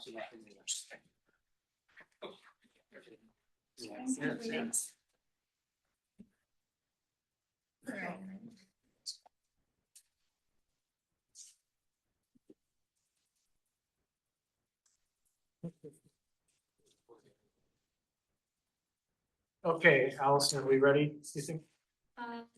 Just getting the presentation.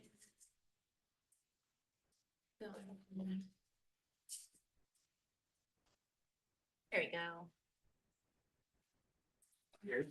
Okay, we are now going to move on to item 5.2, which is Public Safety Building Project 20-49.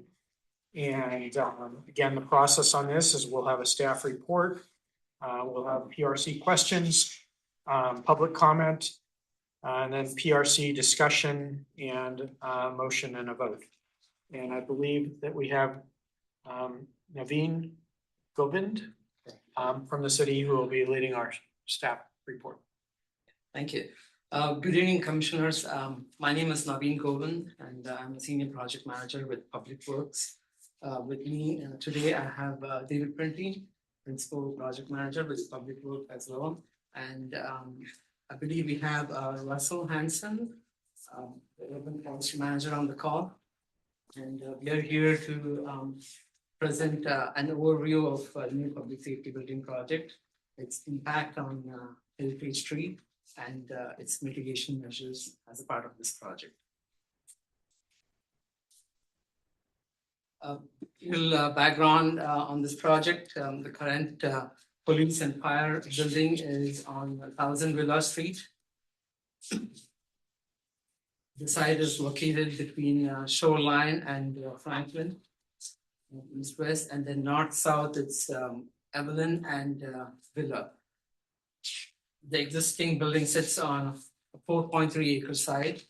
The building is about 44,000 square feet, and it houses fire and police operation along with dispatch center and emergency operation center. The building was designed and built prior to the Essential Service Seismic Act of 1986. That means it does not meet current seismic requirements and also police and fire programming needs. Hence, the City Council approved the design and construction of the new public safety building, which is going to be built at the current site or the same site. So the site plan that you see on the screen was approved by City Council in December of 2023. Some of the key features of the site includes public safety building, a 3-story building, which will be about 75,000 square feet along Villa Street. There will be surface parking for both staff and the public. And also there'll be a 3-story parking garage. And the garage will have enclosed shooting range on the 3rd floor. Currently, the project only includes the shell, which is the walls and the roof. The interior will be built out at a later point when funding is available. And also there'll be a remnant parcel of about 0.6 acres that could be used for city in the future. One of the main goals of the project is to keep the current building in operation and have minimal disruption to the current operation. So the project will be built in multiple phases. Phase 1 would include the current site demolition, that's the public parking, and also site grading and removal of trees. Upon demolition, we'll build the 3-story public safety building. And once the building is completed, the staff will relocate. And once the building is fully operational, we'll move on to the second phase where we're going to demolish the existing building and construct surface parking. Following that will be phase 3, where we're going to build a 3-story parking garage. And construction timeline, we are hoping to start construction end of this year. That's going to be the demolition phase. And then we're looking at completing public safety building summer of 2029, and the entire project will be completed 2031.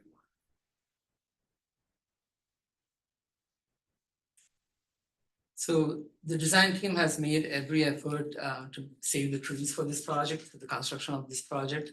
As you can see, this is the existing site, and the dashed red line is the building. And if I switch over to the proposed site plan, you could see majority of the trees are within the building footprint and within the driveway to the facilities. So we will be removing about 42 heritage trees, 34 non-heritage trees. Every effort has been made to save trees, like I mentioned before. So we'll be saving 20 heritage trees and 10 non-heritage trees. Some of the selected redwood trees would be used for constructing of benches along Villa and possibly some interior furnishing.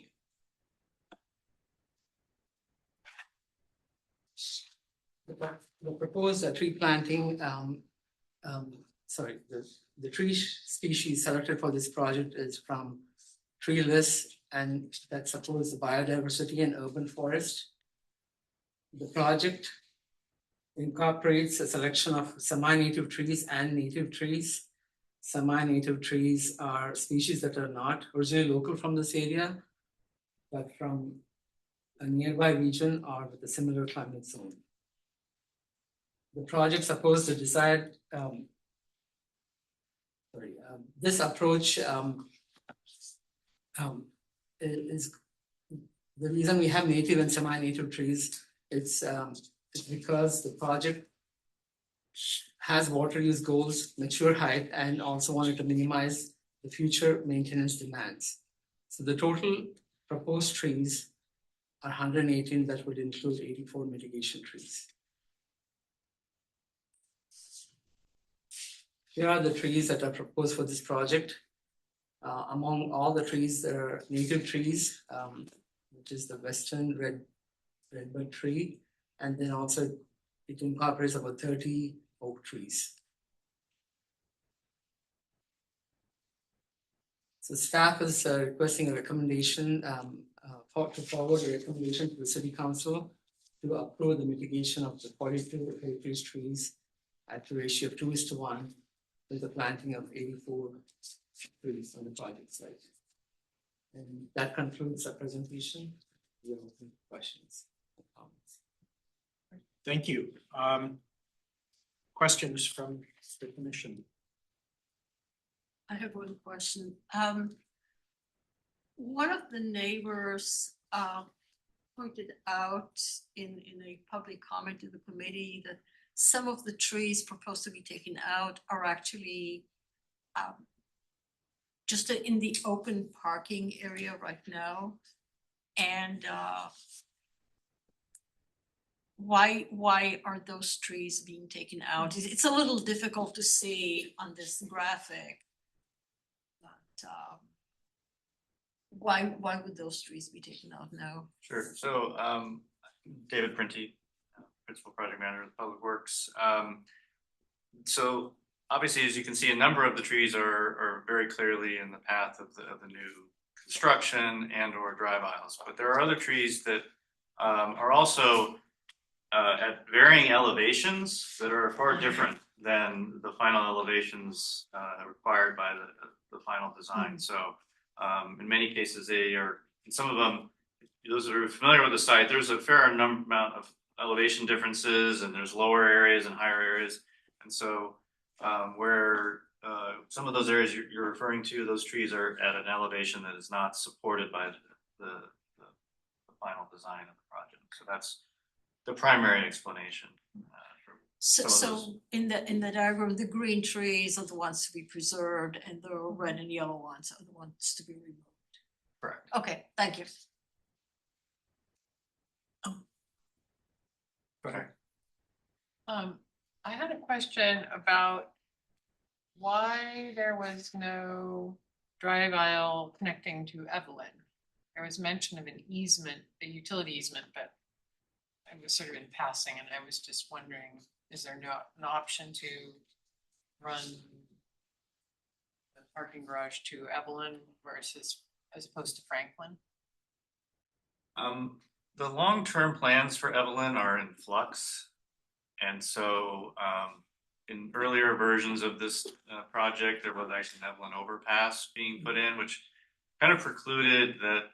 We felt that the long-term planning for this project probably should focus on other access points. Thank you. The 0.6 acre future land that is not stipulated for use here. Right. What's the intent for that? The intent is to leave it available for future councils to determine its use. It's not part of this project in the sense that we don't have a scoped plan for the site. We're preserving it for future use, leaving that up to council. Yeah, I would look at those heritage trees, which are some of the, most magnificent trees on the site, as being very vulnerable without some tree advocates.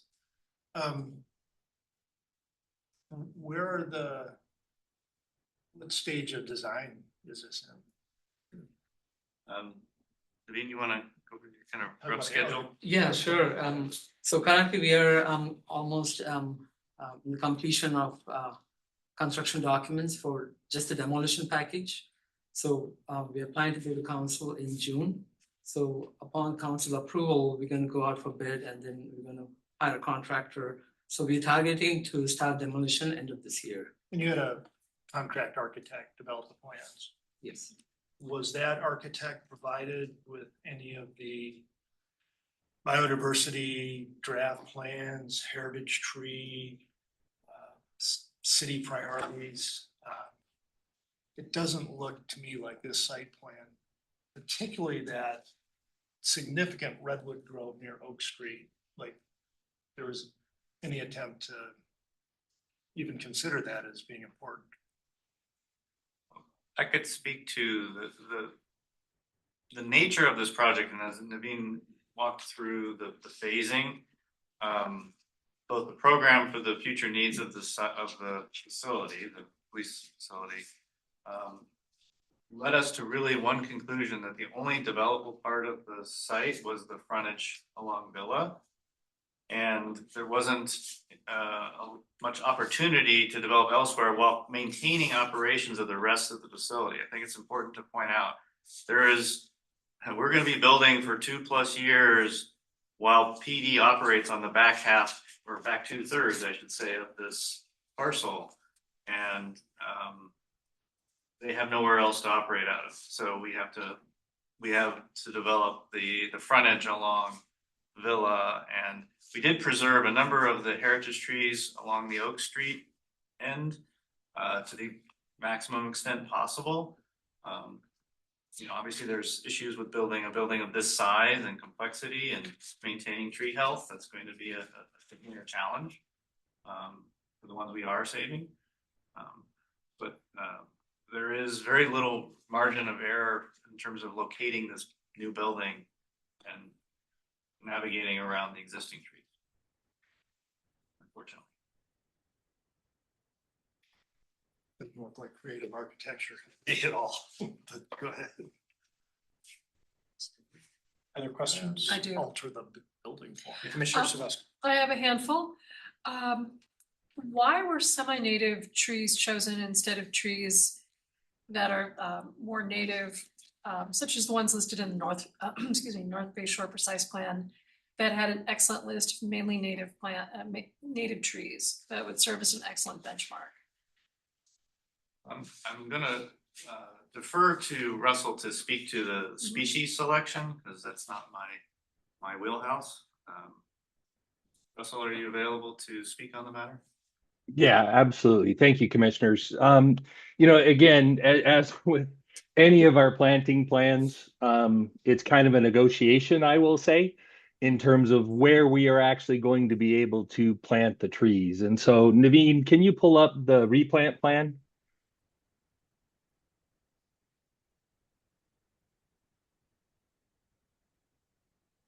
So if we look at the replant plan that's up on the screen currently, you can see that there's a lot of instances here where some of these are located up against buildings. They're directly adjacent to hardscape, whether that be sidewalks, walkways, buildings, etc. And so it's really that kind of balance of trying to find a species that will work for the location, as well as balancing kind of what we're trying to do with natives. We did our best in some of these cases to get some natives back in here. But a lot of our larger oak trees, et cetera, while they will, I'll say, fit in a little 5x5 cutout, it's just not really setting them up for long-term sustainability or survivability. And so, we did take a look at that North Bay Shore plan. Unfortunately, in some of the cases, that stuff, as we get out into North Bay Shore, and a little further out into the HOZ for our burrowing owls, et cetera, we end up with a lot shorter and smaller plants as well. And so, we're still trying to maximize canopy, yet minimize it because that also impacts the root system, et cetera. And so, again, we're just trying to do our best to find those in the case of these other ones that are non-native, we're calling semi-native.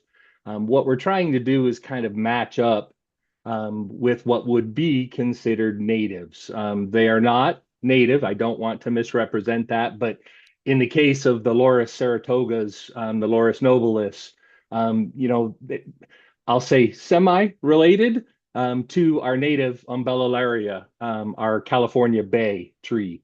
Not a close relative, but ultimately offers a lot of the same benefits, has a similar look, has the same evergreen appearance, but ultimately just the size is more manageable for the locations that we're trying to use. Similar with the Arbutus marina that were recommended. Those are a little bit more closely related to some of our natives, the manzanitas, and so forth. But again, they provide benefit, they provide habitat, they provide food source. Those are all the things that when we talk about our biodiversity plan, et cetera, those are the things that we're trying to accomplish with our tree species as well. And so, I guess that's where I'll stop. And if you want more clarification, I'm happy to provide it. I'm not an expert on those trees well enough to know if they provide the same sort of biodiversity benefits as the native adjuncts. They provide the same amount of habitat, the same amount of food for our species. I don't know the answer to that, but that's a concern I have. Okay. Another question I have, the report mentions that some trees are being removed. A few trees are being removed. I don't know if it meant for construction staging or to help with the construction. Can you point out which trees on the other plan are being removed to help with the construction itself? So the ones that fall into that category, and there's only a couple of them. They primarily are near the park. We see the parking garage just south of that. Once that phase is under construction, all the rest of the site's going to be built up in an operation. So that really doesn't leave the contractor very much space to work. And so we pulled away a few trees from that area. I think there's one heritage tree and a few non-heritage. So that kind of white area, if you will, just south of the parking garage is where that is occurring. Oh, okay, thank you. Actually, I think that's the extent of my questions for now. Thank you. I actually had an additional question for Russell. Russell, when I was standing on Franklin, trying to figure out where one could put large canopy trees. Basically, there's a lot of Franklin Street that doesn't have any street trees. And have you considered that as a site? Palo Alto right now is planting oak trees as street trees, and apparently they're being very successful at it. So have you considered oak trees as street trees on that part of Franklin? So ultimately, I would say yes, tangentially, or kind of as a bigger part of the entire scope. As you can see from the diagram, we are actually trying to replant along that frontage with our street trees or otherwise, as it's currently called out. They're called out for the Laurus saratogas. And again, now I'll just say that that's a judgment call kind of on my part, simply because I know it takes a while, a long time for these oaks to get large. But ultimately, the amount of root areas, rootable soil volume, et cetera, that are available to them are going to present challenges to where they may not thrive as well as a more moderately sized tree. The other issue that I'm kind of dealing with currently, I think we may have talked about it in some of the other meetings, but ultimately we have a pest that has moved into the Bay Area from Southern California called the invasive shothole borer.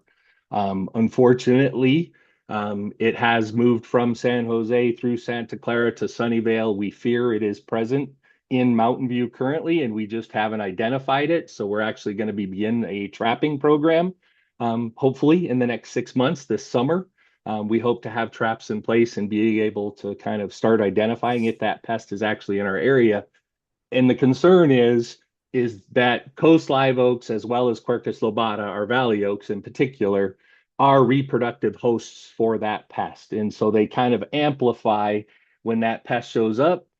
It's really difficult to treat, to control, or otherwise because they produce frequently, the pest likes them so much, they produce generation after generation after generation, and they just really amplify that population to where it spreads to all of our other trees. And so while I'm interested in continuing to plant oaks, we just got, or we're working on confirmation to take in almost another 80 or so from the Google Tree Farm as a part of that mitigation, that we're going to be planting them.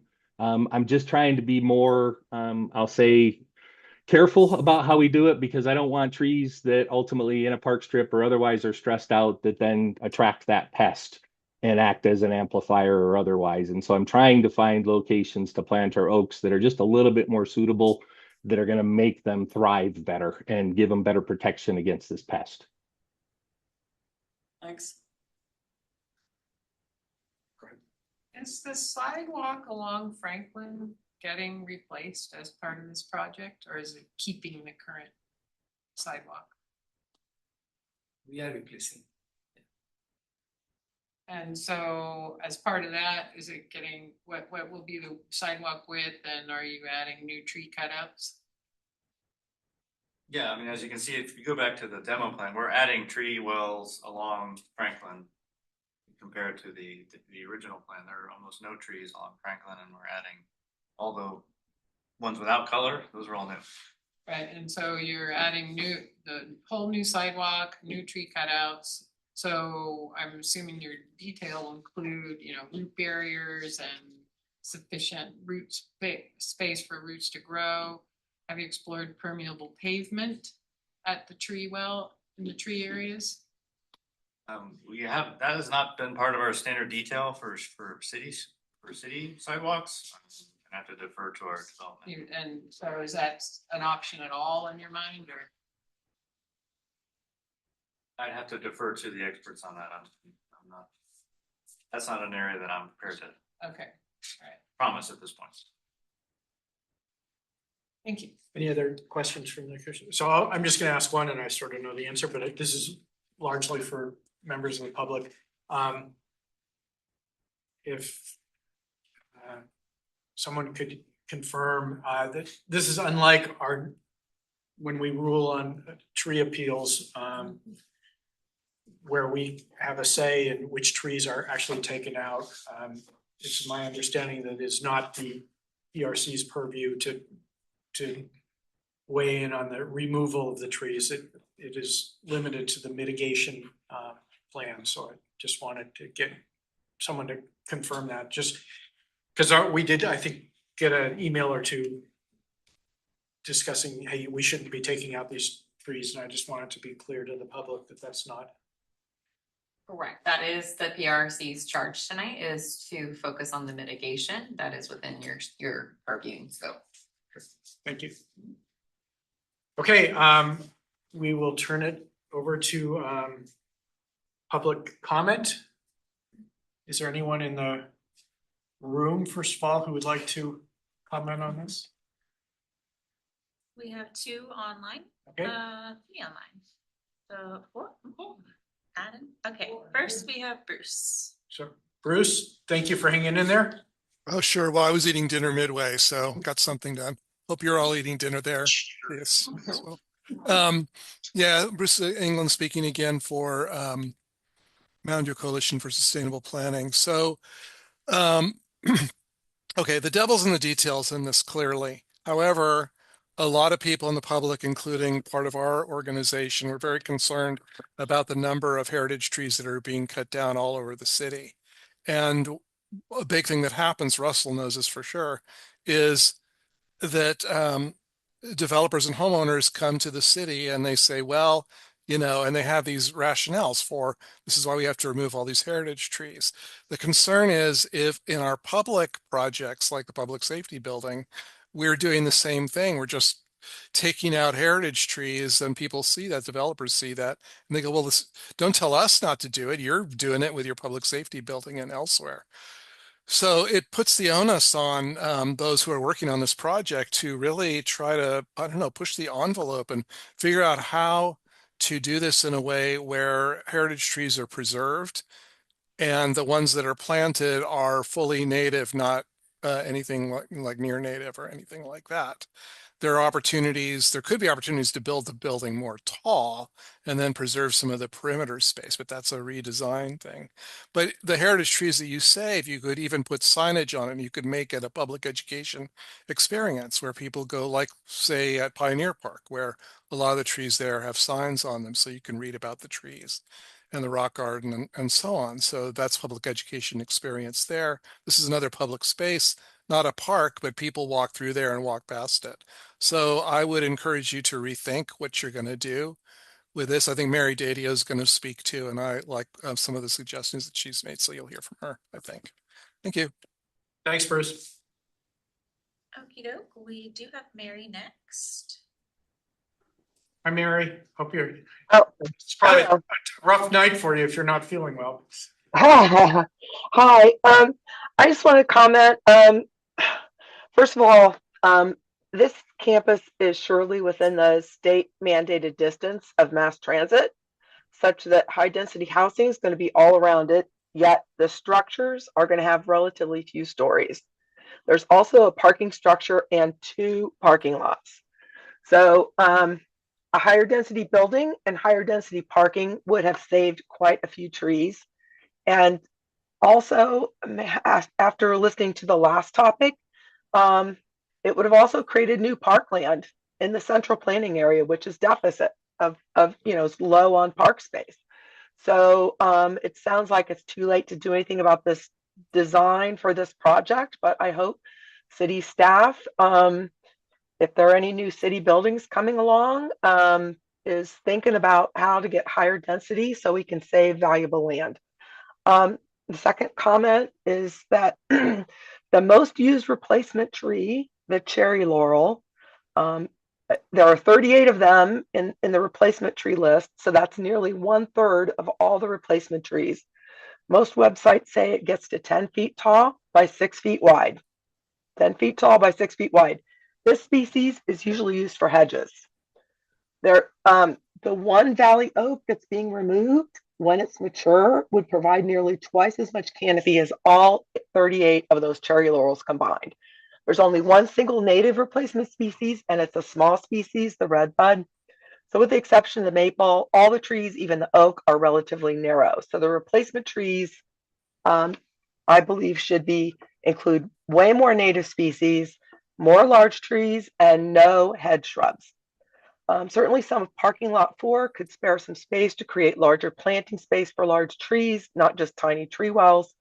There are techniques to create more root space, such as are covered in the Mountain View Tree Technical Manual, and they should be incorporated in all the sidewalk areas. If you need to use small trees, there are many native trees that stay under 20 feet tall, manzanitas, toyons. There's a native prunus instead of using this foreign prunus. And the other thing I'll say about the prunus is that the 38, those cherry laurel, medium water plant. I don't know why we'd use any medium water plant on this property. If the project's going to unfold in stages, I suggest only the necessary trees be removed for each phase rather than bulldozing them all at once, the way Google did. And I think you need a better term instead of semi-native, which is confusing. Drought tolerant or climate appropriate would be a much better choice. Thank you. Thank you, Mary. Okay, next we have Rashmi. Hi, Rashmi. Oh, sorry, I was having trouble with the muting. Can you hear me? Yep. Great. Well, I would like to say I echo everything that Mary just said.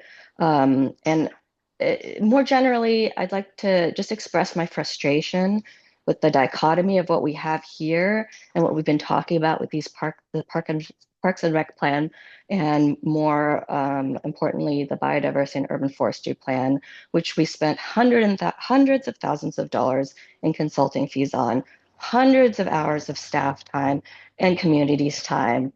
And here we have a city project. The city is in control of every aspect of its project. And in the end, we're cutting down 42 heritage trees and we're replacing it with, out of the 118 trees or whatever was coded, with only 9 native trees. And the other, trees labeled semi-native, as Mary said, there's nothing native about them. They're just drought tolerant or similar climate. So it really reflects poorly on a hope that the biodiversity and urban forestry plan is actually going to do what it claims to do. If we have a project here that isn't doing anything that is kind of outlined in that plan, any of the intentions there are kind of left by the wayside when it comes to the details, like Bruce said, the details of this project. So I guess I don't know what's too late and what's not too late, but I would agree with Mary about only cutting down the trees that need to be cut down and phasing that. That way, if there are changes to the project, but there probably will be, we don't even have funding for building the parking structure as it's seen. It's just going to be the shell, and at someday, maybe 20 years from now, it'll be the whole it'll be built out. And at that point, we could have provided so much benefit to the community keeping those trees in the ground. So just, I guess, like Mary said, for future projects, keep in mind what's going on, what the public is seeing and investing in these plans, and staff and everybody's investing in these plans. And we really would like to see that coming to fruition, and not this dichotomy between the actual projects that are happening and what the city keeps claiming that it wants in its vision and its goals. So yeah, just extreme frustration in kind of the two different topics that we've been talking about today and how they ultimately don't align. Thank you. Thank you, Rashmi. And yep, April. Hi, thank you. I also, like Rashmi, wanted to express frustration. And starting with the heritage and mature trees, these are critical infrastructure and real physical assets. They provide cooling services like cooling, shade, stormwater benefits, and they're already delivering value today. We already understand how to treat infrastructure that's important like this. Like, take something like a street light, it's an asset because it also provides a service, lighting, safety, visibility. We account for its installation, its maintenance, replacement, and we don't remove it casually, only if there's a clear reason. Trees are doing the same thing. They're providing services, just different ones. Main difference is once you remove a mature tree, you don't get that value back for decades. It takes that long to grow to maturity. And then, that's not even taking into account the real costs as well. Removal, replacement, long-term establishment. Removing a mature tree can range from hundreds to thousands of dollars per tree. You can find this in information in different cities. They've already costed this out. And it's significantly more for larger or heritage trees. Then there's replacement. Planting and establishing a new tree is also on the order of a few $1,000s. And that also doesn't account for the decades it takes to regain the same canopy and function. So we're paying to remove assets that are already working and then waiting decades to get that value back. And that doesn't add up to me. So I want to put the question out there, like, were these full life cycle costs actually considered? Are we actually doing an economic analysis of this as well? And if tree removal isn't being addressed here, then where is it being addressed in this city? Because I haven't seen that yet. I also want to briefly talk to native species and start with a very basic question. Why are we consistently choosing to plant more expensive and harder to maintain trees and plants? And to me, that seems to be the default approach. And this is especially difficult when we hear over and over again from staff that maintenance is a major constraint and a reason why we're not seeing more trees, whether that's staff capacity, skill, or budget. Native species have been here a long time. They're adapted to the soil, climate, how much water is available, pests that are common here. Over time, they've evolved to do well in this environment through natural selection. So why wouldn't that be the starting point for us? If they're already adapted to our soil, why choose species that need more help to establish? If they're adapted to water conditions, why choose species that need more irrigation, et cetera, et cetera? As I think Mary pointed out, only 9 of 118 replacement trees are proposed to be native species. I think we need to do better. And so, it raises a pretty simple question. Why isn't native our default? Why aren't we choosing to use natives more frequently? Why are we not protecting our trees that are already established? This is infrastructure, real assets. Thank you. Thank you, April. That's it. Okay, so that will close the public comment and we'll bring it back to the commission. And Renita's jumping. Yes, I jumped in because when I was reading this item, I wanted to make sure it was quite clear to me what the PRC's job was. And I actually disagree with the question that you asked about what our role here is, just to agree to the type of mitigation. So reading the code, what it says that our job is to make recommendations for appropriate mitigation for removals associated with city capital projects. So to me, that goes beyond, is it 2-to-1 or is it 3-to-1? To me, appropriate mitigation is also what you plant in mitigation. And so I feel complete freedom in expressing my opinion about the proposed mitigation. So I just wanted to make it clear that in my opinion, and we don't have a lawyer here, but I'm sure the staff could always find a lawyer if necessary. We can't stop the project. We can't stop the construction of the police and fire administration, and council's been agonizing about it forever. But the type of mitigation that's being proposed, I am completely opposed to. And so first of all, I am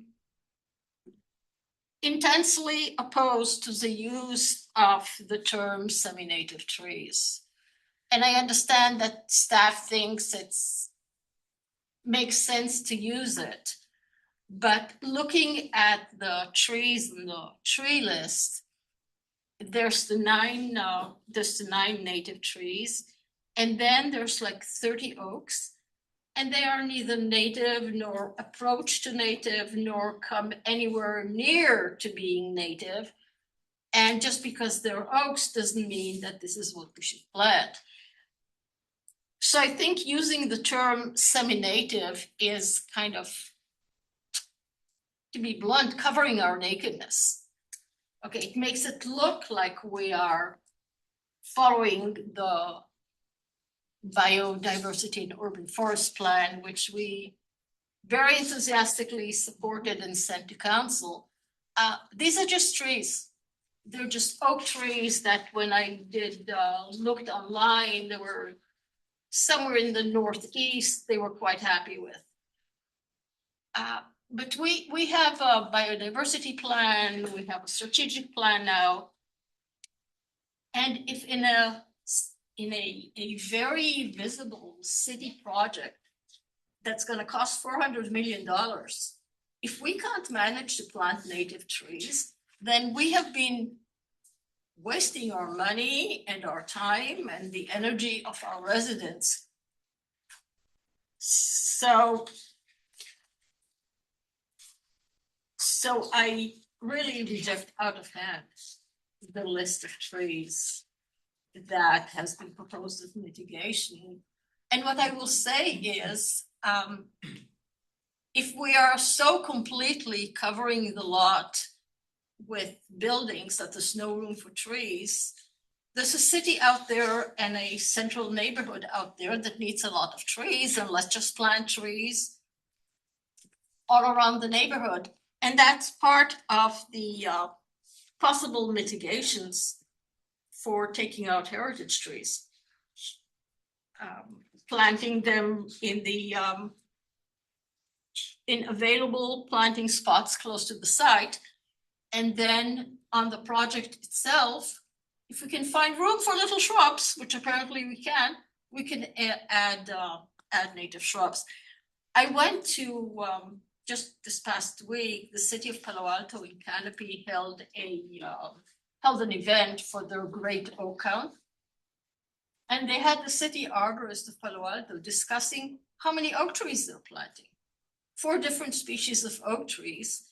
They're thriving, they're doing really well. Their oak count is going up by hundreds year by year. And we have a stellar biodiversity and urban forest plan, and we're getting a planting list that we could have gotten 30 years ago, 40 years ago. So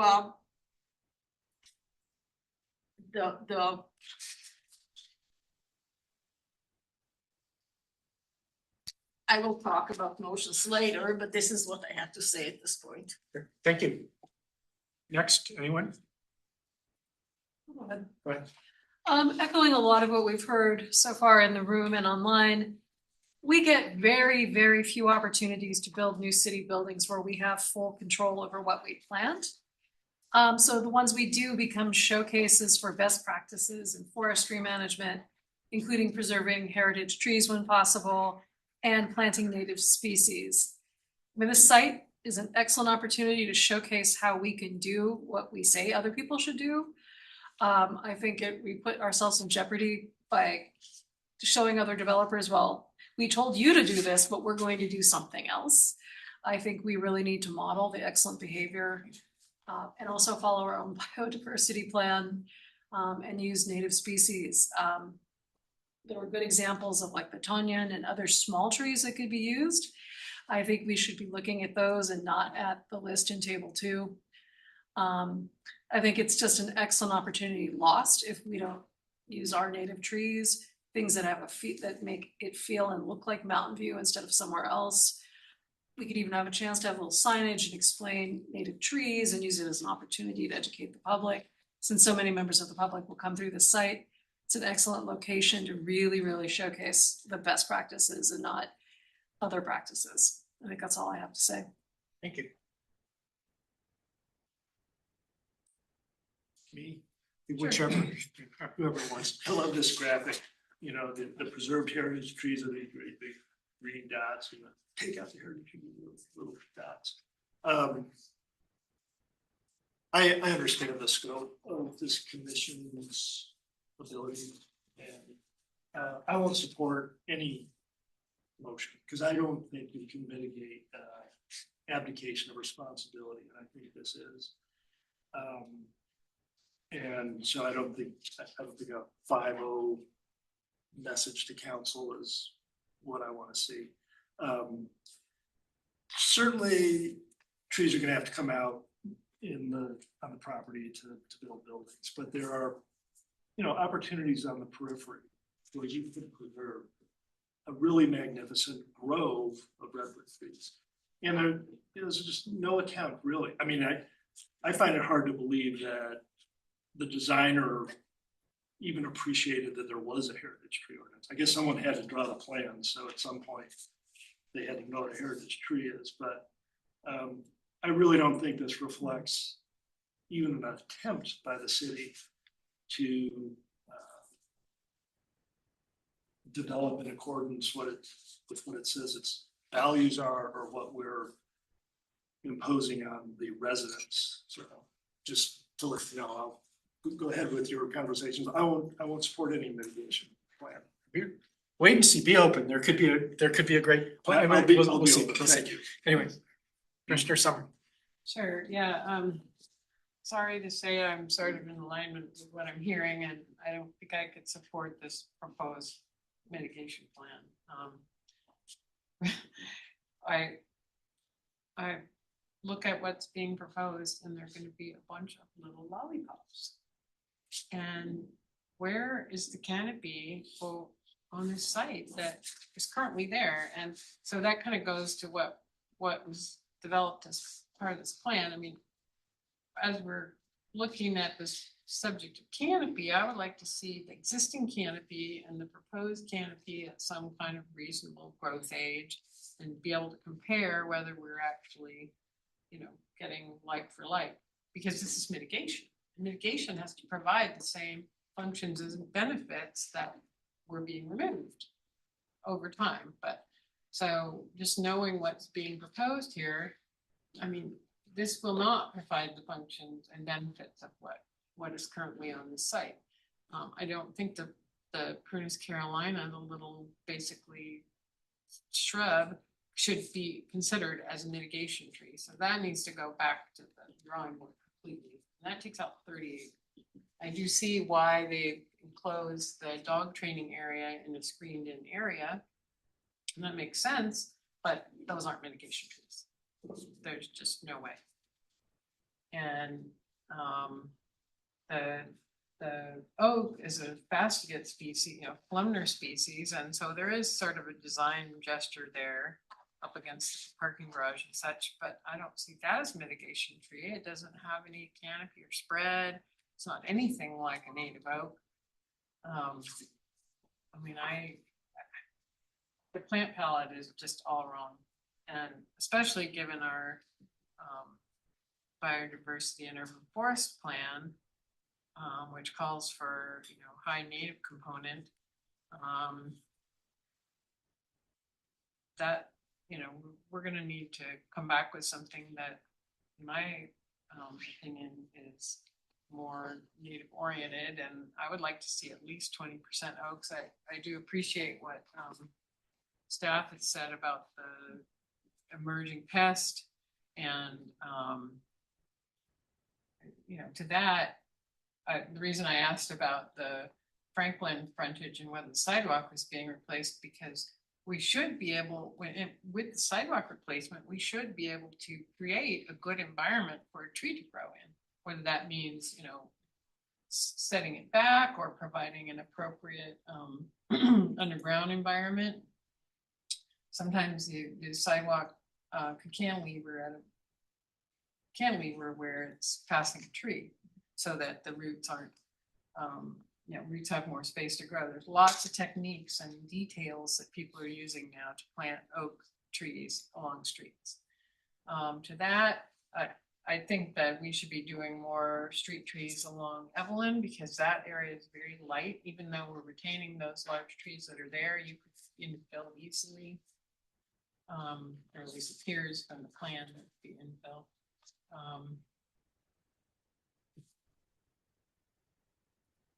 The parking lots are a place where you want to create shade. Drivers really appreciate shade, but this plan puts little teeny lollipops there. Don't public safety officers deserve some shade on their cars? I guess the real question in my mind, since we're all sort of in agreement, is what happens next? Do we decline to approve the mitigation plan? Is that what we could do? So are you done? Because Yes. I have, Yes. So just my thoughts on this, is I concur. I'm not as expert on trees as some of the others, but one of the first things I did was cross-check the list against our biodiversity tree list, and then also we were sent a link. So I looked at the shoreline planting plan, and this is a slightly different environment, but I was disappointed that there wasn't more crossover between trees on those lists and these trees. I don't have the verbiage in front of me, but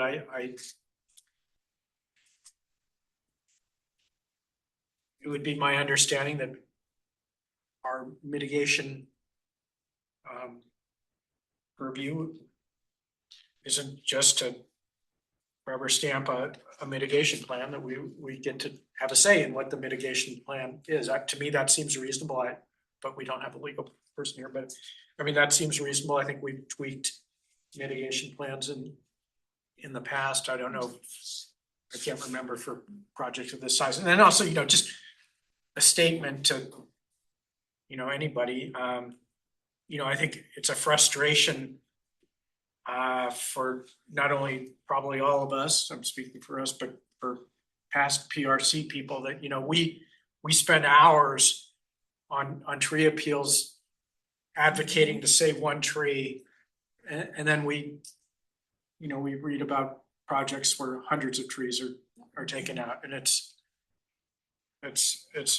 frustrating. And I don't know what can be done about that other than, people need to get to council early on when these plans are being made and really make their voices heard there. But getting to this one, I guess I would have a question in terms of responding to your question on sort of where we're at.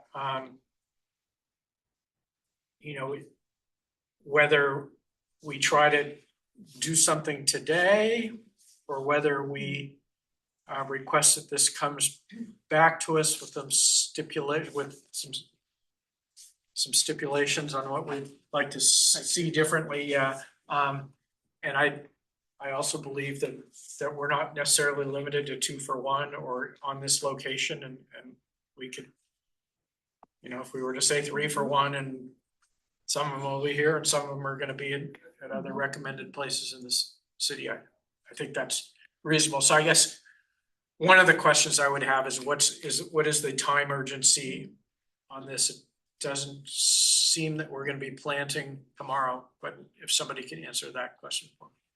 If I can add some context, I appreciate the comments. Ed Orango, I'm the Assistant Public Works Director and City Engineer.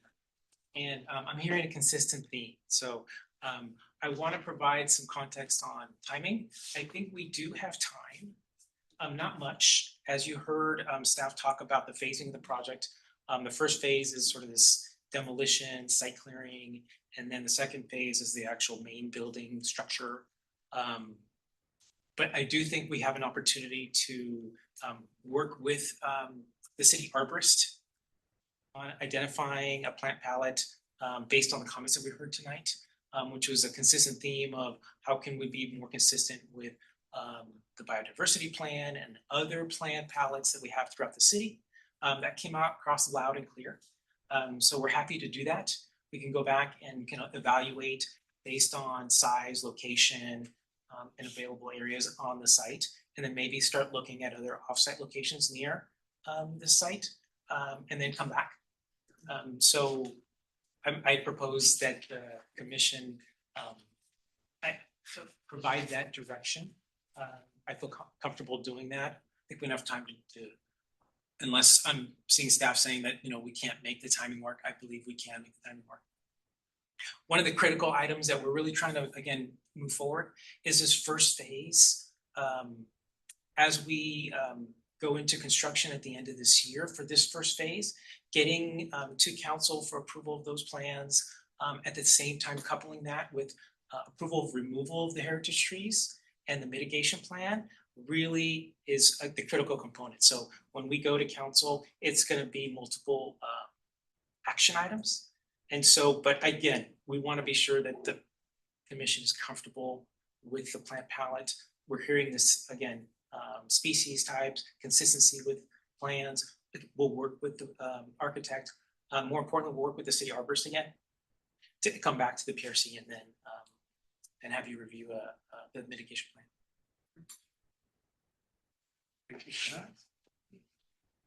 So I would feel more comfortable if we agreed on clearer guidelines as to canopy, as to how many natives. And because this cannot be a game of bringing us something and see if it sticks, and it doesn't stick, so bringing us something else and see if it sticks, and then and there's just no time anymore, we just need to do it. So I'd like we seem to be very much in agreement to come up with some characteristics of what the palette should look like. Besides, look at the North Bay Shore, which is a wonderful, list. But I'd like us to be more specific about like 75% natives, for example, which is a number used in all kinds of contexts. Replacement of canopy, because lollipops, even if extremely natives, won't get us anywhere. Well, as someone with experience as a landscape architect, I don't think that more than 50% native trees is going to work out in this setting. There's a lot of pavement and a lot of underground utilities and So things that are can I gonna just have to respond count. to that? I before you go too far in that direction, I think replacement of canopy cannot happen on this site. I think we're going to have to, like, I think you said it, or I said it, and another of the commissioners said it, that area doesn't have many trees. Neither on Franklin itself, nor on Villa or on Evelyn. There's a lot of room there for additional trees. And if the site is too covered in buildings, then there won't be the wonderful grove where I stood on the weekend and listened to birds singing, but at least there'll be trees for people to walk. So we don't have to, we can at least say a preponderance of trees or something of the sort. It doesn't have to be a number, but it should be clear that we're not expecting one or two. So that makes sense what you said about replacement of canopy, because looking at the plan with both the phasing and the way the parking structure is kind of a new element. But we could look at enhancing these trees along all three street frontages as being part of it, really taking a serious look at getting a consistent tree pattern along there. And I definitely will like the idea of, taking that biodiversity and urban forest plan, look at it in terms of what's being introduced to the site, to definitely erring on the side of native where possible. So our master tree list has not yet been, has not yet been updated. The SFEI took some of the really unnecessary trees out, but the North Bay Shore tree list, however, will work. And like I said, Palo Alto is planting oaks, and they're thriving. They're very proud of themselves. And for once, I think, yes, they're doing something really good. When does Palo Alto ever stop being proud of itself? However, absolutely, which is why I was surprised to agree with them.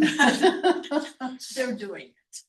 So can we mention canopy and the preponderance of natives and looking at the immediate neighborhood as criteria that we would be looking for? So I'm seeing heads nod. Do you want to, it seems like this is something we should have a motion and a vote as opposed to just saying come back. So do you want to start taking a shot at a motion? So direct staff to come back to the PRC with with new mitigation measures. Revised mitigation plans. With a revised mitigation plan, thank you. Focusing on canopy replacement,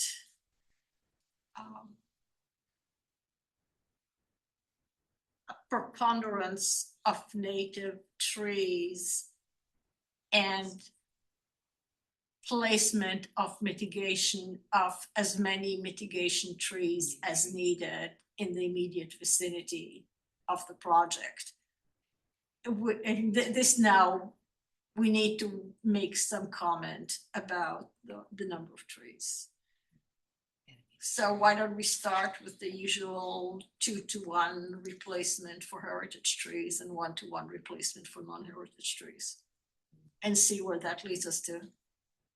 Right, because the little Prunus Carolinas are all close together, they're not gonna be able to get the quantity site if we switch to a larger specimen. So that might cause the look of offsite a little bit. Yeah. If there's too much building to be able to replace the canopy, then it needs to be nearby, but the planting still needs to be native. And especially if they're not trees, it should be very simple on location to do native.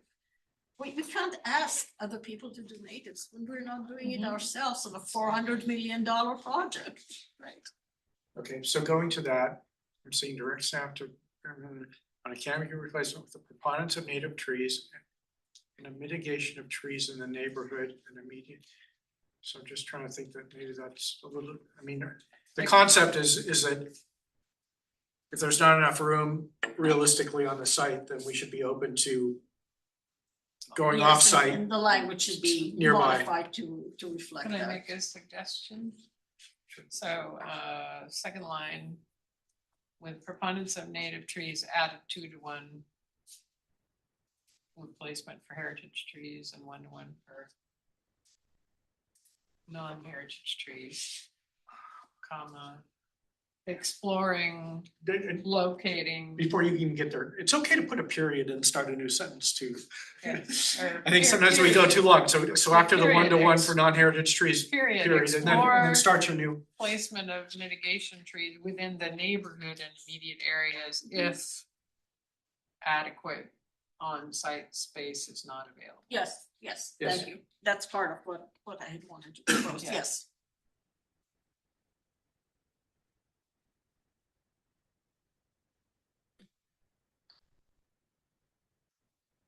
Not available for all trees. From, yeah. Yep. So moved.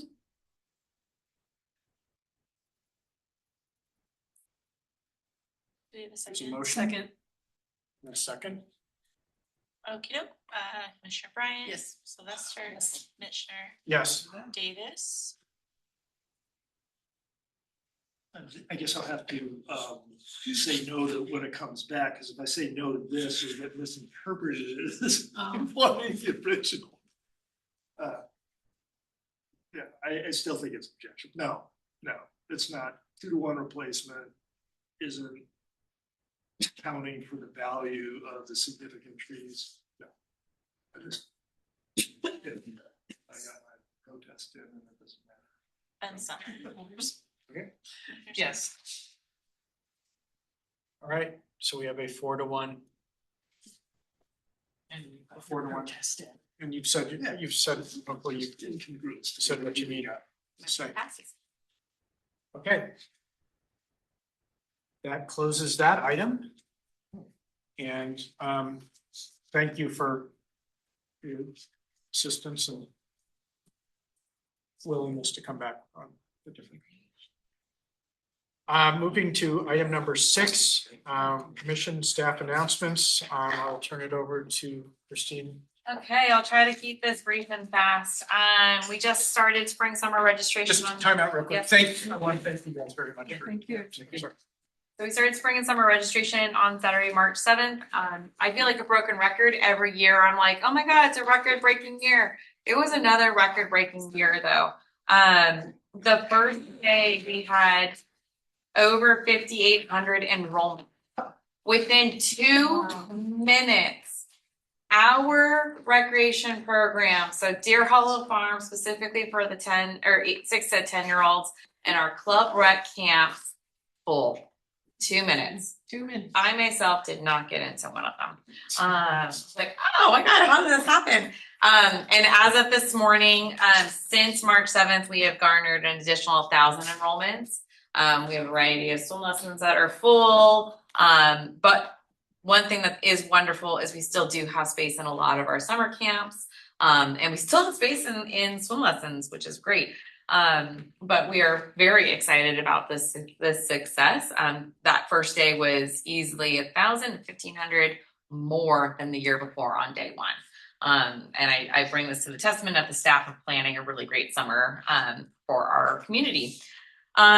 Speaking of Deer Hollow Farm, we have our first spring tour event on Saturday, March 28th from 10 to 2. It's a great fundraising opportunity to raise funds for the livestock program.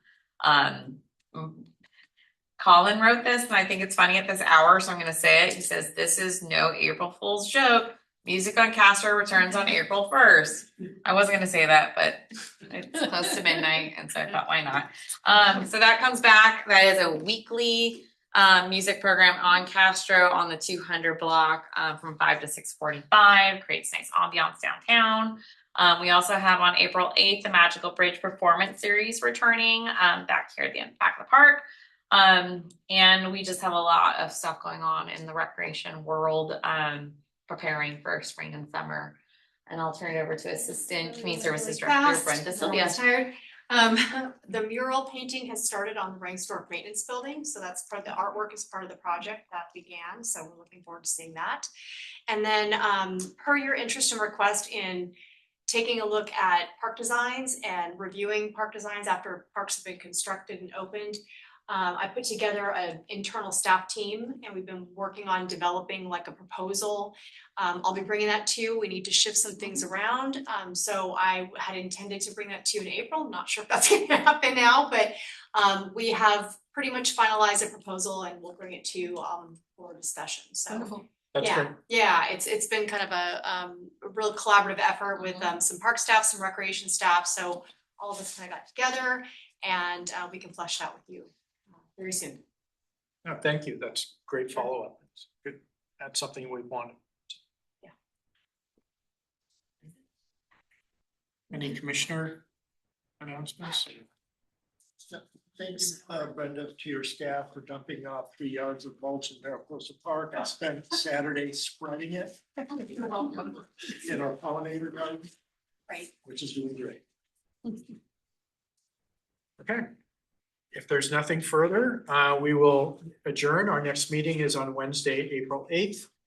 And we will see what that agenda brings us. I believe that we have 2 heritage tree appeals at a minimum, and there may be other items. All right.